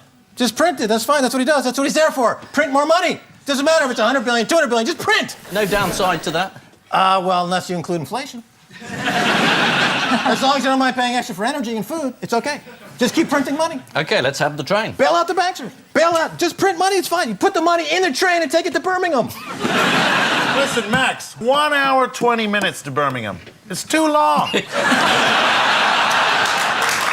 an hour. Too long. I got stuff to do in Birmingham. Very busy. Very busy man. I got concrete to pour. Yeah. Doesn't pour itself, you know. It doesn't. Doesn't pour itself. I don't care how many billions it costs. That shaves 20 minutes off of me getting to Birmingham and pouring concrete. It's time now for the Missing Words round, which this week features as its guest publication, Ratitude. The magazine of the North of England Rat Society. For northerners who don't find pigeons dirty enough. And we start with, Putin is what, says author? Great bloke and I want to live. Yeah. Is it gay? The answer is latently gay, says author. A new biography of Vladimir Putin speculates that he might be latently gay. The biographer is not the first to make this claim. The idea that President Putin is latently has been put forward by a number of recently deceased psychologists.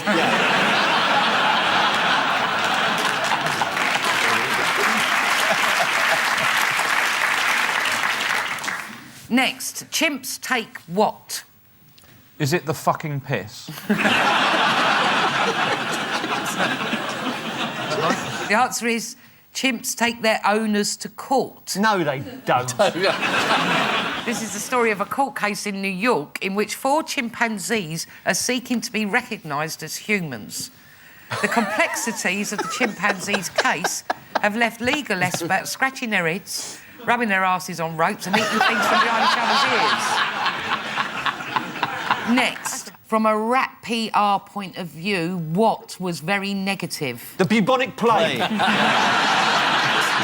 it's the name Red-Eyed Devil. Next, Chinese girl had what in her ear? British Prime Minister talking patronisingly. Got a flower in her head. It was a fully grown dandelion. A doctor tried to remove it by blowing, but all that happened was he found out it was 3 o'clock.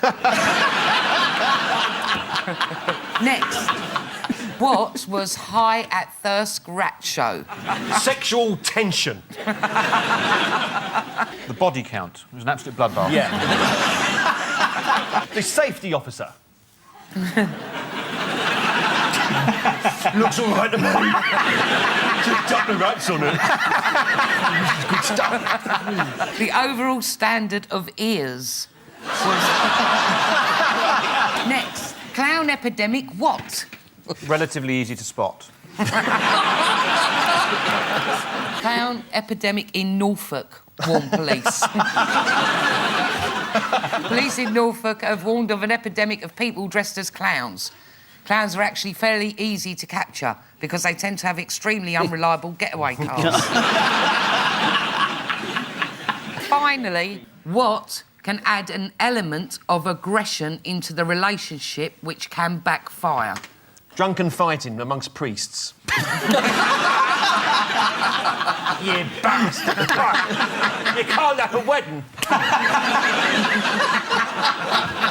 It's shouting at a rat. The last time I had a rat backfire was when I stuck a firework up it. I'm just joking, obviously. It was a kitten. Throwing their weight around in Toronto. This is Rob Ford. Rob Ford, the Rob mayor. Ford. Yeah. He's a bit out of control, isn't he? They can't do Yes. anything about it. They can't get rid of him. And he sort of basically said, yeah, I did crack cocaine, but I was completely pissed at the time. That's kind of been his defence. Haven't they got rid of him by now, though? No, he's still staying. Back in Rob Ford, Mayor of Toronto. They can't get rid of him. I mean, people these days do resign at the drop of a hat. It's hard not to slightly admire the guy when he's this bang to rights. He's been caught on video smoking crack cocaine. So you think So don't worry, Rob should Ford. stay Richard on? Bacon is throwing his weight behind you, so Yeah. you're going to be all right. Let me tell you the best fact of the week. This is the best fact of the week. When he admitted that he'd smoked crack cocaine, his approval ratings went up. Boris, if you're watching. But how low were they when they... It might be just the crack dealers going, yeah. Have you got the footage of when he ran around the Parliament? Oh, and I have. This is like a bowling ball. This is it. him running around the City Hall debating chamber and knocking over a pensioner. Buffet's open.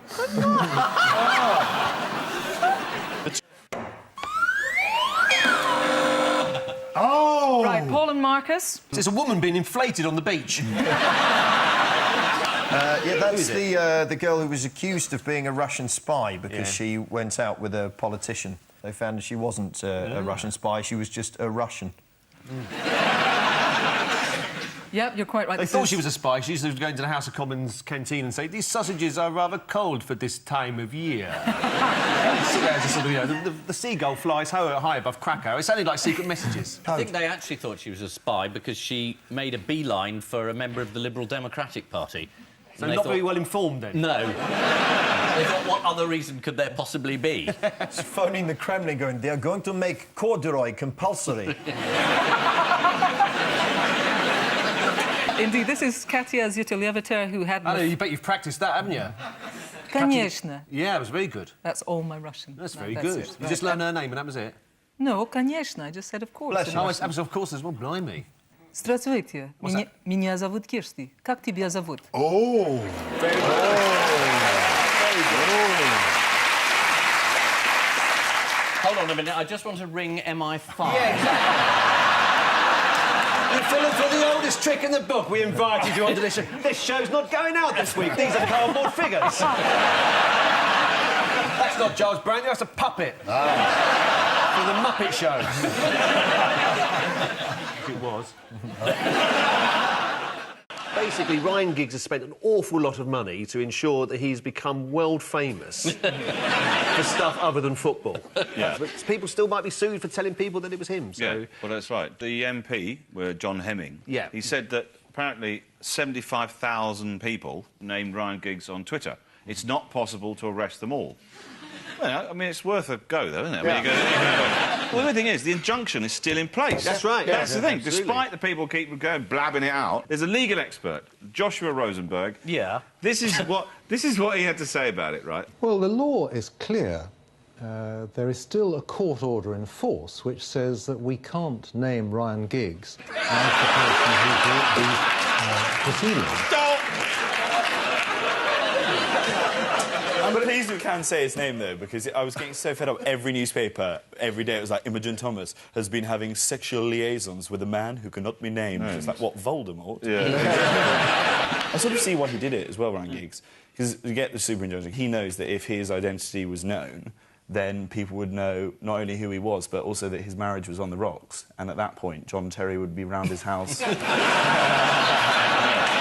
sex-crazed whippet. Yes, the worst-kept secret in Britain is finally out. Lawyers are a complete waste of money. As the row unfolded, thousands of Twitter users named Ryan Giggs in what the Daily Mail called one of the biggest acts of civil disobedience in modern times. Top that, Syria, lightweights.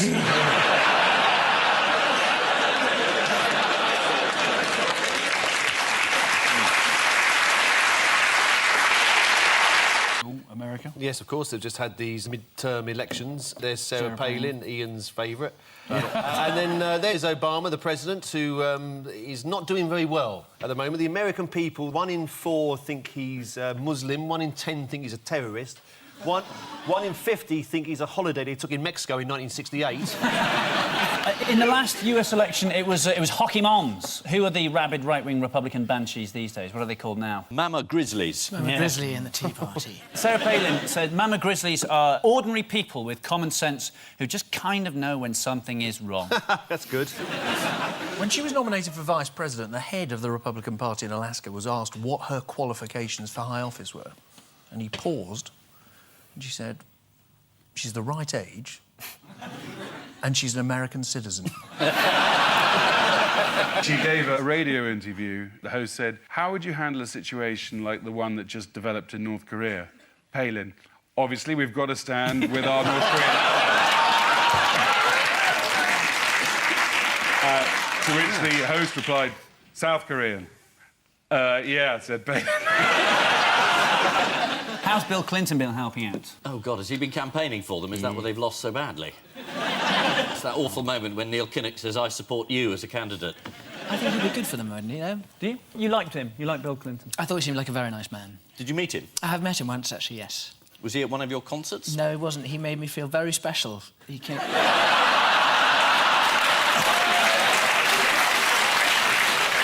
Did you keep the dry cleaning receipt? On the eve of the election, Bill Clinton made his own contribution to the campaign. According to The Times, Mr. Clinton went through 9 different states, including arousal, ecstasy, exhaustion and guilt. Yes, this is... Miss BMP? Yeah. I don't think he's a real policeman. We do these things so much better than anybody else, don't we? Weddings. Somebody said they employed lip readers to sort of see what they were saying. She said, I do at one point. He said, I do at another point. But apparently Prince Charles at one point turned to Camilla and tried his lip reader, and apparently he said... Yeah, what nugget did David Cameron share with Nick Clegg? I've never liked you. I want a divorce. Yeah. He revealed I had to have my trousers let out. Let's be honest, she's a good-looking girl, but there's no need for that. I mean, that's not... It's not seamless. That is just disrespectful. Oi, use the hymn book, use the hymn book. That's what he said. What else have they got left to sell off? I think the next one will be lamp posts. I think they'll sell off lamp posts and you'll have to put 5p in a little meter. And it'll give you just enough light to get to the next one and you put another... Somewhere George Osborne is writing that down, you know that, don't you? You know, the Royal Mail owns a brilliant miniature electric railway that goes from Paddington to Whitechapel. Yeah. And it used to take the mail right across London. It hasn't been used for about 8 to 10 years. That'd be brilliant, wouldn't it, to use that? Yeah, they're thinking about using it for shops on Oxford Street. They could have their own little spout and then they put all the goods up and down it and it just whizzes around. Mark, you were saying earlier that Margaret Thatcher always refused to sell off the Royal Mail. What reason did she give? Oh, wasn't it something about the Queen's head, wasn't it? Yeah, she said, I am not prepared to have the Queen's head privatised. Yeah. Because it was Dennis's favourite pub, I think. Hey.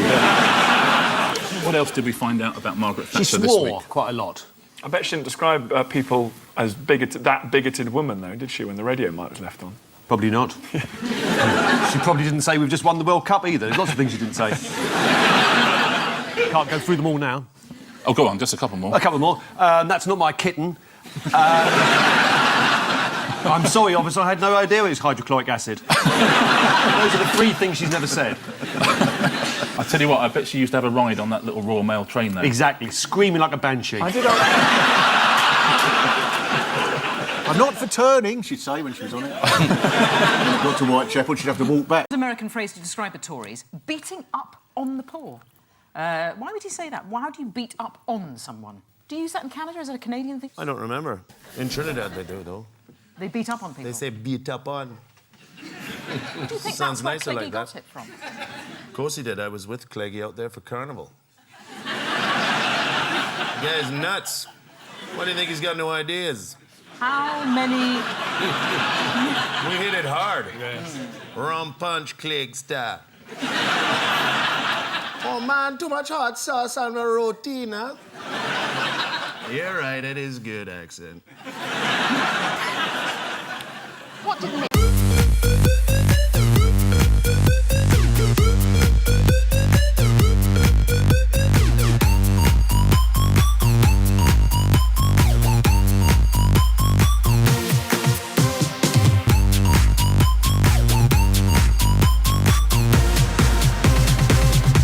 Everyone's on their toes for a new series of Have I Got News for You, starting this Friday at 9 on BBC One. Fingers on buzzers teams for the next one.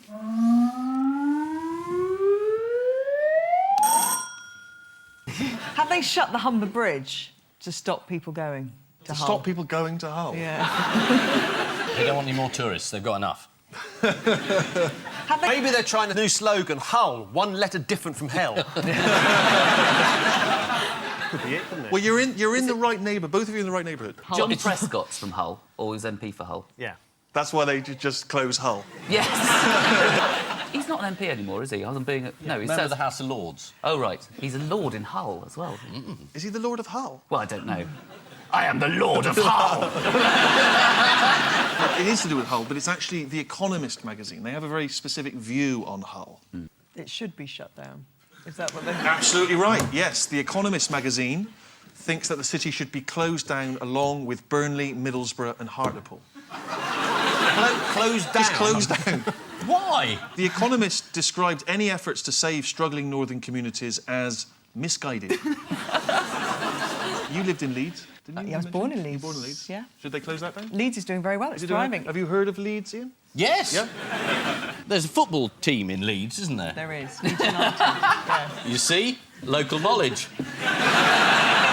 Paul, any view on Leeds? So good they named it once. Yes, this is The Economist magazine's plan to shut Hull. Grim, dull and uninspiring. The Economist comes out every week.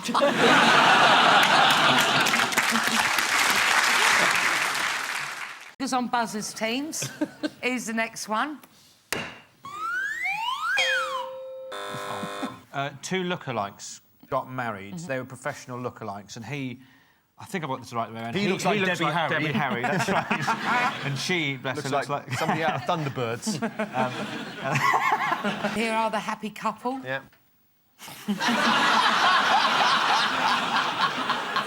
Oh, it's uncanny. Anyone know who else came to the wedding? Robert Mugabe. Oh, I tell you, he was very good. That's right, Jocelyn Como was there. Bomber Harris. Bomber Harris. Shall we look at their Yes, mates please. and Yeah, who they're yeah, supposed yes, to please. be? As we thought. Gordon Ramsay, Ricky Gervais, the couple and David Beckham. Not doing too bad, is No, what you doing like. all right, is. yeah. Once you close your eyes, it's easier. And worst of all, this is supposed to be Mr. T. Well, it's ridiculous because Dennis Thatcher was white, so... Yeah. That was one of the things he was quite insistent on. Also, Kate and Prince William turned up.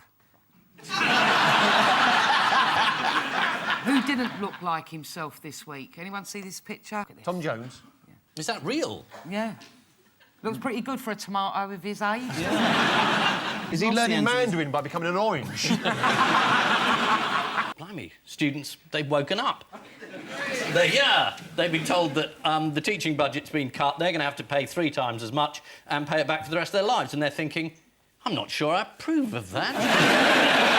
A student was interviewed and said, and I quote, "There's no jobs out there, and now they're asking us to pay £9 grand a year, which if you do 3 years, that's like 21 grand."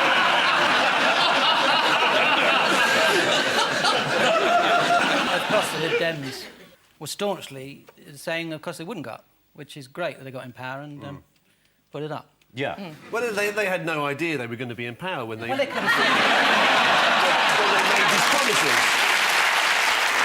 Nick Clegg keeps saying it's the right government for the right time, which I think is such a seedy way to sort of dignify opportunism. You know, he would have made a pact with the Klingons if it meant a sniff of powder. I don't know. I think the Klingon manifesto was pretty good. No. I'm going to disagree here because the Klingons have shown in the past that they're hell-bent on world domination, so I'm glad the Liberal Democrats are in there with them. And the Klingons always get the Lib Dems to make the policy announcements. Absolutely. They're going to blow up a whole planet. They say, oh, get the Lib Dem to announce it. The Lib Dem party in this arrangement is the equivalent of the guy you see on Star Trek walking around the planet who you've never seen before, is the first one to get killed. That's the Liberal Democrats in this arrangement. But how does Nick Clegg look at himself in the mirror in the mornings? Just looks at David Cameron and sees the same thing.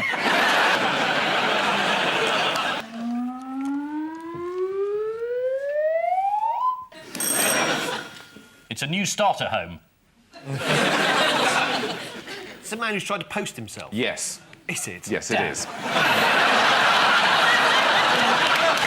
This is the news that a burglar has been posting himself to businesses in order to rob them. Fantastic.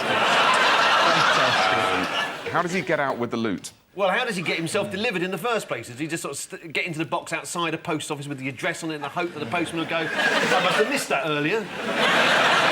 15-stone package. Do you know what ruined the plan in the end? Yeah, wrong postage. Yeah, not enough. This isn't a British story, though, is it? No, he's Polish. Yeah, because you'd just die in the box, wouldn't you? Waiting to be sent. They force him through the letterbox. do not bend. It specifically said do. Time now for the Missing Words round, which this week features as its guest publication Reg Transfers, the magazine for the world of personal number plates. And we start with Simon Cowell reveals what? Reveals his number plate. You probably can't see Simon Cowell's number plate for all the cigarette smoke billowing around his pregnant girlfriend. Did you see? There were pictures of... Did you not see that? There were people smoking. There's a picture of him in a car, fagging away, pregnant girlfriend in the passenger seat. Unbelievable. I thought he was evil before, but... Simon Cowell reveals his baby name choice is Simon. Oh. The baby's due in February. Simon Cowell's already got a high chair, some tiny clothes and a booster seat. All he needs now is to get some stuff for the baby. Next, Cornelius Gurlitt has been hiding what? Is it complete as it is? Just been hiding. That's the Nazi art. Masterpieces, yeah. I will give you that. Cornelius Gurlitt has been hiding secret Nazi art stash. Yeah. All the paintings were confiscated in the early 1940s, or as art historians call it, Hitler's angry period.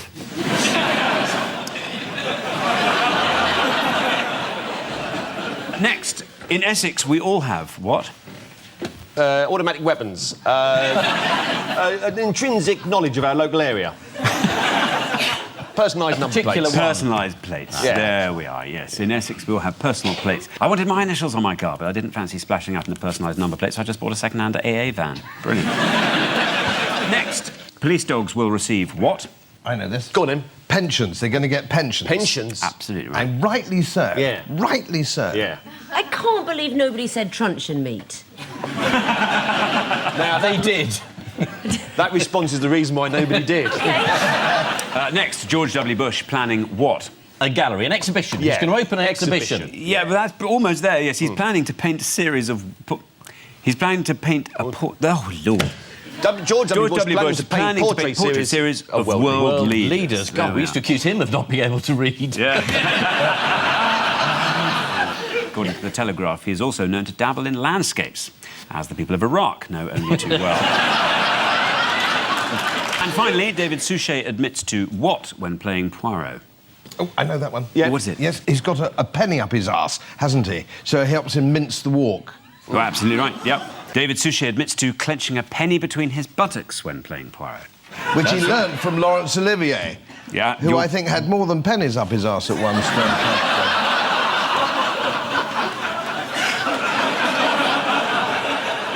Right down to the line, Godfrey. Sorry. I know you won't ask me back. So, the final... Now, who reshuffled themselves this week?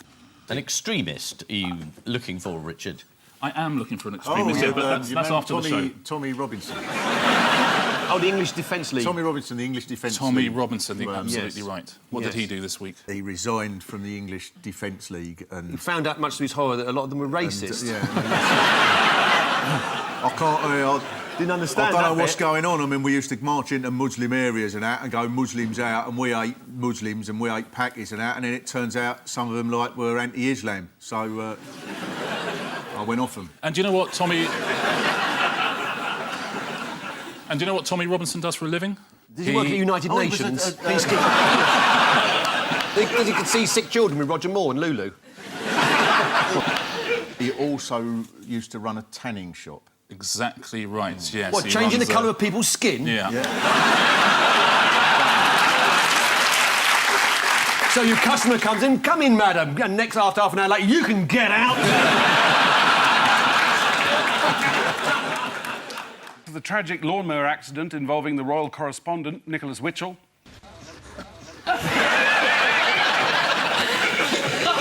In Tokyo, inventors of the latest high-tech toy, the Kickbot, admit it may have been a mistake to base the software on the England team's recent performance.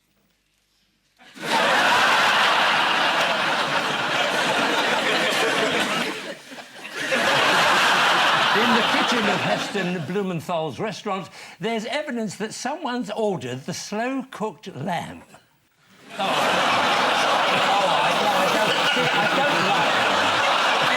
And after analysing the first leadership debates, body language experts conclude that in the event of a hung parliament, Nick Clegg would dither and then join the Tories.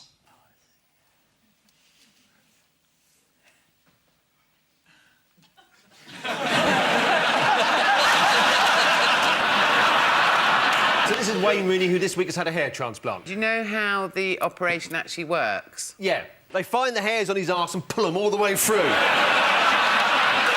I knew it. Well, apparently what they do is they dig out the hair follicles from Yeah. a place on his body where the hair's still growing. Yeah, exactly. And stick them on his head. Exactly. How did the news leak out that Wayne had had a weave? He tweeted on Twitter.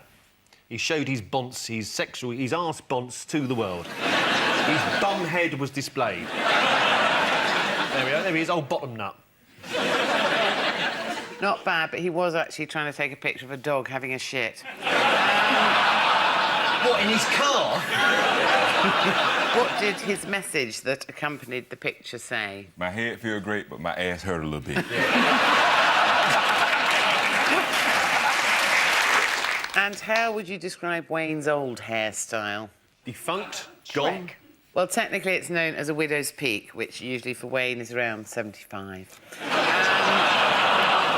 His avatar on the brand new FIFA 12 football game will need to be altered as it features his old widow's peak.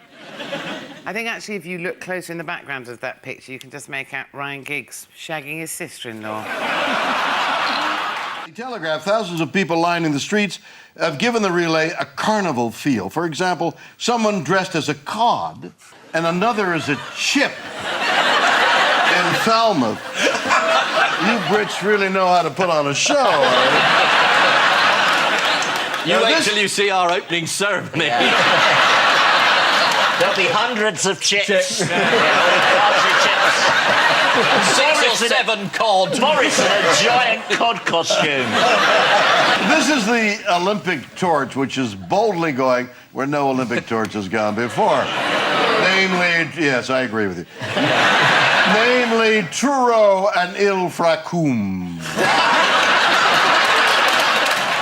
Sounds deeply sexual. Kind of like a cigar advert. Have you been to Il Fracum? I have. The place is laced with prostitution.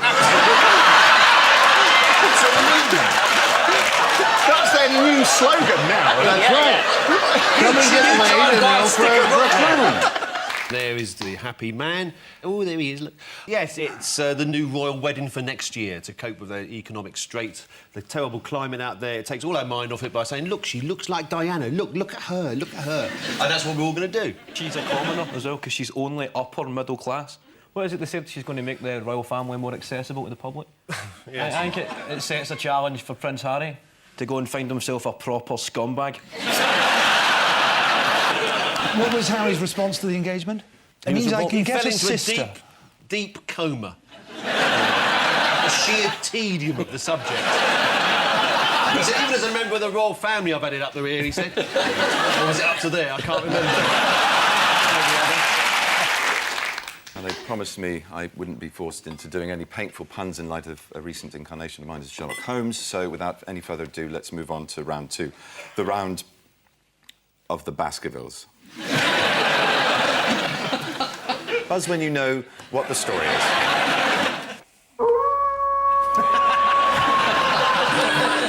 Yes, this is the Kim Jong-il, whatever his name is, and that's his son there who's had sewn onto his lapel. They sat in the Korean town square and watched these idiots parading up and down with their boots, you know, identical marching and stuff, you know, just a ludicrous display of conformity. Yes. Yeah. Is pretty much what this is about. But let's just get the North Korean names straight, shall we? Yes, do. Who's this? That's Kim Il-sung. Kim That's the Il-sung, father. the previous dictator. Oh, right, yeah. That's Kim Jong-il. Yeah. Looking a little bit lonely. Now for his son, Kim Jong-un.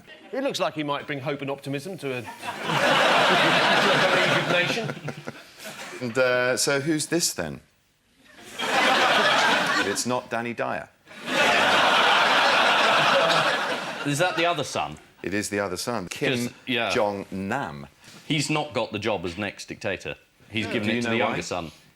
Because the father didn't like him. Do you know why he didn't like him? Was it the hat?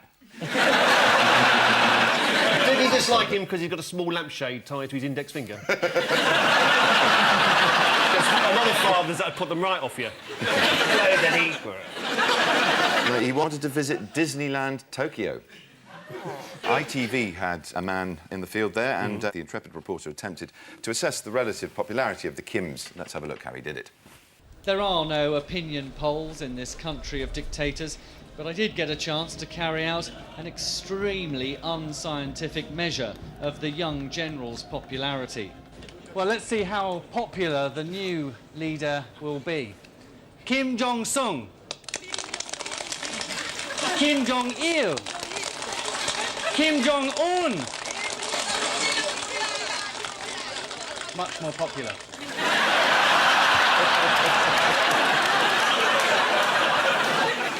This is the unveiling of Kim Jong-un as successor to Kim Jong-il. Chief of the North Korean army, Ri Yong-ho, had a message for the nation saying, if the US imperialists and their followers infringe on our sovereignty and dignity even slightly, we will blow up the stronghold of their aggression with a merciless and righteous retaliatory strike. Adding LOL, smiley face, kiss, kiss. According to the Daily Telegraph, in musical terms, the song is an unlikely combination of choral and rap, known as crap. I think I'd rather like that. What? Zadok. Really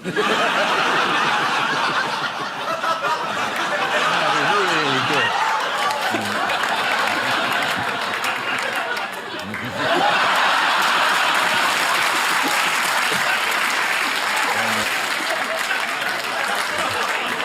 You'll never guess what I just imagined. I imagined that was empty. It's the best reaction I've ever got out of Paul. You've never said before.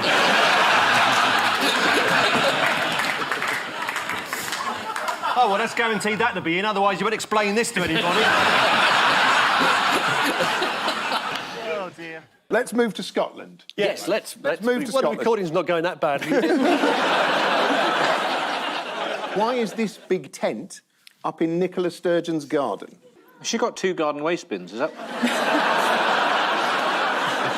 that what this is about? 2 gardens. That is. You've got 2 gardens. Yeah. I mean, it was quite a big event in Scotland. I mean, the former First Minister's husband, who was the chief executive of the SNP, was arrested, and the police swooped. It's missing 600 grand, isn't it? Yeah, they raised 600 grand for a referendum campaign, and there wasn't a referendum, and then the money seems to have disappeared, and then Nicola Sturgeon's husband lent over 100,000 to his own party, and he said his wife didn't know because they don't talk much.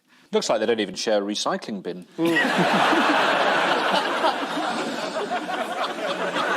We should say Peter Murrell has been released without charge pending further investigation. We should, but it'd be funnier not to. You know, in Scotland, I mean, if there's a big loan crisis involving the leader, you know, something happens. In this country, you know, usually the bloke stays as chairman of the BBC, so...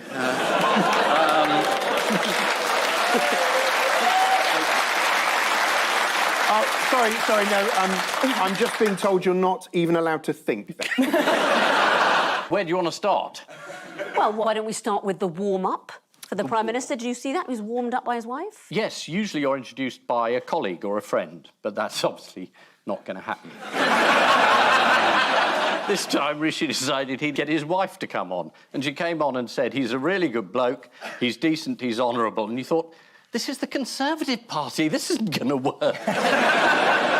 Should have come on and said, look, he's a pathological liar, he's completely economically illiterate, vote for him, and they'd have been screaming on their feet. She did actually describe him as my best friend. Oh. Yeah, she said, we're one team, which will interest the revenue.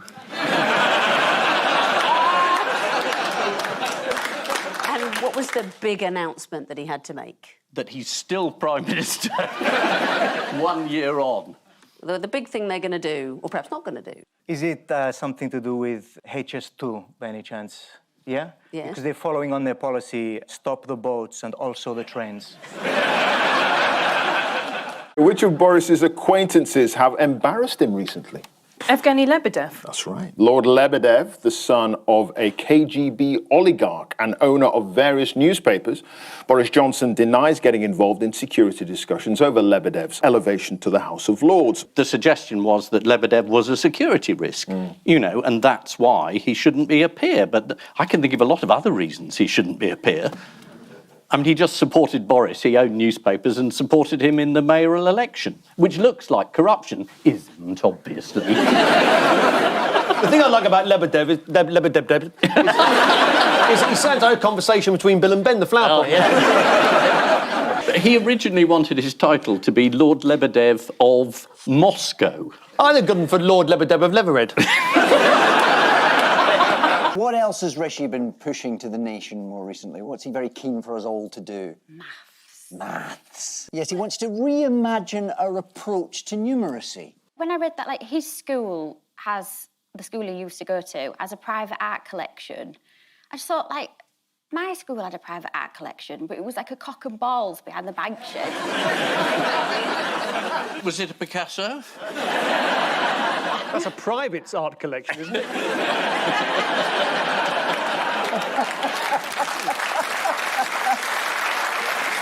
I used to teach maths. Did you? Yeah, I know. He's announced this twice now, it's his thing. But this time he actually elaborated a little and he said, look, if we were better at maths as a nation, you know, we would be less likely to lose tens of billions of pounds. And you thought, does the name Liz Truss ring a bell? The most exciting moment was Keir Starmer getting glittered. The protester, no one quite knows what he was actually protesting because it was very long and complicated, Yes. and he was still explaining it as he was being dragged past us. I thought it was someone from Just Stop Strictly.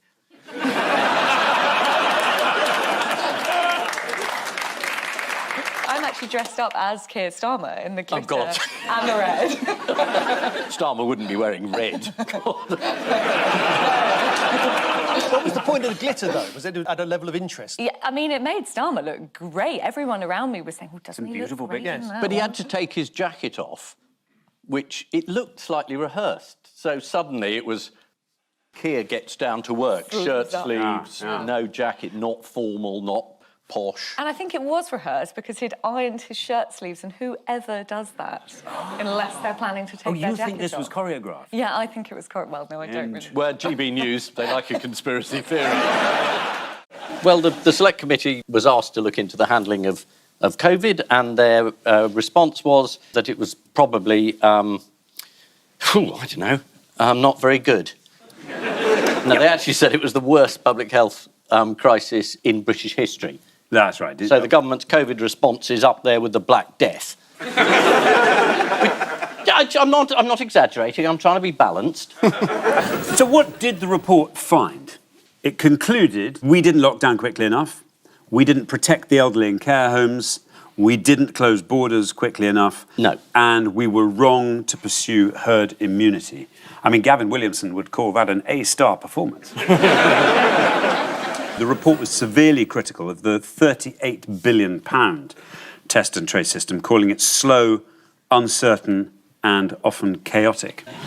Dido Harding was unavailable for comment. I say unavailable, no one could track her down. The report did say as well that we should have challenged the science before.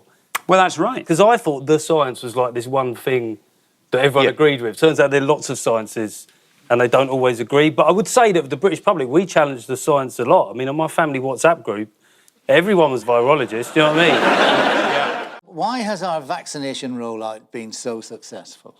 Has it? No, I don't believe it's difficult when they say it's been a real success, because I feel like the government always says what we've done is a great success. And then they talk sense sometimes, but I feel like if wisdom started coming from the toilet, I would be suspicious, because I'd say, well, that sounds true, but it's coming from the toilet. Yeah. And that's how I feel anytime Matt Hancock speaks. But there was a very, very good guide this week. The Prime Minister was asked why he thought our figures were going down so much, and he said the important thing to remember, it was not the vaccination, it was the lockdown. And I thought, great, it's the vaccination. You know, we've now got our relationship with the EU on an even keel as well, haven't we? We're sending them the Kent variant, and they're sending us the vaccine. It's a pretty good deal, really. You're way out of line, fella. Right. Genuinely, I'm going to say it, that 48 hours is the most I've enjoyed football in my lifetime. And I say that as a football fan, because you had anger, you had excitement. That's why I'm into football. And then we won. I've never experienced that before. It was everything. Which team do you support? Plymouth. Oh, I see. We weren't in the 12. No. You're lucky to be in the 92, aren't you? And then it created a situation where Boris Johnson was seemingly taking an anti-capitalist stance. I heard him, complaining about the commodification of football, how it couldn't be untethered from its roots and just sold around the world. And I was like, not expecting that. So, starting to see kind of like socialism perhaps creep in as a not quite, certainly a response I hadn't anticipated. Do we suspect that those billionaires who own those clubs had failed to donate to the Tory party? Never that. Ian, did you take part in the protests at all? I was down there outside the Wembley. Wembley. No, don't help him. Watching Ian struggle with popular culture is one of the highlights of my life. She did suggest that certain types of racism should be considered racism and others should be just merely prejudice. Yeah. And that included Irish people, travellers, and Jews. Yeah. And this is a bit of a problem for the Labour Party, the putting the word Jews in again. Yeah. And yes, it was late at night and she was sending a formal letter to the Observer, so, hey, we've all done it. Well, like so many first drafts of any letter you write, there's a hell of a lot of racism in there. That's what second drafts are for. That's right. Dear milkman, why is my milk white? There's so many things that have to go wrong there. 1, you write a racist draft. 2, you open an email. 3, you add an attachment. 4, how is it? I don't understand how this has been an error. She did apologise for her letter. The explanation was that she has sent an initial draft, and she had obviously had a couple of initial drafts. She tried to say that the errors arose. It's like she didn't write them down; they just arose, like mold. She just left the window open, and some anti-Semitism just kind of settled on the letter. There was a wonderful moment where Keir Starmer had to pretend that this wasn't terrifically good news. So he's very, very sad that he had to sack this ghastly old friend of Jeremy's. And out she goes, goodbye. Actually, Diane Abbott has had the whip removed by Keir Starmer. Yes, she's not been sacked. She's not been sacked. Diane Abbott's just had the whip removed. Yes, that's very different by from Keir being Starmer. sacked. I'm glad no one said she'd been sacked. She's not been sacked. No, She's had the it's whip just having the removed. whip removed. Yeah. Very, very different. It's a very simple procedure. Yeah. I mean, it's quite an extraordinary thing to say that redheads have been through the same thing that Jews. Can you imagine gingers wandering the desert for 40 years? They wouldn't last 40 seconds. I mean, the burning bush wasn't even a bush. It was a redhead who forgot their sunscreen. Why does the King think we should be playing the bagpipes? He's finally lost it. Oh, it's very good for your breathing. Yes. It's really good for your lungs. Yes, exactly, that's right. No, it's good for your health. A Scotsman advised that beginners may wish to find a large field to play in. But I prefer a panel show to practice on. Oh, yeah. So, there we go.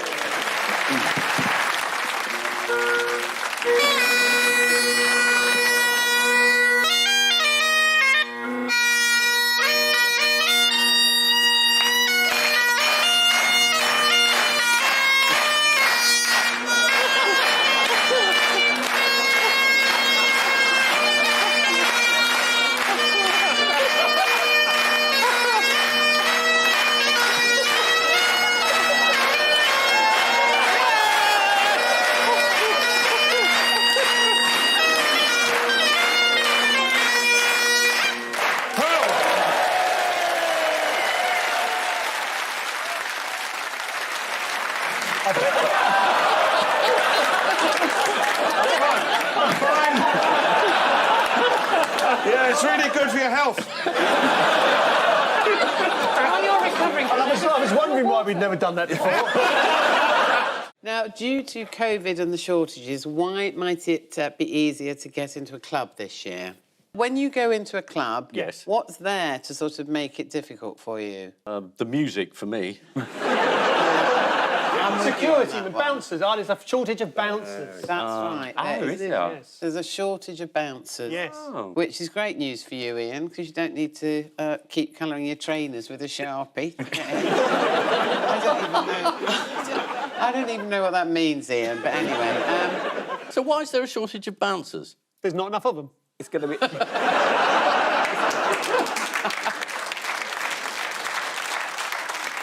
I don't think there's a shortage in Essex. Everyone's a bouncer. Everyone? Oh, a bouncer every 3 doors along. What do you do for a job? Bouncer. Genuinely. Can you have one in your own home? How do you know I haven't? And I saw you outside on the lawn the other morning, yeah. Economist explanation for why there's such a shortage of everything is known as the Great Supply Chain Crisis, which means that things like tankers are in the wrong part of the world, but obviously bouncers are in Essex, which is obviously the wrong part of the world. There you go. There you go. And there are no lorries to take the bouncers to other bits of the country. You can't transport them across. Yeah, because you can get about 1,000 of them in the back of one of those big trucks, can't you? Well, they can't get into the trucks because the truck drivers say, "You're not coming in here dressed like that."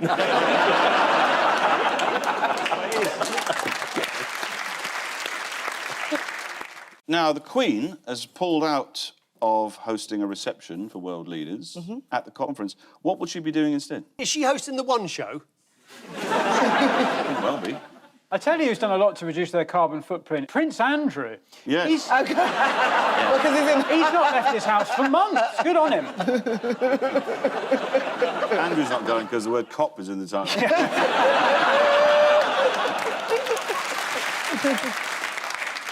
The Queen actually has been told to rest. But why is she so knackered? 95.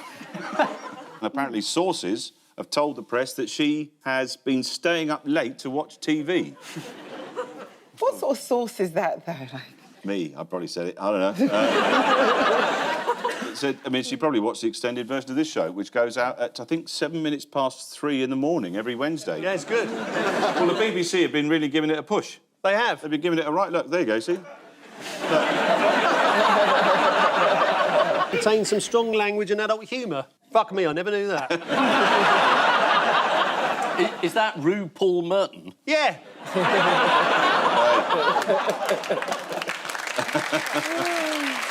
Who did lend Boris £800,000? Do we know? We don't know. No, we don't, do we? No. Why did he need £800,000? Well, that's, you know, Just it doesn't go far with that number of metre kids. of gold wallpaper. Yeah. Why would Boris need all this money? Yes. I was asking you. Oh. You just said a very funny joke about all the children and talking over it with some crap. He would need it for all his children, Ian.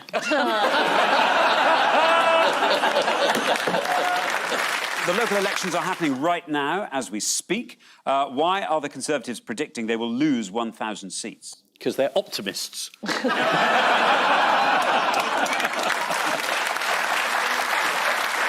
I think they're trying to let us down gently. Yes, then if they lose Or less than themselves. 1,000 seats, they can claim a small victory. It's a bit like the captain of the Titanic saying New York's not a very nice place to be.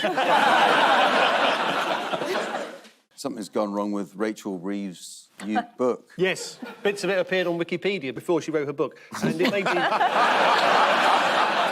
huge chunks of it, apparently, which appeared elsewhere before the publication. Yeah. I find this one particularly confusing because I think Rachel went to Oxford and LSE, which are pretty, well-establisted, great universities. There's a lot of thick people going to these places. Honestly, you'd be surprised that the standard has dropped over the years.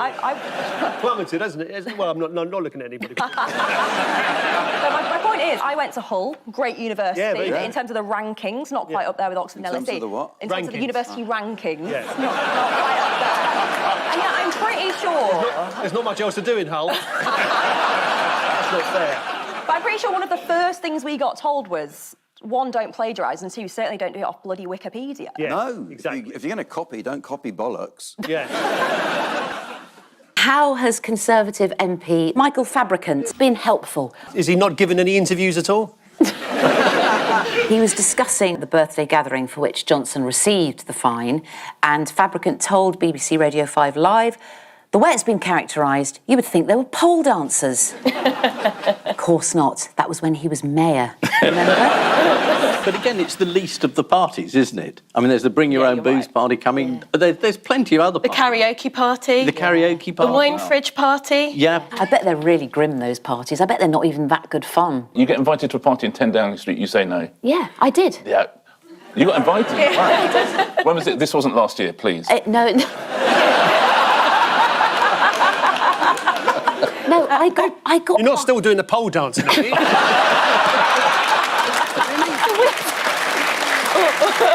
If Philly and Hollaby had gone through the... Philly and Hollaby? That's how they're calling themselves now. If they'd gone through the proper queue, it might have upped the numbers a bit, but they weren't actually record figures of attendance, were they? No, apparently they were slightly down. Why do you think there were fewer people for this? The internet. People have other things now. And the telly. You can watch it on the telly. Live feed, ironically. Well, the other reason is that on previous occasions, people have travelled to London from all parts of the country, but it's much harder to travel these days, isn't it?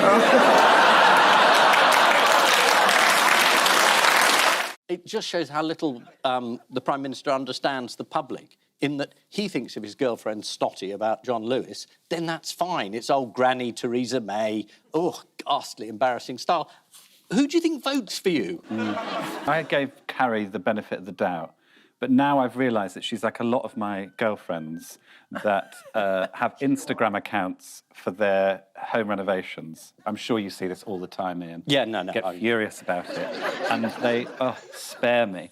2 trips to H&M Home and they think they're John Rosher all of a sudden. One of the allegations that Dominic Cummings makes in his blog is that the leaking last year of details about the second lockdown was not him. Who does he say it was? Michael Gove. Near. A guy called Mauve. Anybody called Guy called Mauve? Can we look that up? Is there anybody called Guy called Mauve? The argument was whether it was this friend of Carrie's called Henry Newman, or whether it was Cummings. And you've got, it's a very, very difficult thing to assess. You've got the Prime Minister saying one thing and Dominic Cummings saying exactly the opposite. I mean, which one do you think is lying? Answer both. It wasn't just Boris, was it? I mean, Prince Charles, he's a great champion of sustainability, and he went to COP26, which coincidentally is the number of palaces that the royal family had. And many of them are not used for much of the year, except as safe houses for Prince Andrew. And he also flew down to London on a private flight. He could at least have catched a lift in Boris's private flight, couldn't he? I mean, who does the PR for these people? O.J. Simpson or something? And Leonardo DiCaprio was there, and he made a big thing about flying commercial. Yes. But you're like, he can't write any legislation. Like, what? He could just zoom in. He doesn't need to be there at all. Yes. He's very interested in protecting the children of the future and girlfriends of the future. Many of whom have yet to be conceived.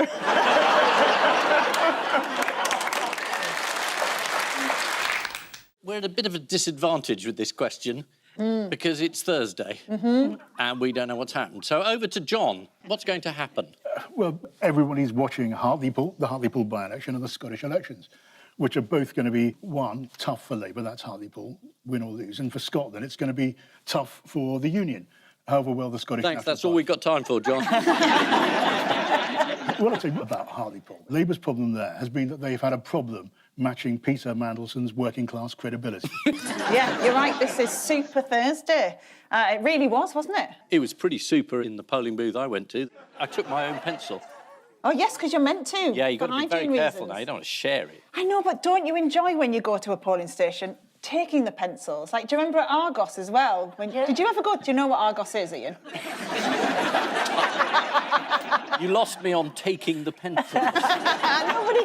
He sometimes gets confused between Argos and voting, because the last time he voted, you left with a fridge freeze. I suppose we should start by saying something about the bond market. I have no idea how it works. Paul? No, I don't know. I've actually got grade 5 CSE maths, which is the equivalent of 25 yards breaststroke. That may well mean you're the next Chancellor. You mentioned about Kwasi having a PhD in economics, which Yes. has come up before. No, he has a PhD in economic history. It's specifically about the Great Recoinage of 1696, OK? He doesn't know squat about what he's doing. And in case you're wondering, was that a financial success, the Great Recoinage of 1696? It was not. He has a PhD in failure. So... I tell you, those of us who lived through that particular crisis... Ian was the editor of Ye Private Eye. What's Rishi Sunak trying to do with the NHS to appeal to voters? Pretend he uses it? So that's a good answer. He's trying to reduce the scramble for doctors' appointments and give chemists more powers, what he calls common ailment services. Is that common as in plebby? What kind of ailments will chemists be allowed to deal with? They'll be able to prescribe antibiotics, won't they? Well, it's not what I've got here. No. You have to take it to another chemist then. All right. Is it repeat prescriptions? Earache, sinusitis, impetigo, laryngitis. It's a bit Mary Poppins, isn't it, that? Yeah. What else will chemists be allowed to do? Oh, well, I think you've just got Bit of this, really. diagnosis. Could it be anything to do with antibiotics? Yes, it is. Is It's a repeat prescription. Watching Cummings give evidence, it's terrible because Cummings has learnt absolutely nothing. He's equally arrogant. And then he starts calling other people liars. And you think, you're the man who gave us the story about having your eyesight tested in a car when you were breaking the rules. He still doesn't admit he was breaking the rules. I just thought, I don't care if I agree with everything else you say, you're a liar. I mean, I must admit, you're right. If this government goes on much longer, I wouldn't actually mind dying that much. When he was giving evidence, I don't know what a body language expert would say, but he kept his hand in front of his mouth most of the time. I think probably even later he'll try and deny it was him talking. When he first was in the middle of the COVID thing, Paul asked at one point, why on earth is this man, who's entirely unelected, dictating policy on vaccines, or indeed on lockdown, or anything else? It beggars belief that he could sit there writing WhatsApp message saying, let's get rid of Matt Hancock, let's sack the head of the NHS, let's sack everybody. Says who? But in your current guise of a 1950s East End gangster, do you think you should pay him a visit? Yeah, I'd like to go round and give him an eyesight test.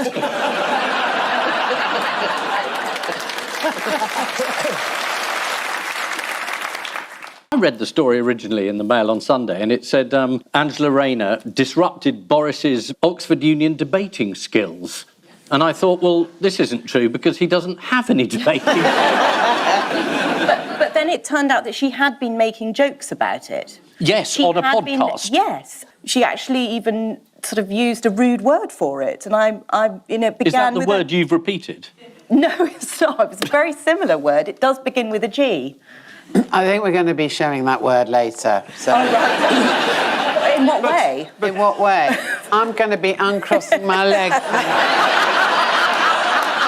What What is the Anti-Growth Coalition? It's an imaginary group of enemies. If you are doing very, very badly in the polls and you have no ideas, traditionally, you invent an enemy. You just list everybody and say they're anti-growth. They're anti-her. I mean, if she thinks she is some sort of growth.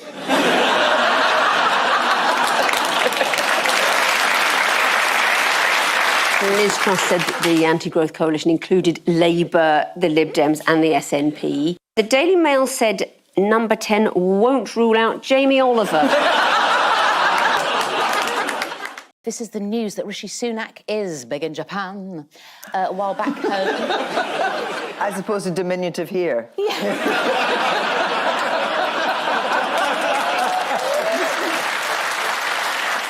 you remember big in Japan? No. No. OK.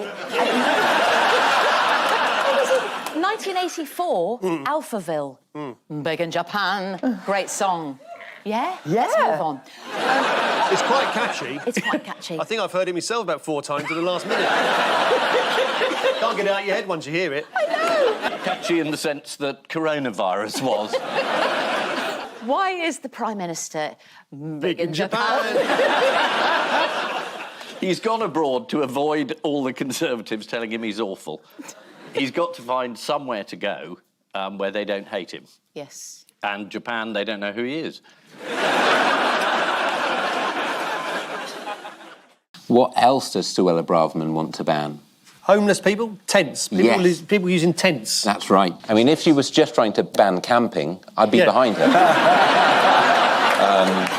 But then you'd have to word that bill very carefully. You would. You would.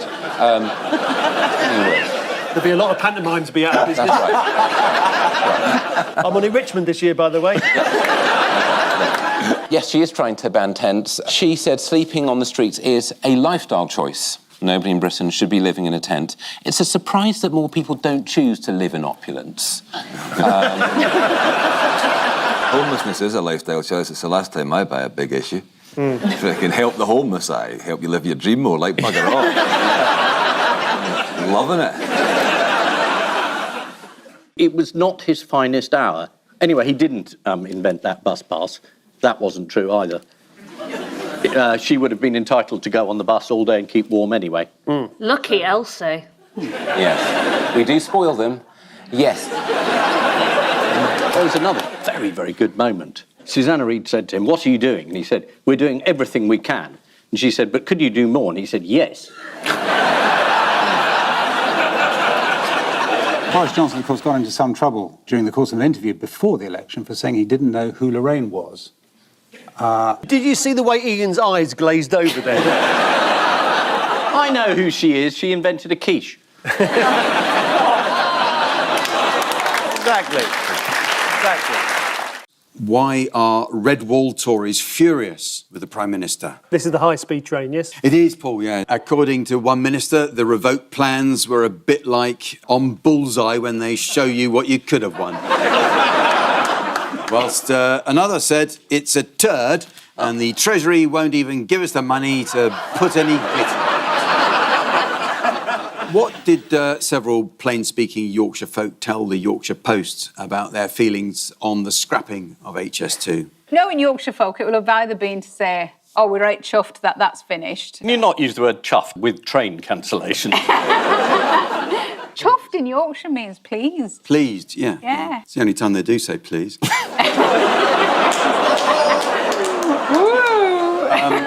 One Elaine Gatehouse spoke for many when she said, "Absolutely delighted. We didn't want it in the first place. Who in their right mind would want to go to London any faster than they can?"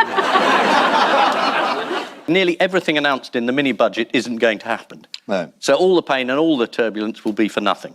Yeah. It is about confidence. And if the markets, which, I know you don't, but, the Conservative Party believes in the markets. If you ask the markets what they think and they say you're useless, then you have to think again. It's interesting that the markets themselves have become part of the anti-growth coalition. Yeah.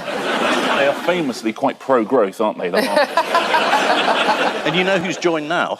Oh no. The entire Tory party. Do you think she's got a plan, Ian? Is there something that we've overlooked here that she may have? No. The fact that you guys are 90,000 points ahead in the poll, Yeah. does that not scare them? They don't seem to have noticed. It scares me. We're all scared. On current polling, there would be like 3 Tories left. Yeah. Like 3. Ian Duncan Smith.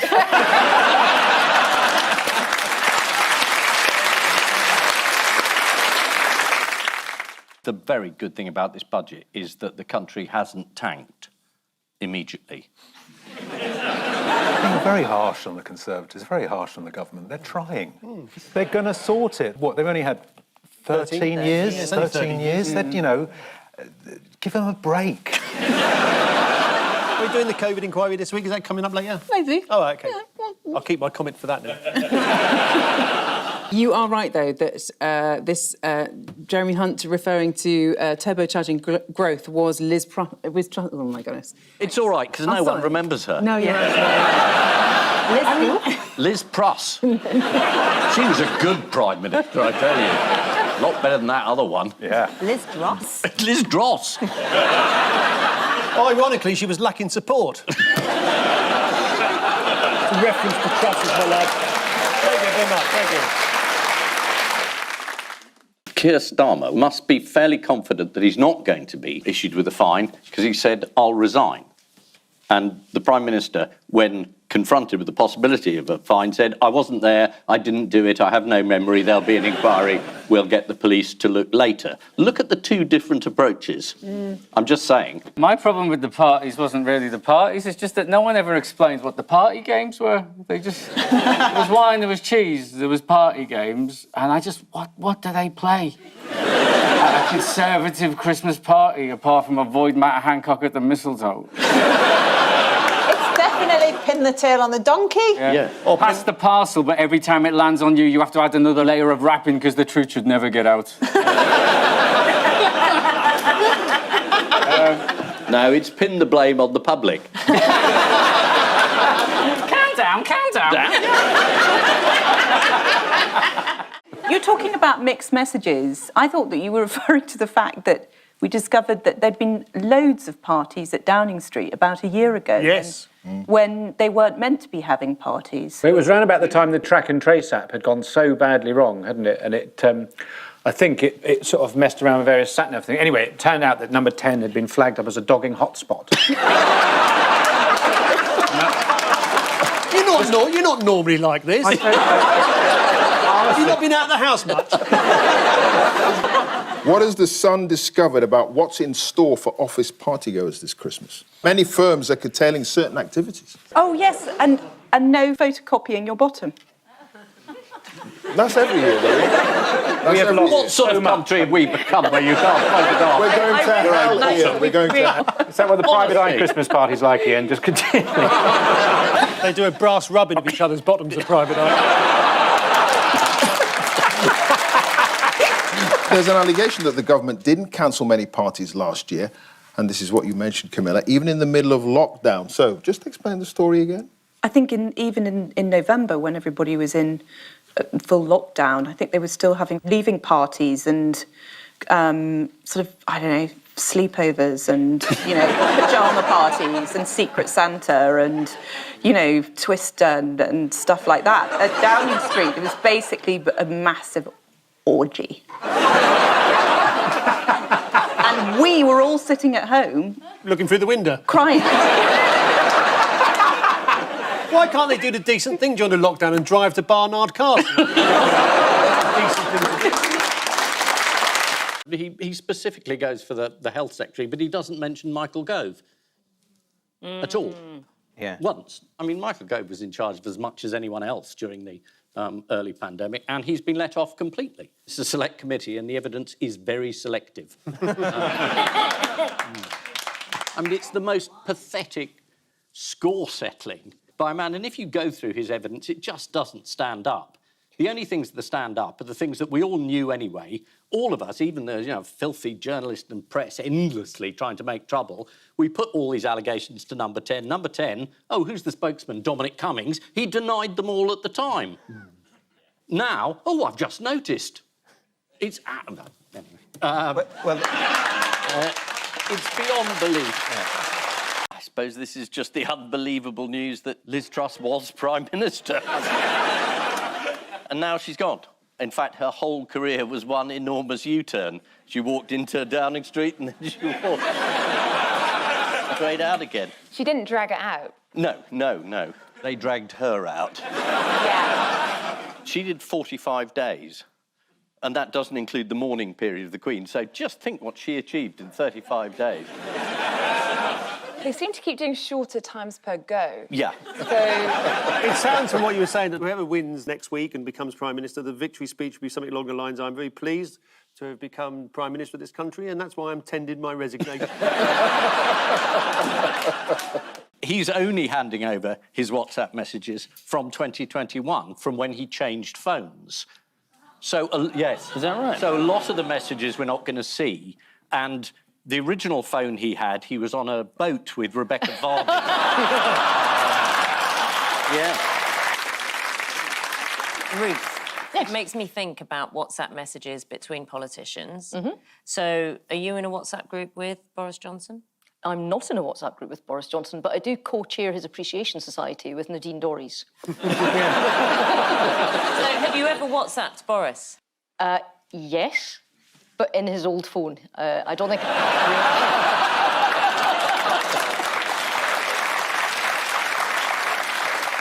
What has the Prime Minister had to say about this COVID inquiry going back and forth? I feel quite sorry for Rishi, because he's in Moldova with Zelensky and the European leaders trying to do big boy politics. And once again, he's clearing up and being asked about Boris Johnson, and he's not getting to do the Prime Minister thing at all. And you feel sorry for him? Well, I do, because he's like this earnest and industrious little chinchilla that works really, really hard. Yeah. And then there's just this big looming gorilla behind him that just takes up all of the space and all of the lights, and he just, you know, he can't get on his wheel. It's a shame. But Ian, you probably know, you can tell us what it means to Greek culture, the Parthenon statues, rather than, because they don't mean anything to us over here, really, do they? No, I mean, it's the frieze on the top of the Acropolis, and the Parthenos, the one in the middle, and it was all one frieze. And Elgin went over there and said to the Ottoman Empire, can I have permission to take a few things? And then he just smashed it, took half of it home. And the idea that no one's ever minded, Byron at the time made a huge fuss. And Elgin was going to put the marbles in his garden. The only reason the museum's got them is he went bankrupt and needed someone to buy them. I mean, that would have been a hell of a shed. Yeah. Where's Elgin? He's down there. With the headmistress just popping off like that. But that's the thing, you see, it was the Ottomans, wasn't it? You know, Good sofas. Yeah, exactly. Good sofas. That's what they're going to want back next. They're going to want our little puffy seats. Yeah. Can I be honest with you? This is all mad interesting, but I don't understand anything you guys have just said. Come on, put it out there. Inflation's 9%. Actually, if you're watching the repeat, it's 10. It is. It's rampant inflation. But who is definitely not to blame? The global economic situation is not to blame, but in fact, the people who are to blame are people who were working from home at the Bank of England, according to the Mail. I thought it was energy. A lack of energy, the cost of energy? No, the cost of energy. I thought it meant just sort of general malaise in the population. Can you explain this energy cap thing, which has been massively increased? Yeah. Yes. And at the same time, there are massive profits being posted by the energy companies, which some people are saying, your party in particular, I think that should be subject to a windfall tax. That seems incredibly convoluted. Why not just make the gas a bit cheaper? Is there a reason why you can't do that? Well, I think somebody thought that was a good idea. Yeah, no. Yeah, but to be fair, you're working them with your foot. The man who said he was definitely not to blame is the governor of the Bank of England, Andrew Bailey. He said that he was helpless in the face of global shocks, which is reassuring to us all. How did he try and calm things down after being helpless? He said the situation is apocalyptic. And then we all felt reassured. I mean, would this be a good moment for you to say something reassuring to the nation?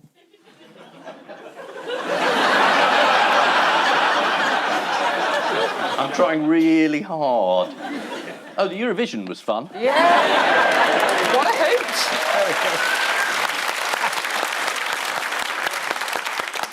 Yet another PM that's been to Oxford. Him, Oxford, Liz Truss, Oxford, Boris Johnson, Oxford, David Cameron, Oxford. What are you saying? Well, I mean, what is it about Oxford that produces an endless list of bozos that come in front of us?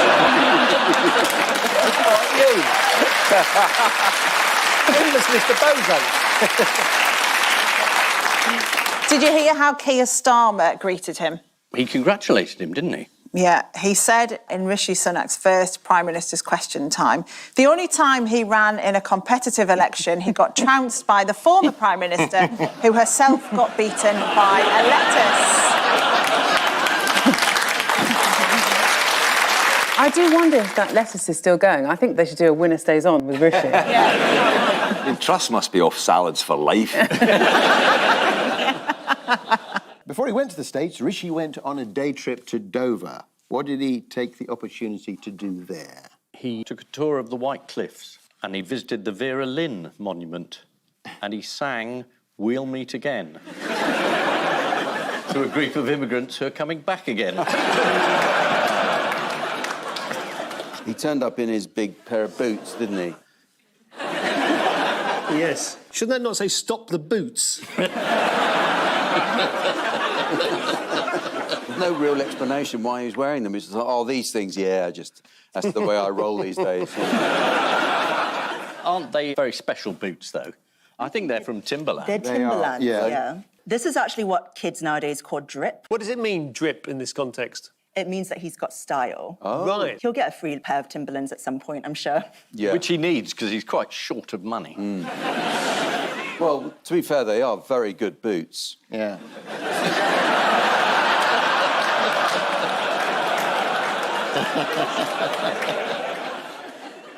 I've heard that apparently he deliberately ruffles himself. Oh, I've seen him up do it to on this programme. Hair just come out of makeup's there, sort of combing his hair and stuff. 15 seconds come out later.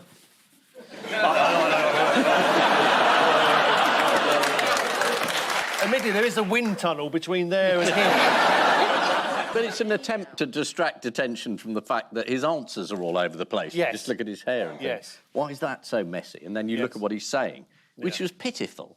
Yeah. And he was smirking. He's still taking the piss out of us.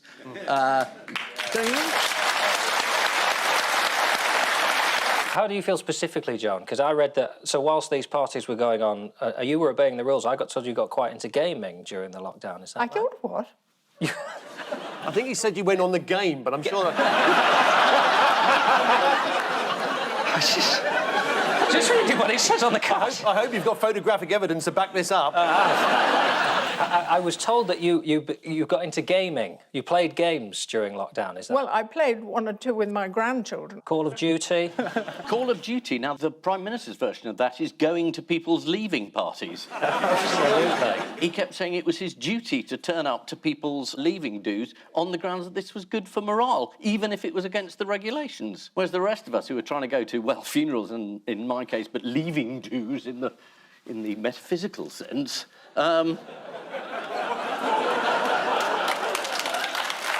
we weren't allowed to go. Everyone says, oh, it's all about the booze and it's all about the parties, how Puritan. Forget about it. It's just the fact that they made the rules and we stuck by them and he didn't. I mean, that is still the point. So the wedding took place without members of the public gawping at them. Do you know how they managed to do it? The cathedral was cleared of tourists just before 1:30. I mean, they got me out. I was just... You stood there with your confetti. But I've got my confetti.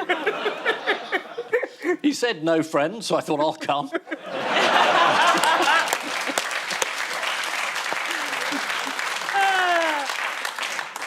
But do you know what they told the people and the staff who were in the church?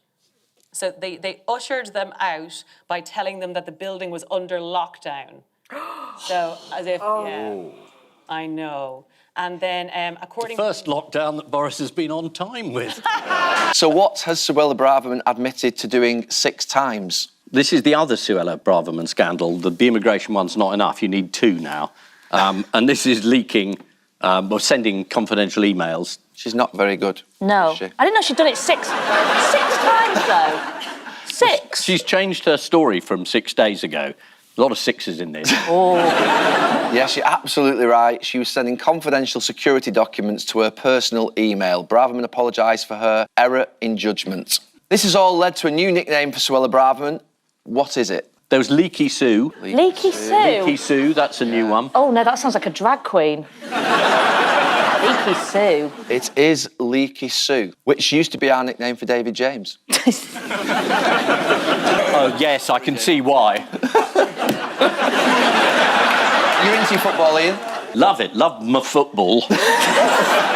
What did Mr Johnson say when he resigned as an MP last week? This was the kangaroo court, was it? Was that the line at the time? I don't know what a kangaroo court is, but whenever I hear it, I feel like he's hinting that he's going to be on I'm a Celeb next year. Is it a court run by kangaroos or one that judges kangaroos? It's a bit like sheepdog trials. I went along once and 3 were guilty. He said, I did not lie, and I believe in their hearts the committee know it. He also said, I am bewildered and appalled that I can be forced out anti-democratically by a committee chaired and managed by Harriet Harman with such egregious bias. But what undermines this accusation? There's 7 people and 4 of them are Tories. So even if Harriet Harman wasn't on the committee, he would still have been found guilty. I mean, some of them are Brexiteers. Everybody thinks he's guilty. Apart from Jacob Rees-Mogg and Nadine Dorries, and they're bonkers. She hasn't resigned. She said she was going to resign, and that was a week ago. Yeah. Nadine? Yes. Well, you see, Boris promised her a peerage. Another woman he told a load of lies. In other news, Vladimir Putin is running for president again. He's running for re-election. That's right. In a tightly run race. Yeah. And his slogan is, I probably won't kill you. I wonder what the election night coverage is like in Russia. Pretty quick. There's an exit poll in which the opposition leave through a window. Thank you very much. I'm in Richmond all week. On jury duty. I'm not allowed to do jury duty. Are you? Is it because you're often confused with a defendant? Why has he chosen this week to announce that he's running for another term? This is when he does his end-of-year press conference, I think, isn't it? And he hasn't done one for a few years. He did 4 hours of answering questions. You can ask anything you like if you don't want to live. Yeah. According to Newsweek, some of the things he got thrown were, tell us when our lives get better, and when will the war end, to which Putin replied, what war? He also got asked, if Crimea is part of Russia, why does my mobile network switch on roaming after crossing the bridge to Crimea? Putin told the fellow to pop on his location services and someone would be along to help him out. Sticking with the Christmas theme, why is businessman Carl Baxter worried that he may be stuck with 1,000 festive jumpers? Oh, it's because they look like willies. Oh, yeah, you got it. Yeah. Tried to order one. Here we are. Let's have a look at them. The spotted silk. It just looks like a thermometer to me. I don't know how you have your temperature taken. But before we go, there's just time for the caption competition. Ian and Joe have this. Contestants shake hand before fighting to the death. You come far. Why the long pause? Would you send it up to Sweet 17? The goldfish has died. Right, now here's one for Paul and Giles. Yeah.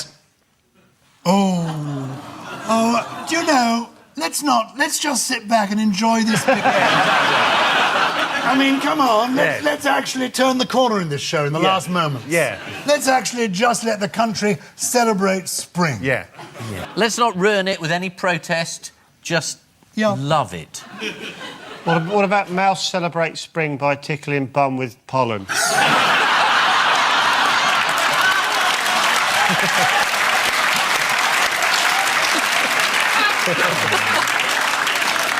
On which note we say thank you to our panellists, Ian Hislop and Joe.